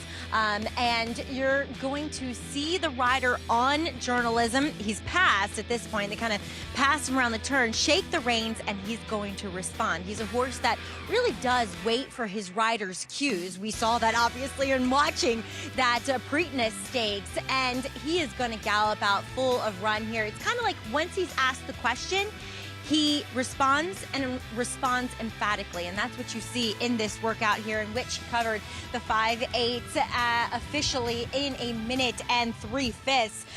He just shows so much power from behind. He's a horse that just really pushes off so well. Yes, his mechanics in front are spectacular, but what I love most about watching his workouts is how well he pushes from behind, and you can see that in the way that he is physically put together. Can't wait to see him right here tomorrow in this Oaklawn Handicap, in the paddock, out in the infield, and then on the racetrack, Lafitte. A superstar on site here at Oaklawn Park Journalism. You had a conversation with his trainer, Michael McCarthy. What did he share? Well, just how well he's doing. He says he hasn't missed a beat, and that work is so telling. What Maggie was talking about, waiting on his rider's cues. He got passed, and he just sat there unperturbed about it. You let me know when you want me to go get him. And that's such a luxury for a rider. But Michael was also telling me how he has gotten bigger and stronger. Put on 50 pounds, but in all the right places, looks ultra fit, has not missed a beat. Basically, he's worked every 7 days. That tells you a horse is healthy. I think he's really primed for a big effort off the bench. For the team, this powerhouse ownership group, for trainer Michael McCarthy, how important do you think it is for them to get on the scoreboard, to get one win against Sovereignty, to get a first win against Sovereignty? Well, they're 0-2 right now against Sovereignty. Good efforts, both of them. But I think if you can get a win over him early in the year, and let's say, I hope they compete several times, but let's say they don't see each other again in the Breeders' Cup Classic. The resume they build, he'll have that victory over him if he can pull it off in the Oaklawn Handicap. Most exciting, budding rivalry in this sport in a long, long time. You get to see Part 3, Chapter 3, head-to-head, journalism, Sovereignty. Tomorrow afternoon, $1.25 million Oaklawn Handicap. Must see. Don't miss it. We'll have it all for you right here on Fox Sports 2. Another trainer who will be here tomorrow with good reason, Savvy Joseph, here at Oaklawn, and head on a swivel tomorrow afternoon. Big day for the barn. Multiple stakes runners, including White Barrio, the 7-year-old here in Hot Springs. We'll be right back.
So glad you could join us on this breezy Friday afternoon in Hot Springs. America's Day at the Races on FS2, brought to you in part by Naira Bets. Bet any track, anywhere, anytime. Visit NairaBets.com or download the Naira Bets app to get started.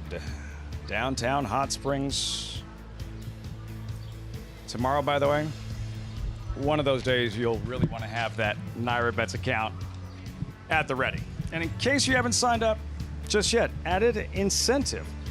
As we mentioned, you can bet any track anywhere, anytime with Naira Bets. You sign up today, we're going to give you $25 to bet. Free $25 and up to a $200 deposit match bonus with promo code Derby25. Enjoy betting on over 300 tracks around the world. Start winning today. Join now, NairaBets.com. Horses in the paddock along with Maggie Wolfendale, and we start with the very lukewarm favorite, Hammond. Hammond, yes. Also for Tom Hammond, yes. There's also the high school I went to. Anyway, I digress. As Hammond comes out of the Gotham and does get Lasix, as he does turn back to this 6 furlongs from that 1-turn mile. He is a beast of an animal. He's actually being saddled outside right now. I guess, Safi's always a trainer that takes every precaution with a horse. I have never seen him before. I was actually here when the Gotham was run at Aqueduct. He was saddled outside, but he's been brought back in now, and he's handled himself beautifully. He's a wonderfully put together animal, nicely composed, and while, yes, there is a bit of scope to his frame that suggests that possibly a little further could be attainable for him, I do think they are, going back to what has worked, and that is sprinting here. Obviously he didn't respond in that grade 3 Gotham, and a little class relief, a little less distance. It just makes sense. Moving on to a horse that's looking to go back to back. That's number 6, American Man, who took a lot of money, who projected, the rumblings of the morning workouts said that this horse would be quick, and boy, was he. He broke well enough. He easily got into stride and got to the lead and just dominated that field, in which we saw third place finisher Vintage Cowboy come back and post a 72 buyer with his win. He's a brawny type of McLean's music, which is typical for this bloodline. I love the way he's handling himself. This is the lightest racehorse of this group. He's just confidently on the muscle. Yes, he's showing that he's keen, that he's sharp, that he's enthusiastic to be here, but he's keeping it all under the lid. I think this horse is going to be formidable in this spot and could potentially be the quickest of the quick. Moving on to another horse that, if he breaks this time, potentially could be forward too. That's number 7, Spun DMC. Last time he broke slow, then he rushed up. He was 3 wide, chasing the eventual winner, Dirty Rich, who was able to take them gate to wire that day. That, of course, was going 5.5 in that advent, so maybe a little bit more ground to work for leads to a more smooth type of break for him. He's not making the best of impressions, though, here in the paddock. And I am usually someone who does like Randy Morse's horses. Mind you, I have no previous notes on this horse, so I don't know what he has looked like in his other starts as a 2-year-old. He's coming back for his first start as a 3-year-old. He does look fit, but he just looks uncomfortable. Some horses, we say, they get a bit girthy, Lafitte, where after they have those 2 girths tightened on them, they just can't stride out. They're kind of holding their breath in, and that's just what he looked like to me. So just wondering if he's a horse that kind of needs to shake off some of that ring rust. I'll keep an eye on him and how he warms up on the track. Spun DMC. Those 2 girths, Richie, what's that all about? Yeah, so you have your regular girth that keeps the saddle in place, attaches right to the billets, and then you have what we call an over girth, which attaches over the top of the saddle and underneath the horse's belly. It's a safety piece of equipment that in case something happens to the regular girth, something could still hold the saddle in place. I'll tell you what happened in his last start, opening day Advent. Spun DMC, Richie, kind of a mess right from the start. Yeah, I mean, this is a horse that, you're missing the break in a short race to begin with at 5.5 furlongs. And you can see, right, he's away slowly. He makes up all this ground in the toughest part of a race to make up ground. This is the fastest quarter of any sprint race. And he was last away, and he made up probably 3 or 4 lengths to get back into position here. And it had to tell on him. It had to show up at some point. Absolutely. You can't sustain he that ran a hell of a race. Speed. He did. We're going to stick with it. Just to lend perspective for the uninitiated, how rare do you see a horse break that poorly, rush up, and then go on about their business and win? Very rarely do they win. They're rushing up. You know, once you've broken slow, you've been dealt a bad hand. You've got to play your hand different then. And even if the horse's style to be slow, to be close, you've got to make them settle and make one run. He and made look up at him. all that He's ground. right there. Yeah, and he made up all that ground in the fastest part of the race. He had to go. If they went 21-4, he went 21-1. Yeah, Connections had to be just very proud. You're frustrated because things didn't. You had to deal with the poor luck. He had the poor break. Hopefully he breaks better today, but proud of the effort from the individual. Oh, you got it. He ran a winning race. He just was unlucky and getting away slow. Then tactics play a role. Interesting, this horse's fourth start. He's obviously a talented colt. Fourth different jockey. Rafael Bejarano has been riding well, winning a lot of races. Maggie didn't love what she saw in the paddock, but like she said, first time she's actually seen Spun DMC. Post-parade, there's Papa Ken. Going to have to get a little bit faster and improve, but maybe he will, turning 3. Rooster J. Eric Asmussen seeking a third. Can have speed as well. Didn't have the speed last time, but adds blinkers, so I'm sure they're looking for it again. Expensive colt, 54-yarder, back sprinting today. Yeah, and it would be as kind of shocking as a 54-yard field goal. Hammond on his toes. Turning back from the Gotham. Can be a little antsy in the gate. Got to keep an eye on him around the starting gate. Money Militia, owned and trained by C.R. Trout.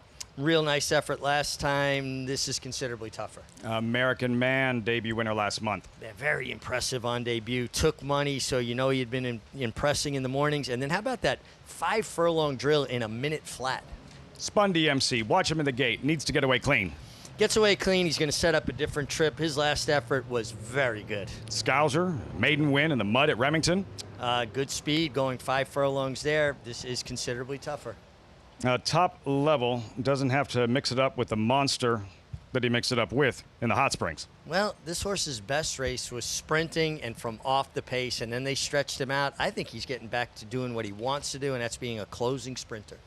That's the field for this 8th race. Post time 5 minutes. The tepid favorite Hammond, trained by Safi Joseph, who trains White Abario, and standing by live with Maggie. That's right, Lafitte. Here with Safi, who is lesser spotted here at Oaklawn. So glad you're here. Obviously, the big horse, White Abario, coming in off of his second place finish to his stablemate in the Pegasus World Cup. Safi, talk about how he's doing. He looks a picture here in the mornings. Yeah, we're very happy with him. He's supposed to improve from the Pegasus, but horses, sometimes the things don't make sense. But every sign points that he's supposed to improve quite a bit, and we're hopeful that his best will be good enough. Is he a tricky horse to read sometimes? Because sometimes he has these massive performances, and sometimes it's just kind of eh. I think when he's in his game and he's happy. I mean, like any other horse, and we feel like he's happy now, and hopefully, as I said, hopefully it contributes to tomorrow how he runs. It's a great race, and as a fan, you can't ask for a better race. Sovereignty and journalism, and there's a couple other horses in there, but just to get these 3 horses against each other, hopefully they all show up and run well, and the best horse wins. Now, be honest. How much of a difference has Brownie made, the goat? I think it's been a huge difference. I wish I did it at 2 years old. It's made a huge difference. Mentally, for him, it's made a huge difference, and they enjoy each other. I think Brownie enjoys him, too, as much as he enjoys Brownie. Brownie likes him more than people, apparently. Talk a little bit about this guy here, though, Hammond. He looks sensational as he does turn back in distance today. Yeah, he's a good-looking horse. I think for him, he needs to not take too much kickback. If he could work out a trip not taking too much kickback, he'll have a very good chance. His last work was very good. We put some glue-ons on him. This is the first time running glue-ons, and we feel like they've made a difference, so hopefully it contributes today. Safi, thank you so much for your time and insights. Good luck here and tomorrow. Thank you. Guys. Great to hear from Safi Joseph, Brownie the GOAT, rock star, absolute rock star, I tell you. And then, of course, there is Hammond, who's a contender in this upcoming 8th race. But for White Abario, it has been a wild ride. You go back to his debut, September 2021, Gulfstream Park, and he aired at 12-1. Biggest moment at 3, Florida Derby victory, a first career Grade 1 win, naturally followed by a trip to Churchill Downs. The Kentucky Derby didn't work out, faded to 16th behind Rich Strike and company. Let's spin it forward a year. White Abario, new barn. Rick Dutrow takes over with Safi Joseph facing suspension. Then the race that changed everything. The Whitney at Saratoga. White Abarrio defeating Cody's Wish in a massive upset, but wasn't a fluke. Because look at this, 3 months later, White Abarrio would dominate in the Breeders' Cup Classic. 2024, after a pair of high-profile losses, White Abarrio sent back to his original trainer, Saffie Joseph, who you just heard from. And with his career in doubt, it was this race, that win, that convinced the team to keep him in training, and a good call because he wasn't done. In his 6-year-old debut, White Abarrio would capture the Pegasus World Cup. And then that fall, more drama. White Abarrio, moments before the Breeders' Cup Dirt Mile, scratched by the regulatory vets. That story ain't over. Lawsuit recently filed. White Abarrio, Richie, the wild ride continues. It has been a wild ride, and he looks like he's doing extremely well coming to this race. Of course, he's got to face the upstarts, the youngsters in sovereignty and journalism who are, two of the best 3-year-olds we've seen in a while, coming back at 4 and facing off. It's a terrific race. And the fact that a horse like White Abarrio, a Breeders' Cup Classic winner, is almost the overlooked horse in this scenario kind of tells you how important sovereignty and journalism are. I will tell you this, Hammond making a huge impression in the warm-up. Hammond, who is mentioned, named after a legendary broadcaster. He did it all at the highest level for NBC, covering the Olympics, the NBA, Notre Dame football, the consummate professional and an absolute class act. Hammond here, we'll see if he's ready to rack up a 3rd career win in this 8th race at Oaklawn Park. Mark Cornett, co-owner of White Abarrio as well, just said he was very, very proud to name a horse after Hammond, and just a huge fan of his work, and understandably so. As you look at American Man, who's now emerged as the favorite, 5-2. His debut right here, 2-1 favorite, and a sharp debut score. Very sharp. Going fast comes easy to this guy. He burst from the starting stalls on debut, had an intensity about him, and obviously he had shown that in the morning because he went off as a favorite on debut. You saw Francisco Heredia taking a look around there underneath his shoulders, and he just kept finding, he roused him a little bit, and had every right to get a little bit tired late.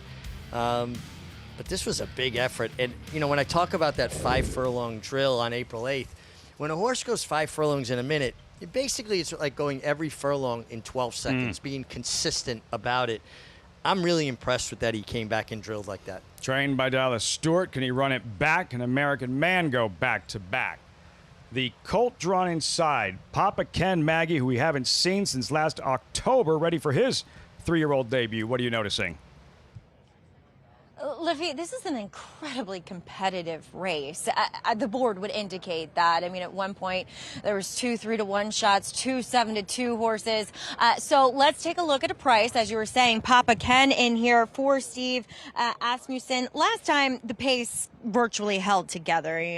We saw outfielder and Oscar's Hope kind of running 1-2 around the racetrack, but Oscar's Hope has turned out to be a decent horse. I mean, hindsight's 20/20, and he's a 2-time stakes winner. Of course, won an allowance race after this try at Keeneland that we also saw Papa Ken in. He was chasing on the inside after breaking well, and then he just kind of ran evenly. Now, he does get Lasix for this return. He's a fairly athletic horse that does look incredibly fit. Very typical of the Yalpons that you see. I just don't know how fast he is. He's going to have to take a major step forward now as a 3-year-old. Yes, he looks ready, but the quality is called into question. But again, if you like him, you're getting a generous 12-to-1. As we'll take a look at the other bookend of the field, who I thought was interesting.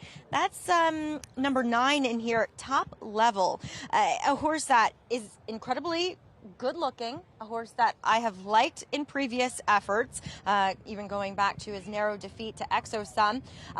And the best race this horse has ever run is sprinting on the main track. He posted an 88 buyer when he broke his maiden here, and then they haven't gone back to it.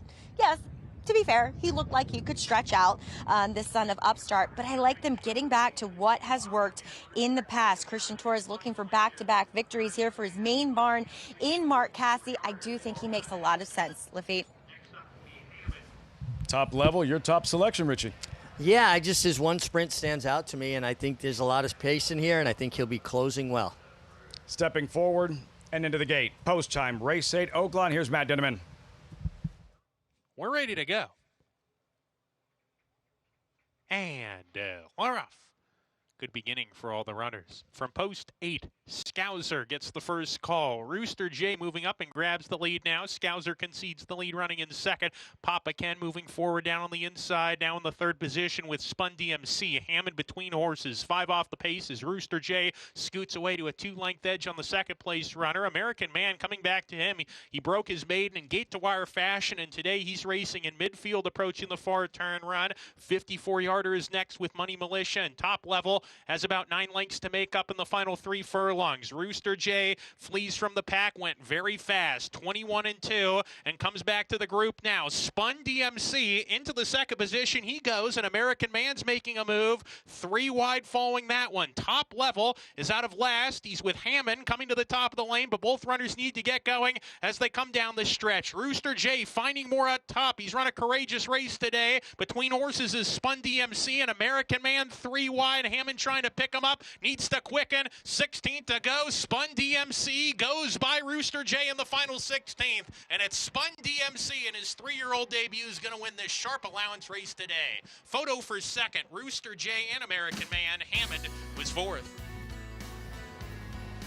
That one has to feel good for connections. After the disappointment in the Advent, back to the winner's circle, Spun DMC, and not like he broke like a rocket today either, Richie. Well, he didn't break particularly sharp again, not as slow as last time. Right. But Rafael Bejarano allowed him to get into the race a little bit more incrementally, right? He didn't just blast off up into the race. He allowed him to find his stride, get into it. And he's got an intensity about him, this horse. Look at the way he runs, his ears pinned. He almost looks like what I would call a mean runner. Yeah. You know, if I'm a horse and I'm ranging up to him and I look at that face, I think I want to go a little wide. That's fierce. It's conviction running through the wire. Spun DMC and Rafael Bejarano, man, he is just really finishing this meet with a flourish, riding well. He's riding extremely. You know, he's rode well all meeting, just quietly going about his business, getting it done. Those are the kind of riders I respect. Just show up, be a professional, do your job. And terrific trainer, Randy Morris, also the co-owner of Spun DMC. Randy's been winning races for as long as anybody can remember, and he had another good Oaklawn Park stand here, winning at a good percentage. Can hear him celebrating all the way from Hollis, Queens. Spun DMC 7-6-2-4 in the 8th here at Oaklawn Park. Results, reaction when we come back, plus His Royal Highness, Mr. Everything in 2025, 3-year-old champ, Horse of the Year, Sovereignty. So what's next? His 4-year-old debut, much anticipated 4-year-old debut tomorrow, right here in the Oaklawn Handicap.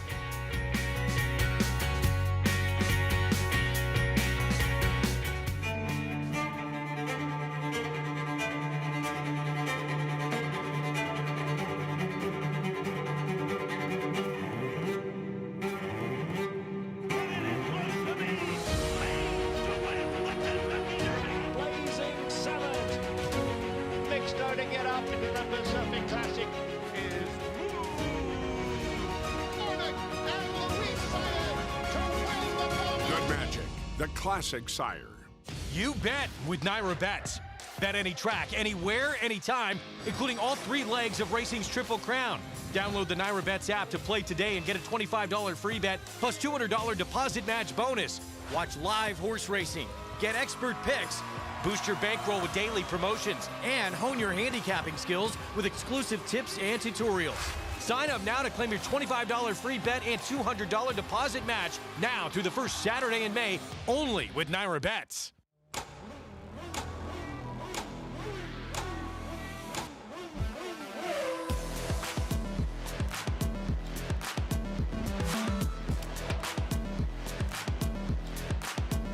Prince of Monaco's too good for Moose, an impressive winner of the Best Pal. Miramondi's all hot, but Prince of Monaco too good.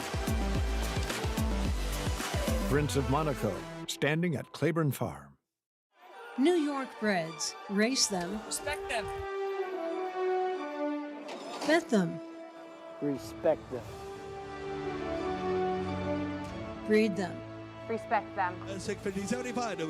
Buy them. Respect them. Train them for a second career. Respect them. Join us in respecting thoroughbreds at every stage of life. Learn more at nybreds.com. Racetrack Television Network brings you every race, from every track, on every screen, every day.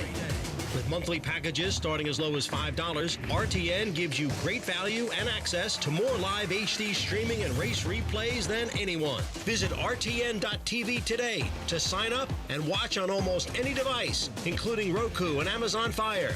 RTN has packages that start at $5 per month.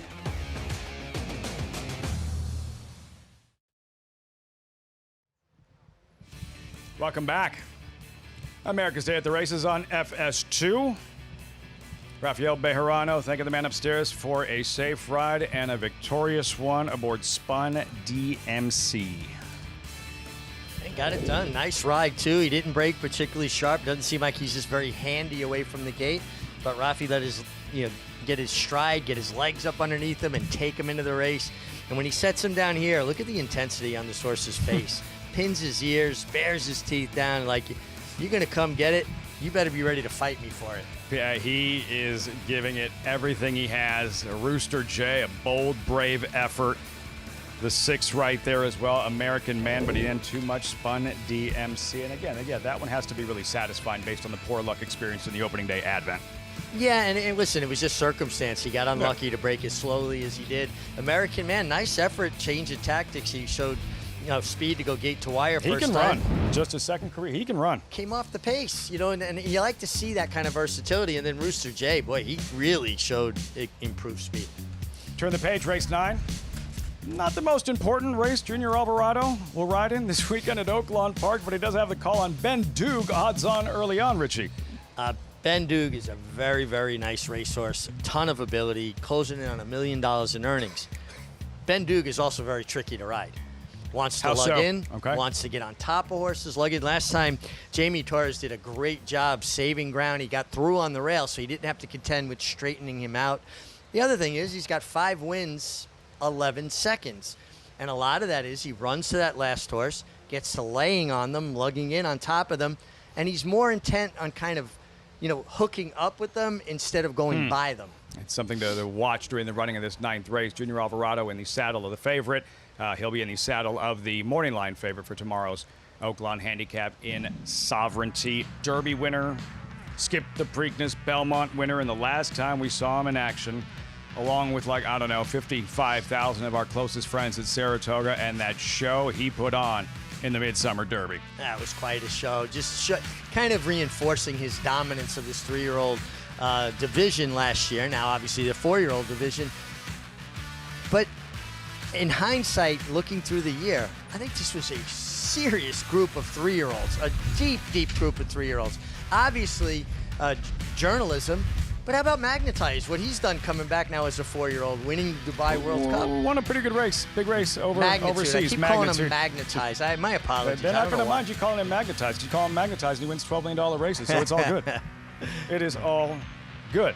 Off the bench, what will he do in his 4-year-old debut? Sovereignty, world-class trainer, Belmont. And everybody took home everybody took home titles last year. Godolphin again, champion owner, breeder. Belmont, another Eclipse Award as the nation's leading trainer. And Sovereignty, 3-year-old champ and horse of the year. Maggie Wolfendale, that was then, this is now. You've watched his training at Payson Park, gearing up for this Oaklawn Handicap. What's stood out to you? Well, the thing is, Lafitte, as he has been reported as being, he's not the flashiest workhorse, especially in his winter base at Payson Park.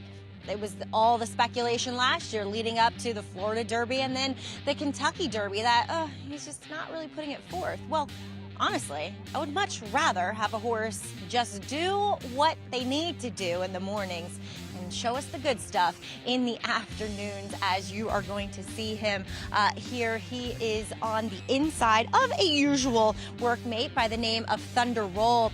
And, he has to be asked to kind of get that advantage and to keep it. But what I like about Sovereignty is that once you kind of get that engine going, really no stopping it. And that's why we've seen him so effective at the classic distances. Yes, of course, a 1.125 is well within his wheelhouse. He's 2 for 2 at the distance, but I think he becomes superior when you go to that 1.25 and even, I'm sure eventually, 1.5 though obviously we didn't get to see that at with the Belmont being at Saratoga for the 2nd year in a row.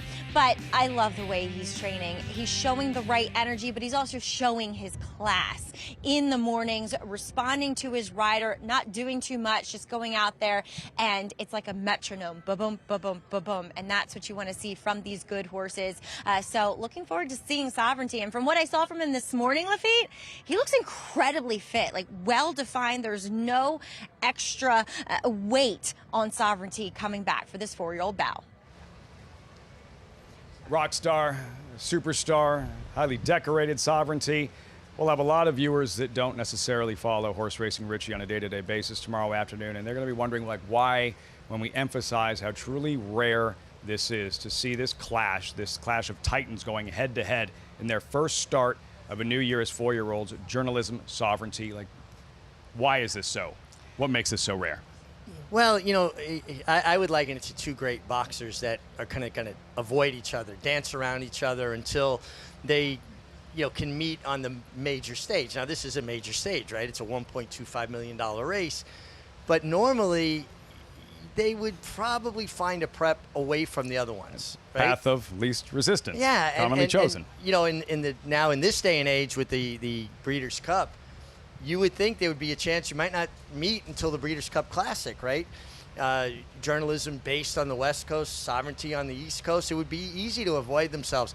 I think it's so sporting of both connections, and particularly journalism's connections, because it was announced where Sovereignty was going, and then they decided to come here. And to me, that speaks a world of confidence about their horse coming in here and taking on the challenge.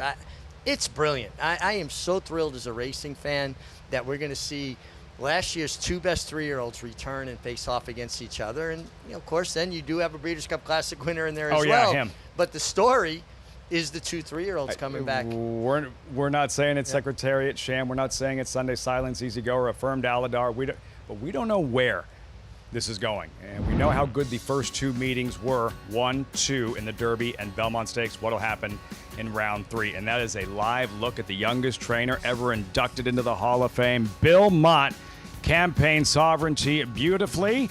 What will we see from the Horse of the Year in his 4-year-old debut tomorrow in the Oaklawn Handicap?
Will Take Charge, extreme outside, Revolutionary looking for room and finding it in between them. They're a furlong from home.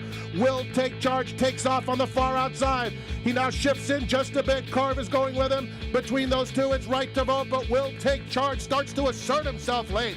And it's a confident Will Take Charge, handwritten to score by a length in the Oaklawn Handicap. He was massive and turned out to be a monster. Will Take Charge, one of many champions trained by legendary conditioner Dwayne Lucas. Yeah, and he was just an honest, consistent start. Travers winner as well, right? Yep. And just a horse that always seemed to be in the fight late and stick his head out, neck out, and get it done. And Wayne Lucas, it's been a glaring omission this year. Somebody that I enjoyed a great deal visiting with last year. Willis Horton, his owner, one of the most memorable speeches ever, collecting a title, a championship at the Eclipse Awards. He could have stayed up there another 2 hours. Thoroughly entertaining and enjoyable. And the passing of Dwayne Lucas, a big crowd on hand as Wayne, who passed away last June, posthumously inducted in the Arkansas Racing Hall of Fame. Very well deserved. He, along with Louis Sella. Wayne just had such an amazing impact on so many people's lives for so many years and revolutionized the way this game was played from a trainer standpoint.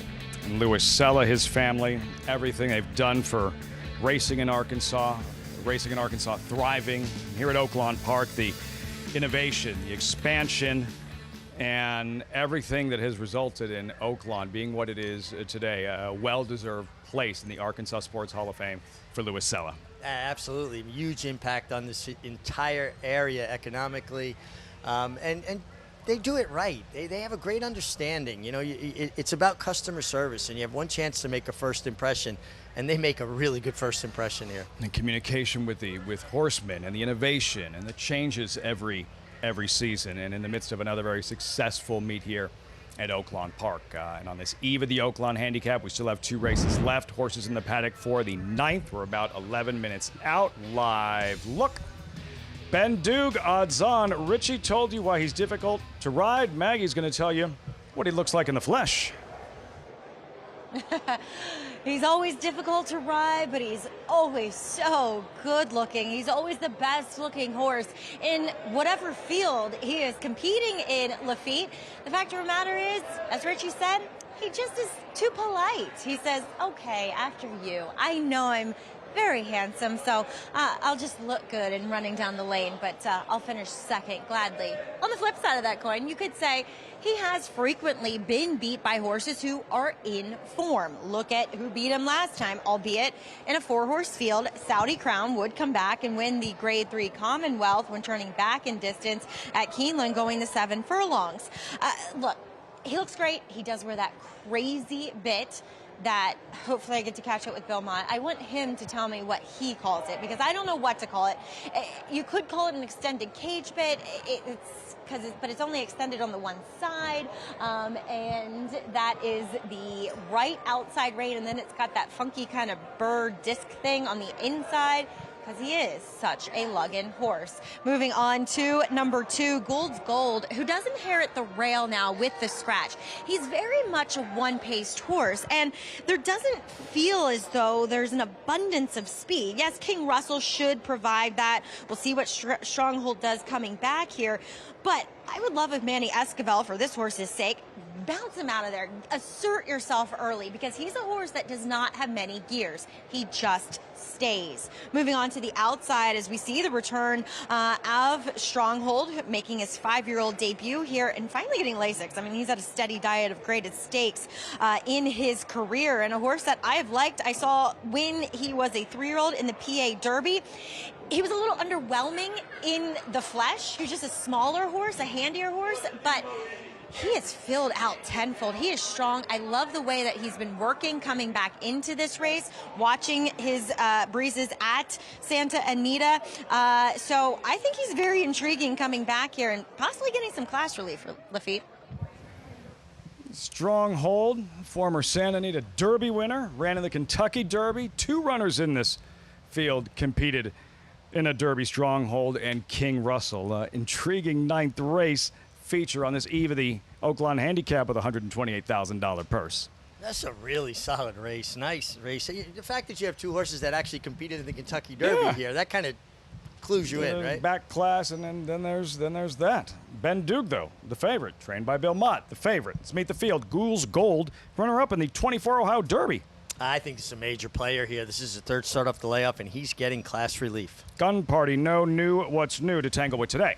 Yeah, and was well beaten a couple races back against Ben Duke. Wood Court, third publisher in the American Pharaoh. Yeah, and should be laying up fairly close to the pace under apprentice Samira Mendoza.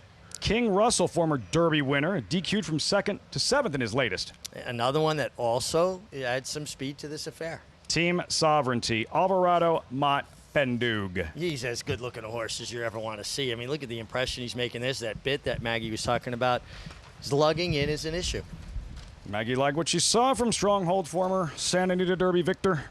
Yeah, and coming off the layoff, but with a very solid work tab coming into this, well drawn towards the outside. Obviously a major player. A good field. High quality, a lot of back class, but Bendug, who is the one to beat. Whatever bit that is, it's all about power steering, Richie. Bendug, as he touched on, very difficult to ride, and it can cost him from time to time. Yeah, but you can see here, he's ridden by Jamie Torres, and he intentionally stayed to the rail. He said he may lug in, but at least I'm not going to have to correct him off of horses. And he got there, and listen, he probably faced just a better rival in Saudi Crown. But he does have those 11 seconds as opposed to 5 wins, and that lugging in could always be an issue. Trained by Hall of Famer Bill Mott, reigning champion trainer, campaigns the reigning horse of the year, Sovereignty. Standing by live with Maggie. And you know it's a big deal when Bill Mott shows up here. But, Bill, you are very familiar with this racetrack. 2 Oaklawn Handicaps, leading trainer back in 1986. I'm not going to tell you how long ago that was. Don't. It's been a while. Been a lot of water under the bridge since then, but it's always good to be back here. And bringing a horse like Sovereignty back for his 4-year-old debut. Do you feel pressure at all, or is he just a horse that gives you so much confidence? No, there's a little more pressure now. Last year we were going into the big races, the Derby, and you know the Derby is such a difficult race to win, and such a large field, and so many different things can happen. It was almost like there wasn't, we did the best job we could, and we were careful, but it really didn't feel like there was as much pressure as there is now, because he's coming off a winning year, a championship year, and it's important to try to get him to maintain, his form and run as well as, or better than he did last year. Talk about him as a horse, being around him day in and day out as his trainer. What is he like, just as an individual? It's really odd because he's got no quirks, he's got no vices. I mean, he's so straightforward. He's so, got such a good head on him. He handles his surroundings very well, anything that goes on. I mean, when he gallops, he'll pull, he'll take a good hold of the bit, and he wants to train, and that's a good thing. But, once his training's over, he walks home, he's got his head down, he just, he sleeps and eats. And there's nothing tricky about training him, really. He just does what you ask him to do, and he doesn't overdo it in the mornings either in his workouts. So he'll kind of do whatever his company. If we put him in with a workmate, he'll kind of do what his workmate does, and you can ask him to go on, but he's not going to overdo it in the mornings. I like that, a true professional athlete. Now, real quick, sending out Bendug, I'm sure he's a little bit of a frustrating horse. Beautifully put together, lots of talent. Can we see it today, putting his nose in front? I hope so. He ran a really good race last time against Saudi Crown here. He got within a length of him. He actually, turning for home, it looked like he might have a chance to beat him, and the other horse was just too much for him. But he shows up every time, and he's just a real fun horse to have, and he always puts in a good effort. And if he jumps up and wins a race, we're going to be delighted. As you should be. Well done with him and Sovereignty. Best of luck with them both. Thank you. All right, Hall of Famer Bill Mott, I'm sure excited to see his Horse of the Year run tomorrow, Lafitte. Not much to say that hasn't been said. One of the greatest of all time, a legendary trainer, Bill Mott. And not to get lost in the shuffle, but how satisfying that was to watch Mott win and have the opportunity to celebrate a Kentucky Derby win the right way. Yes, it was his second Derby score, but the first one via disqualification, 20 minutes after the fact with Country House. But watching Sovereignty perform the way he did in that first real Derby that he could celebrate in the moment. Yeah, this horse actually crossed the wire first, and you didn't have to wait on an inquiry and sweat that out and all that stress and anxiety that goes with it. And very well deserved. I mean, he's just such a hands-on horseman. You see, since he's gotten here to Oaklawn with Sovereignty, he's on the pony with him every day. Everything he does with him. It's fun to watch. Mott with Sovereignty tomorrow. Ben Duke here, directly to the outside of Ben Duke will be Stronghold, number 7, and revisiting his signature moment, this Grade 1 win out west. California's premier Kentucky Derby prep race, Stronghold, facing the best 3-year-olds out west and punching his ticket for the Kentucky Derby. Yeah, listen, this is a very, very nice horse. I mean, he's another one that's accumulated far more seconds than wins, but he did win on the right day at the Santa Anita Derby. He's had a lot of stops and starts in his training, though, and I do like his work tab coming in here, but he hasn't been seen since August. Phil D'Amato's having a terrific meet, not running a lot of horses, but winning at a high percentage. He's a major player. He's the only horse in this race that actually sports a triple-digit buyer figure. Stronghold, turning back imagination in that Santa Anita Derby. Kentucky Derby did not work out as well. Ramon Vasquez aboard. Race shape, I will follow that up with you in a moment. But we go right back to Maggie. Well, thank you, Lafitte. Do want to kind of circle back to Stronghold. He will be my selection in here. I do think he looks fit and strong enough for this return to take on a fairly salty field. But like I said, a field that feels maybe a little bit lesser than what he has faced in all of his previous starts.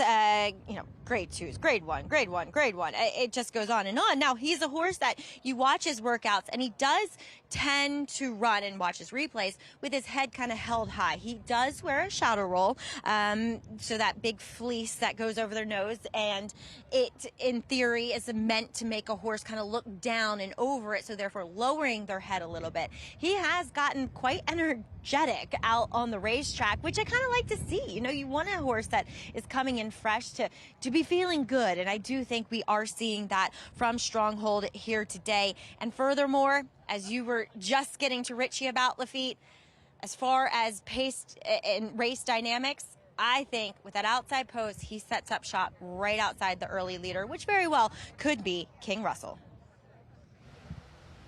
Sound about right to you, Richie? It does. King Russell, the other horse that Woodcourt could have some speed as well. So I do think there's enough pace that Ben Duke will have his chance if he cooperates with Junior Alvarado. Now, Junior's very strong. He's ridden this horse, a couple of times, so he knows him.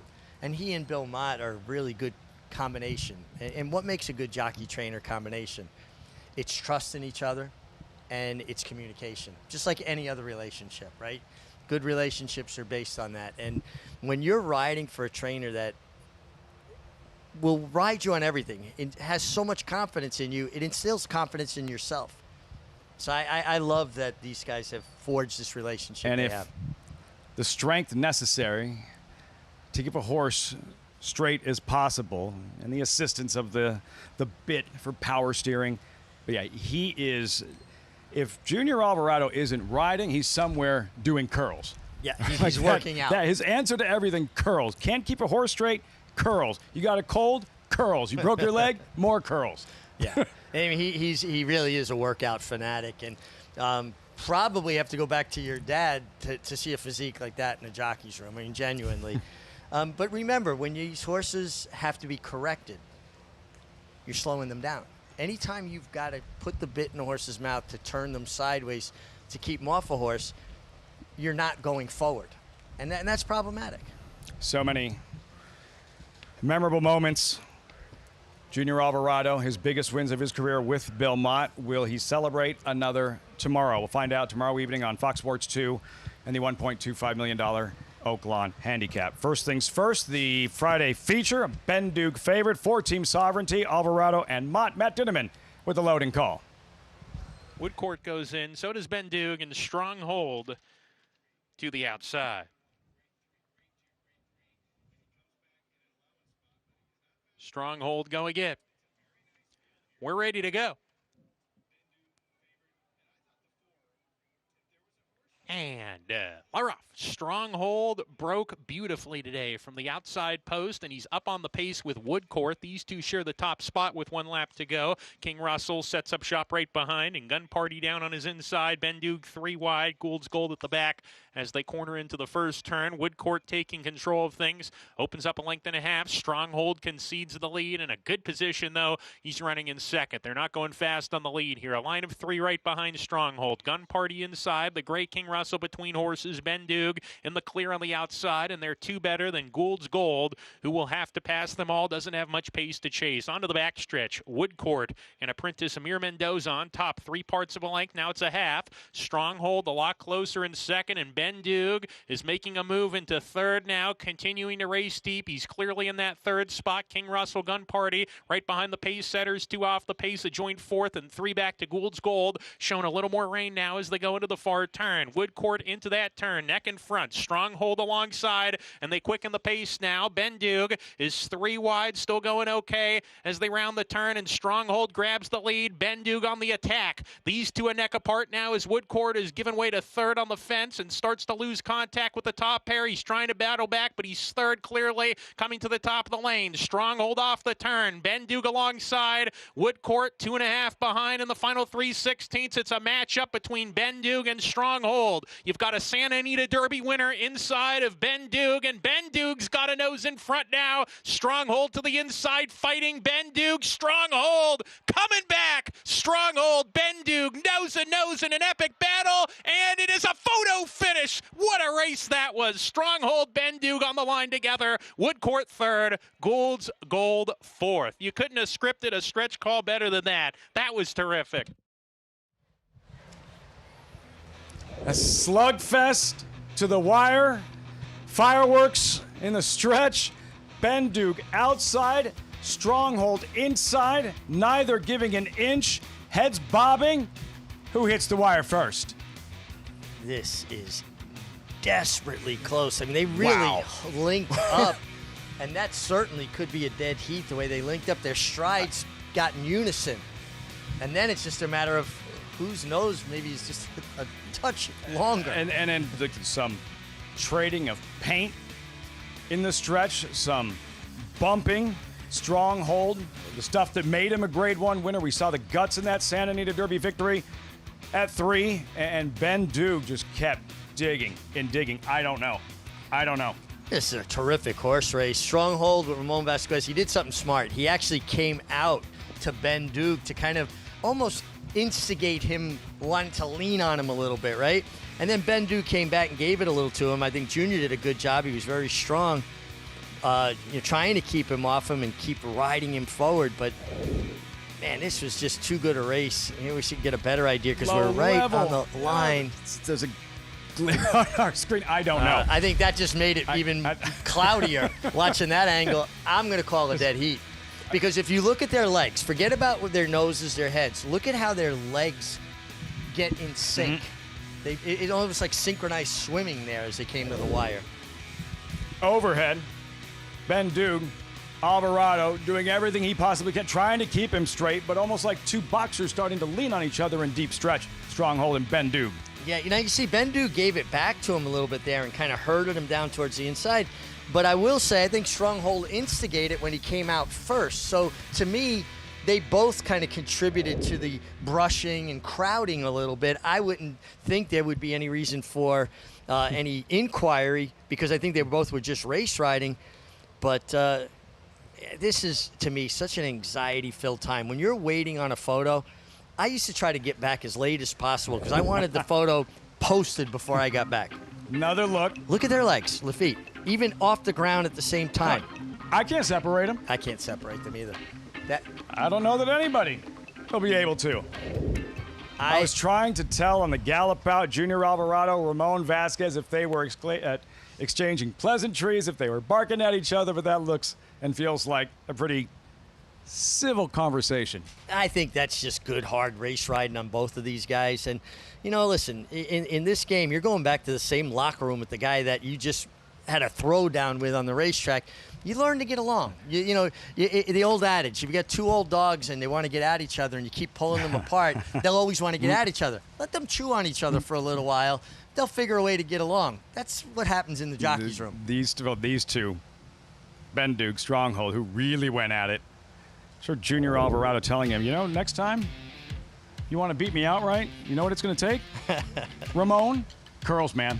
You got to do curls. More curls. Curls. Then you would have beat me. We still don't know. I think this was a dead heat. And it's really hard to be confident about that, but the way they synced up coming to the line, and Lafitte, they finished. They went from a half in 48 to a mile and a 16th in 142 and 4. You got to give a lot of credit to Phil D'Amato to have Stronghold ready to run like that off a layoff since August. Huge effort. Gave everything he had. That class. Another look. Final couple strides. Oh, man. Hitting the wire simultaneously, literally, until we learn otherwise. And the longer we wait, the more it feels like we're going that direction where you can't separate them. It felt like a stride before the wire. Ben Duke had it. Mm-hmm. And then the stride right on the wire, they locked back up again. I think. You could watch them. You watch them digging for everything they had, giving their riders everything they had. That's what horse racing's about. When you get two top flight horses giving it all, just putting it out there, and their riders, two top riders, straining with every fiber of their being, and they hit the wire like this.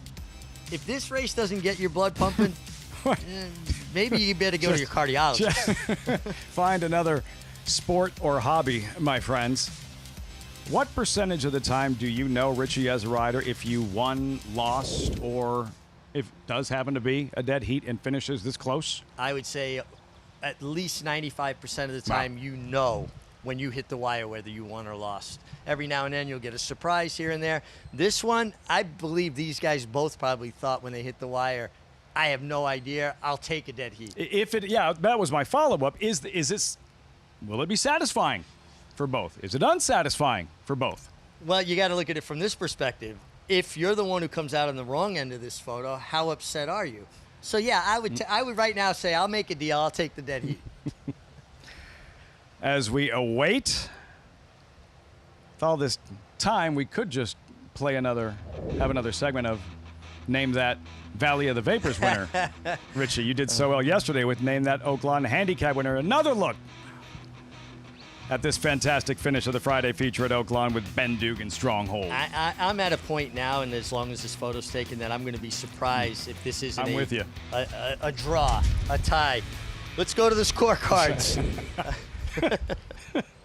Sovereignty's Jockey, Junior Alvarado, screen left, a date with the Horse of the Year tomorrow, coming off a season of his career, Derby win, Belmont win, Travers win, Association of Riding a Champion in Sovereignty. He won his races clear. Sovereignty didn't have to sweat out any of these types of finishes and waiting the result of a photo in a race this close. We check in with Maggie as they have just announced and posted, Maggie, a dead heat.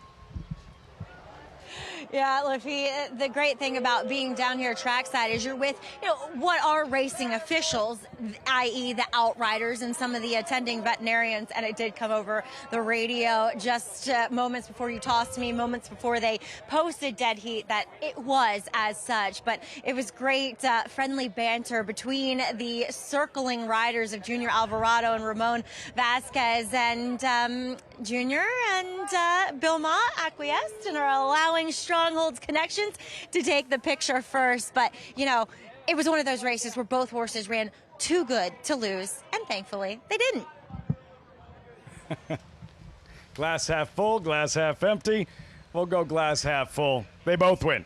Ben Duke, Stronghold. And I think I just saw Ramon Vasquez in a handshake with Bill Mott. Bill Mott, trainer of Ben Duke. Ramon Vasquez in the winner's circle there with Stronghold. Absolute thriller. Couldn't separate him in the end. The Friday feature to Ben Duke and Stronghold at Oaklawn. We'll be right back.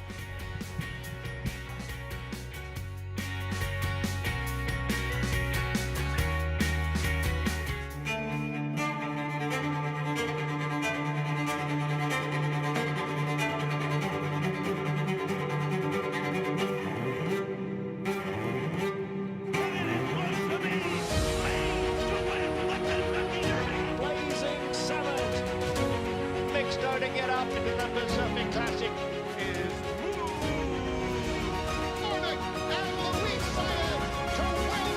Good Magic, the classic sire. You bet with Naira Bets. Bet any track, anywhere, anytime, including all 3 legs of racing's Triple Crown. Download the Naira Bets app to play today and get a $25 free bet plus $200 deposit match bonus. Watch live horse racing, get expert picks, boost your bankroll with daily promotions, and hone your handicapping skills with exclusive tips and tutorials. Sign up now to claim your $25 free bet and $200 deposit match now through the first Saturday in May, only with Naira Bets.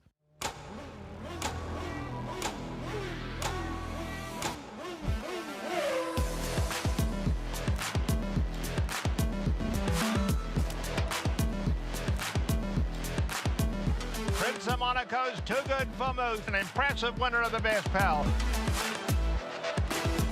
Miramondi's all hot, but Prince of Monaco Too Good. Prince of Monaco, standing at Claiborne Farm. New York breds. Race them. Respect them. Bet them. Respect them. Breed them. Respect them. Buy them. Respect them. Train them for a second career.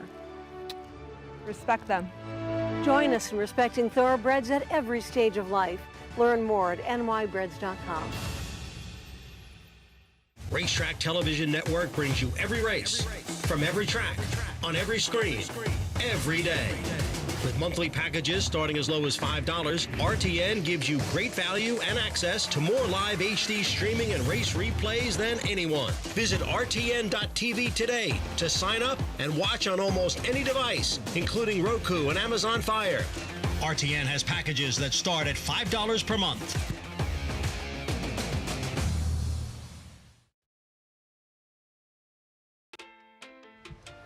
Crowd still buzzing over that finish in the 9th at Oaklawn after a mile and a 16th.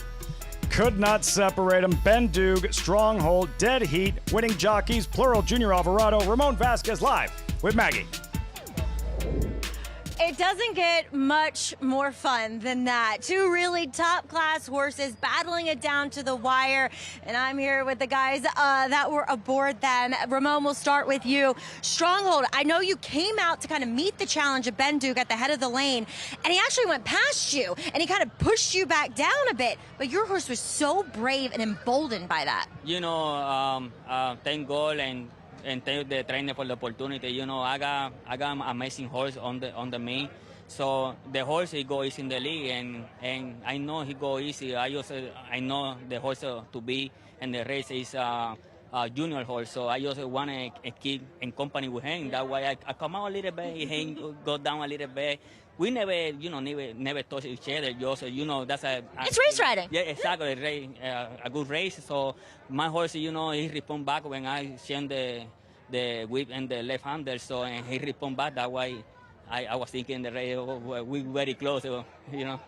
It was fun to watch you guys circling the friendly banter. You're joking with Junior, saying, "You're my hero, man." No, he know. I thought, I call him all the time. Man, when I get him big, I want to be like you. Man. He win all the big races. It's amazing rider.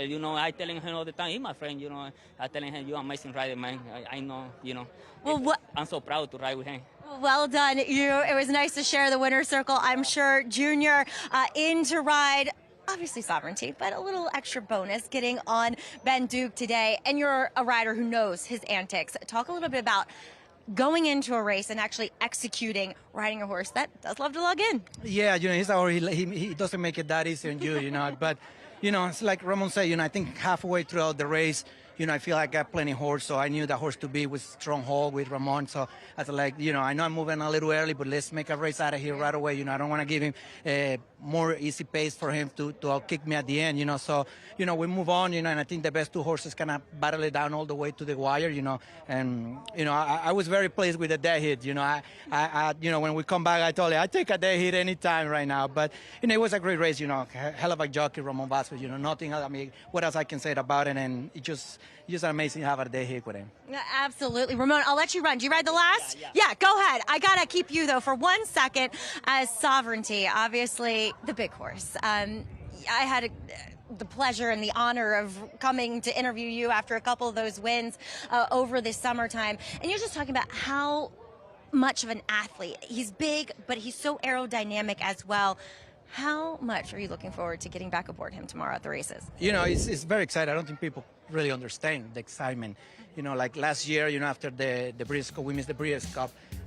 You know, it was probably more than a month until they decide what they were going to do with him. You know, all honest, I thought that was safe for him. You know, he had done pretty much almost everything. So I figured they were going to, you know, put him as a stud. So, you know, I have my hopes very low at that point. So, you know, when I knew that he was coming back, you know, then, you know, seeing the progress he has taken little by little at Payson Park, you know, seeing him train since the moment he got there, you know, it's just been a beautiful process to watch.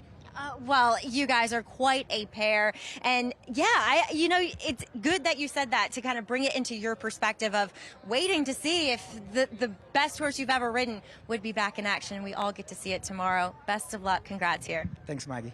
Guys. So he's satisfied with the dead heat.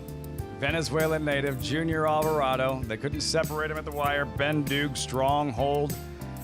And talking about sovereignty, amazing how one horse can change the career of a rider. And for these two, no barking at each other whatsoever. Ramon Vasquez, Junior Alvarado. The most excited Vasquez was when he was simply talking about riding with and his friendship and how much he looks up to Junior. Well, here's a guy that you look up to, you kind of idolize, and now you dead heat with him. That's very satisfying. You know, jockeys are different than other athletes, is that you're dependent on your dance partner, which is a horse. And there are a lot of good riders that never get the opportunity to ride the top horses, so therefore they're not going to become the household names. Now this is the stretch run again, and you're going to see Stronghold on the inside right here. Look how subtle he comes out to him. Yep. That's on purpose. That's to kind of instigate that horse's habit of wanting to lay in, which he did. Now Junior's not correct him. He's like, no, all right, you push first. I can push back a little. And they link up again. And when they come to the wire, and to me the tell was the way their legs synced up. There was no deviation in their stride then. So you're not going to get that head bob.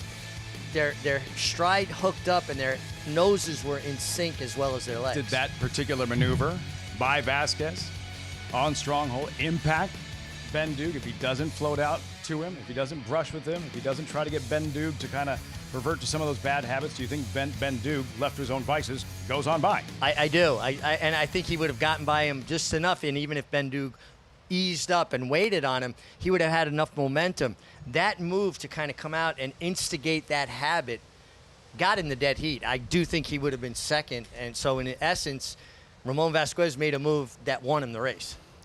A thrilling feature at Oaklawn Park. One race left, about 18 minutes, plus more, of course, on the Oaklawn Handicap. You know all about the big names, the superstars.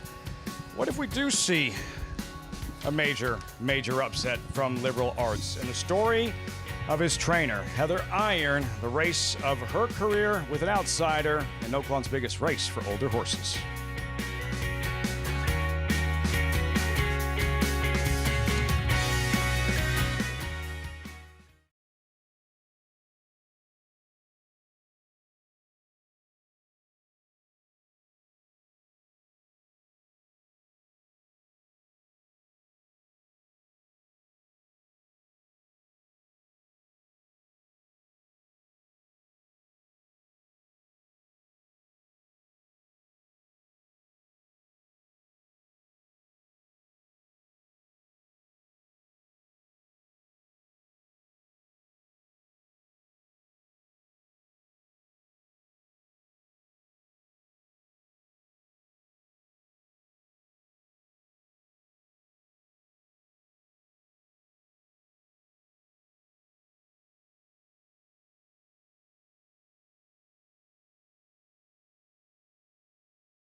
Hi, my name is Heather Iron, and this is Liberal Arts.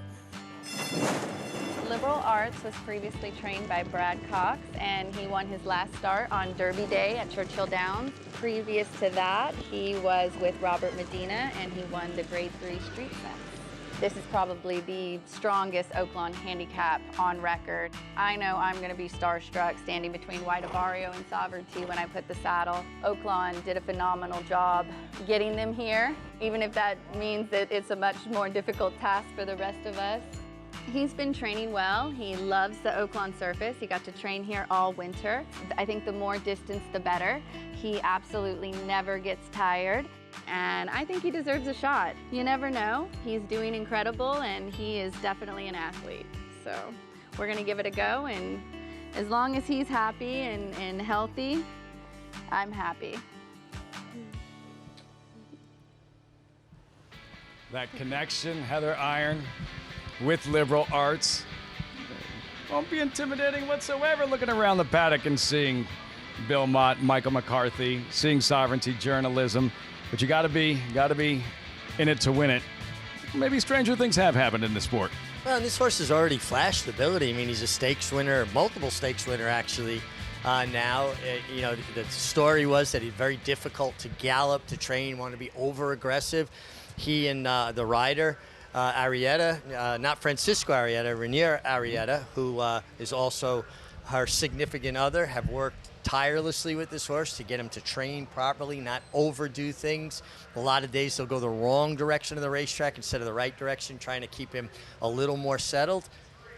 Maybe he improves. You know, sometimes, and obviously leaving a great trainer's barn in Brad Cox, but a horse like that gets into a barn that they're the big horse now. They're not just another name, number, face. They're their soul. You're treated like Sovereignty. Exactly, and sometimes horses really respond to that kind of undivided attention. For our viewers watching that last race, I don't know how dissimilar tomorrow's Oaklawn Handicap will look from what that race we just watched moments ago will look like midway through up the backstretch. Compact field from front to back. Yeah, I mean, they're going to be stacked up or close proximity to each other because the pace is not going to be fast. And you saw the 3-horse in the last race was throwing his head about, running off a little bit behind horses. They're not cars. You don't have power steering. Who will have that view with nobody in front of them? Sovereignty, journalism, White Barrio, or someone else? We'll find out tomorrow evening. Watch it with us live. America's Day at the Races, FS2, the Oaklawn Handicap. Horses in the paddock for the 10th and final. Maggie in the paddock, and we start with Fat Guy in a Little Coat. Fat guy in a little coat. Yeah, I was a big Chris Farley fan growing up, so this name resonates with me. He's not a fat guy, and thankfully he's a horse who's not wearing a coat, but he is turning back in distance today after setting pretty rapid fractions when trying to stretch out to the mile and a 16th. Now, a lot of times when we see that horses turning back, it does dull their speed a little bit. I'm not saying he's not going to be forward here, but he might not be as quick as what we saw from him maybe going back to his start before that. He at least isn't giving off that vibe is what I'm trying to say. He's actually pretty calm and incredibly subdued here in the paddock. Physically, the turn back makes sense. Although he's got some size, he's a bit more compact, shorter back type of horse who is built downhill. He has those elevated hindquarters into that hip. That angle is there.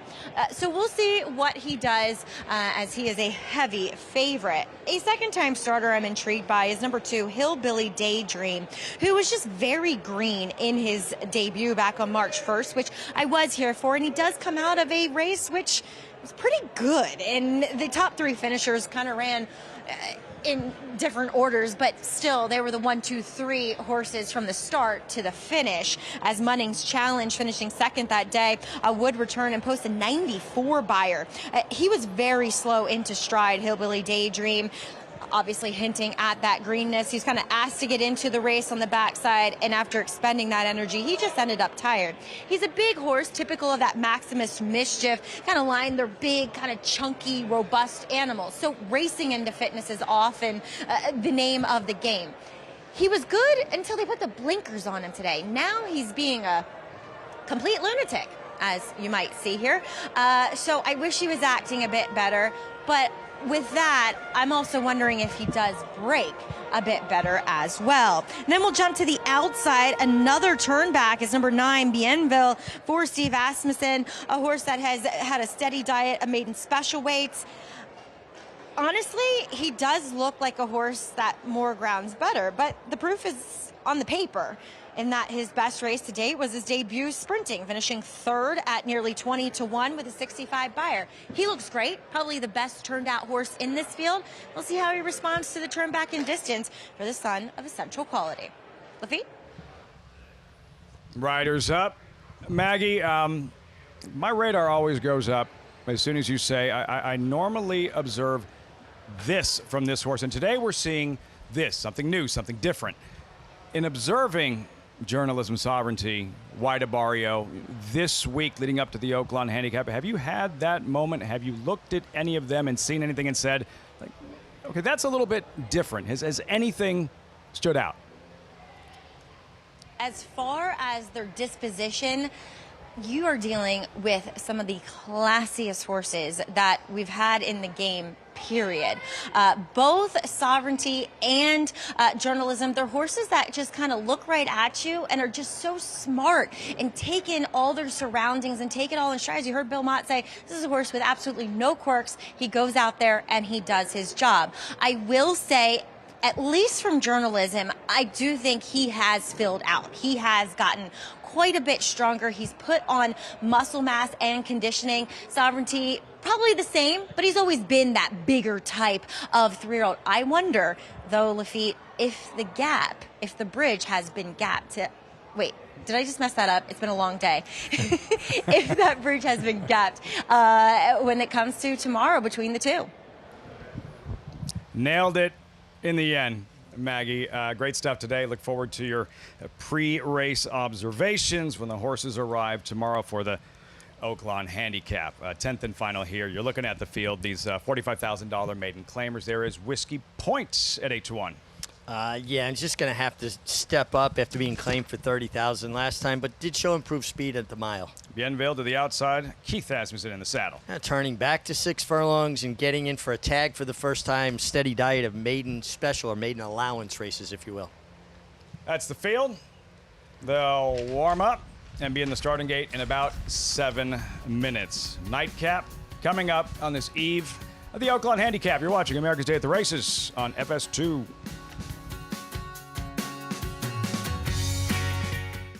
Journalism makes a decisive move, and here comes sovereignty. Saturday on America's Day at the Races, Kentucky Derby and Belmont Stakes winning and reigning Horse of the Year Sovereignty faces Preakness and Haskell winning rival Journalism in the Oaklawn Handicap. Both superstars duel in their 4-year-old debut. Join Lafitte Pinkeye, Richard Migliori, Megan Burgess, and Maggie Wolfendale for special coverage live from Oaklawn Park in Hot Springs, Arkansas, Saturday, 1 p.m. Eastern on FS2.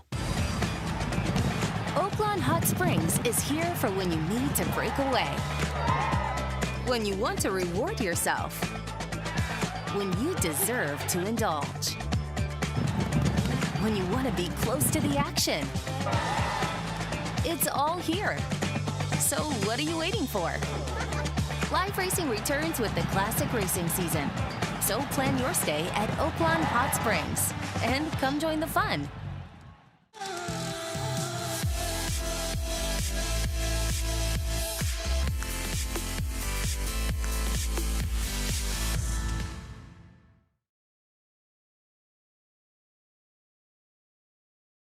Now's the time to subscribe to the Naira Bets YouTube channel. Join Matthew DeSantis and Kaylee Shapiro for stakes previews, in-depth analysis, and handicapping strategy and tutorials. Subscribe to and like Naira Bets on YouTube.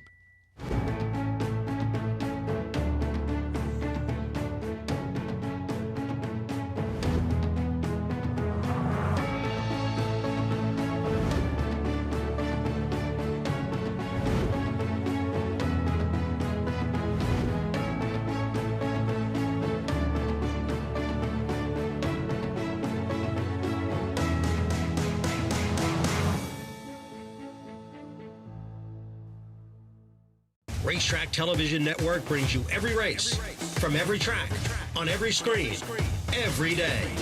With monthly packages starting as low as $5, RTN gives you great value and access to more live HD streaming and race replays than anyone. Visit RTN.tv today to sign up and watch on almost any device, including Roku and Amazon Fire. RTN has packages that start at $5 per month.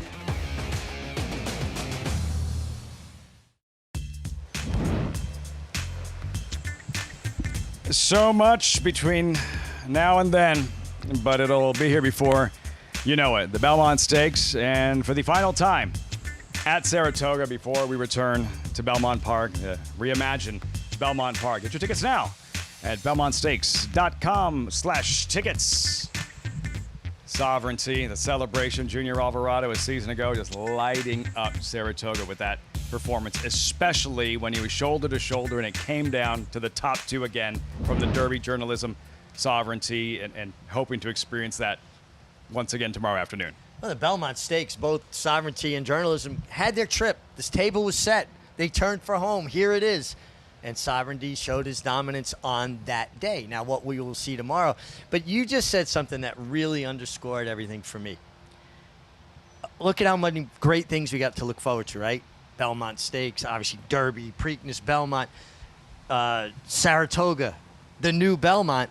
And yet we're seeing the two best 4-year-olds in training, as far as we know, the best 3-year-olds from last year, facing off in April. And we still have all of these other great things to look forward to. It kind of really underscores how good this year potentially could be. This is how I know how our viewers and racing fans understand how important, exciting, and rare this race is. It's going to take place tomorrow afternoon, as you see the horses warming up a couple of minutes out to the 10th and final Oaklawn Park. This time of year in horse racing, everything is the Kentucky Derby. Everything is the Kentucky Oaks and the Kentucky Derby. Yep. It's all we talk, and understandably so. World's most celebrated, famous horse race in a couple of weeks at Churchill Downs. A horse race next to never soaks up this much oxygen, energy, attention from what we're seeing in this lead up to the Oaklawn Handicap because of who's running, because we're going to see that third meeting between Sovereignty and journalism. We can't wait for the Kentucky Derby. Most exciting 2 minutes in sports, but it feels as though for this moment, all the anticipation and attention is in this race that's going to play out tomorrow here at Oaklawn. Well, you still got a few weeks to wait to find out who's going to be this year's Kentucky Derby winner. But tomorrow you have a chance to see last year's Kentucky Derby winner and a dominant force last year. Not only the Derby, the Belmont, the Jim Dandy, the Travers. I mean, that's quite a resume. And for a 3-year-old to be horse of the year, not just 3-year-old champion, and facing the likes of journalism, who was an unlikely Preakness winner considering how the race won. When Impossible Preakness winner. Right. His day was over at the top of the stretch, I thought. Yeah, there was no way he could make up that ground after being stymied in rush hour traffic, right? But he did it. And it just shows you how good these horses are. And then Magnitude coming back this year. He was probably the 4th best 3-year-old last year because Baeza was probably the 3rd best 3-year-old, and we haven't seen him yet. So, I mean, just the prospects of what these rivalries, what these matchups, these face-offs will look like this year and the excitement level it'll take us to. Maggie, so many subplots, storylines surrounding this Oaklawn Handicap. Is there one in particular you're most intrigued by? Obviously, the pace scenario, I think, is interesting. When you look at it, there are several horses in here that don't really love being on the lead, or they just haven't had the opportunity to do so. And I think we will see, like I've continued to say, journalism just sit a bit closer, being a fresh horse. I want to see what he can do being that horse that has had the time. Last year, as we have mentioned, Sovereignty kind of got to do things his own way. He got the months in between his races where, obviously, journalism, he participated in every leg of the Triple Crown. He went on to the Haskell. So, yes, I want to see kind of, if you will, both of them heading into the race almost on what appears, as far as training and the time away, on a level playing field. But just to kind of piggyback on what Richie was saying, for me, it's somewhat sunk in. Has it sunk into everyone else how good the crop of 3-year-olds was last year and how amazing? I think Junior Alvarado kind of really put it in perspective that they're back racing. We don't get to see this in this day and age. They're whisked away to the breeding shed. And the talent level of our 3-year-olds last year was pretty high. So just to continue on and see these horses match up, and I'm not forgetting White Barrio. I think it's pretty cool that he has stuck around as a 7-year-old, giving him a tip of the hat and props that he deserves. But I'm just excited to see what this entire class does now as 4-year-olds. So much class amongst these newly turned 4-year-olds. If it's a blackboard race and it unfolds the way we expect, compact field, slow pace, I'll be looking to see who's most relaxed. I'll be looking to see who's too aggressive, starts fighting, starts pulling at their rider. Horses that pull don't use their energy in an efficient manner. Fresh horses, at least the stars, the top 2. That's tomorrow, the Oaklawn Handicap. 10th and final, they're in the gate. Here's Matt Dinnerman.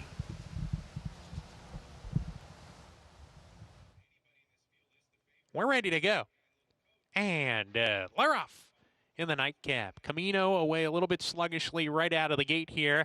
Hillbilly Daydream adding the hood today, showing plenty of early speed. In fact, he's on top. Fat Guy in a little coat, claiming the second position and pressing from the outside. Big Fuzz in third, 2 1/4 lengths behind. Another 2 lengths to Bienville Strides in fourth. Whiskey Point right behind him. Big Act to Camino at the back as they hit the half-mile pole. Hillbilly Daydream on the lead here. Length and a tail. Fat Guy in a little coat backs away just a little bit. Gets a breather in second. 2 back to Big Fuzz in third, sent upon. He's now 3 1/2 behind. 2 more to Bienville in an all-out drive. Whiskey Point going in the wrong direction. Camino still well behind as they hit the 5/16. It's Hillbilly Daydream on the lead here, a half length. Fat Guy in a little coat right up on the outside, but Hillbilly Daydream opens up a length and a half as he goes for home. Gets a crack of the whip here and is asked to accelerate. Opens up 2. Fat Guy in a little coat on the wrong lead. He's second, and third is Bienville with 1 furlong to go. Hillbilly Daydream still clear, and he's opening up to a 4-length lead with a 16th to go. Hillbilly Daydream coming to the finish, clear by 5, and Hillbilly Daydream will win in gate-to-wire fashion. Hillbilly Daydream by 3 1/2. Whiskey Point rallies up the inside to get second. Third home, Fat Guy in a little coat, then Bienville, Camino, and Big Fuzz in the finale on Oaklawn Handicap Eve here at Oaklawn. The lunatic flees the scene in the 10th and final at Oaklawn. But what else can you say when Hillbilly Daydream wins? Yeehaw! Maggie talked about the blinkers on and the desired effect with blinkers on, more speed. And even though he didn't act great, he broke really, really sharp this time and just ran them off their feet. I didn't hear a thing you said, man, after yeehaw. Hillbilly Daydream, crazy like a fox with Walter De La Cruz at 7-2, and you could tell, yeah, he was starting to get a little bit quirky in the stretch, but by that time, well clear. Minds his banners and racks up a first career win. And he was chased home by a fat guy in a little coat. So there was a lot going on in this race. Actually, fat guy in a little coat kind of passed out late. I think he was run down for second and third, but Hillbilly Daydream, big improvement. Second start, blinkers on, better speed, and, well, you know. Yeehaw. Winning trainer Tom Vance, Walter De La Cruz, 2-8-7-9 in the 10th and final. Here at Oaklawn Park, we'll be right back to wrap it all up in one final look at the superstars who will make their first start as 4-year-olds tomorrow afternoon. Derby winner, there he is in front of a packed house at Churchill Downs in the slot, putting away journalism, sovereignty, journalism, heroic winner in the mud in the Preakness Stakes. Head-to-head tomorrow with $1.25 million on the line.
I'm here at the 8th pole where the Oaklawn Handicap will start.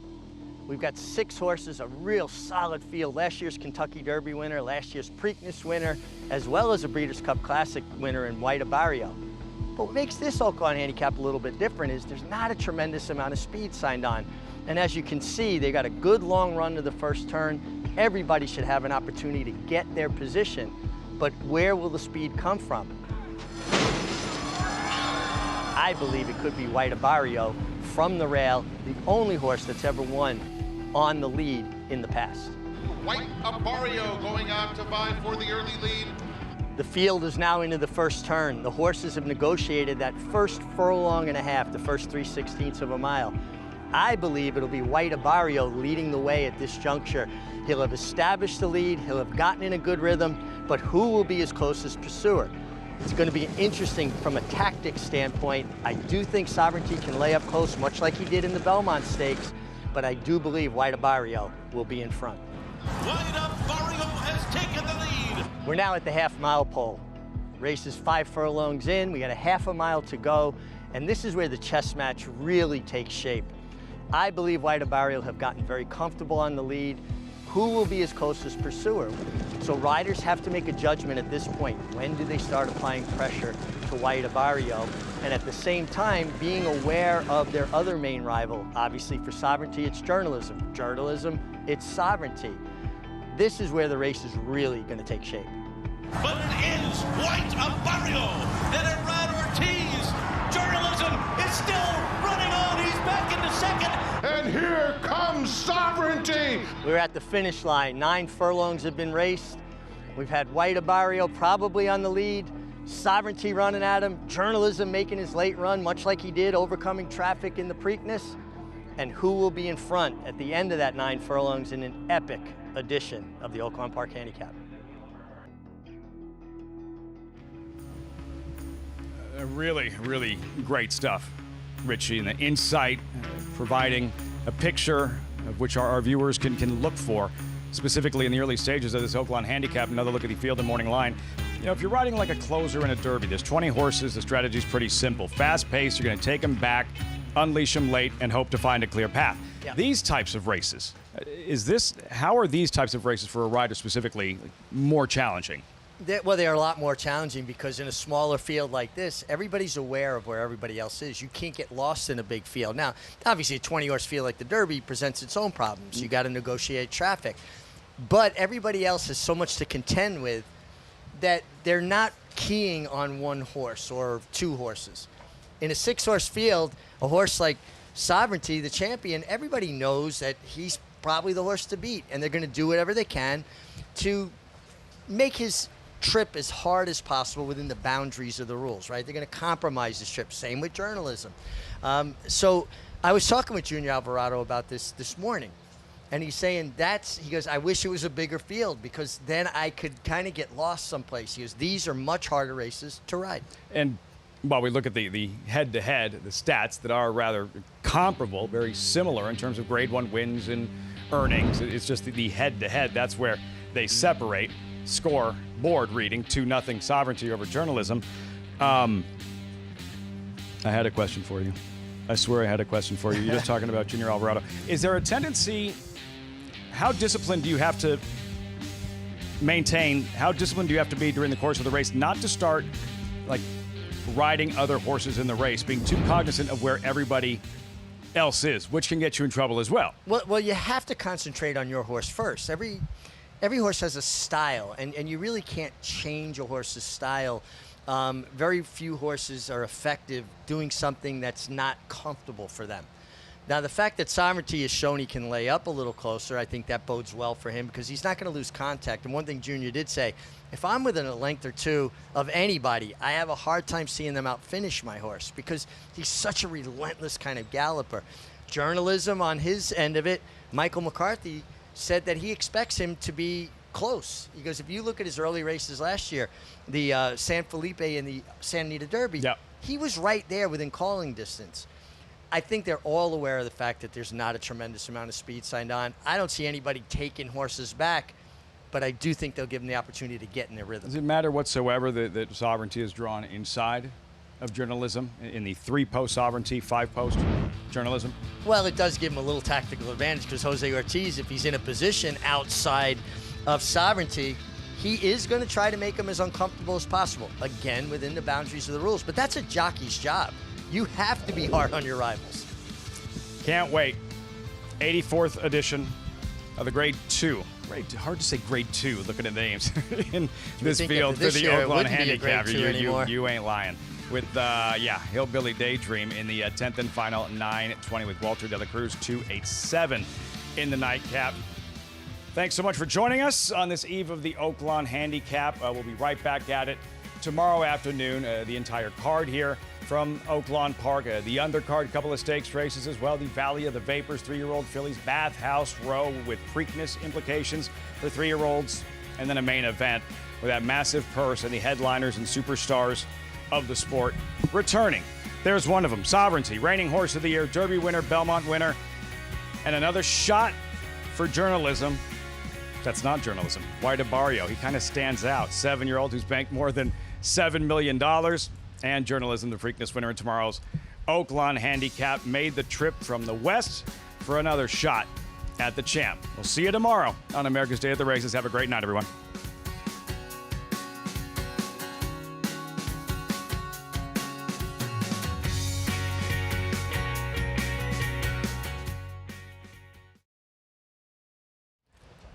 I think the only VO I had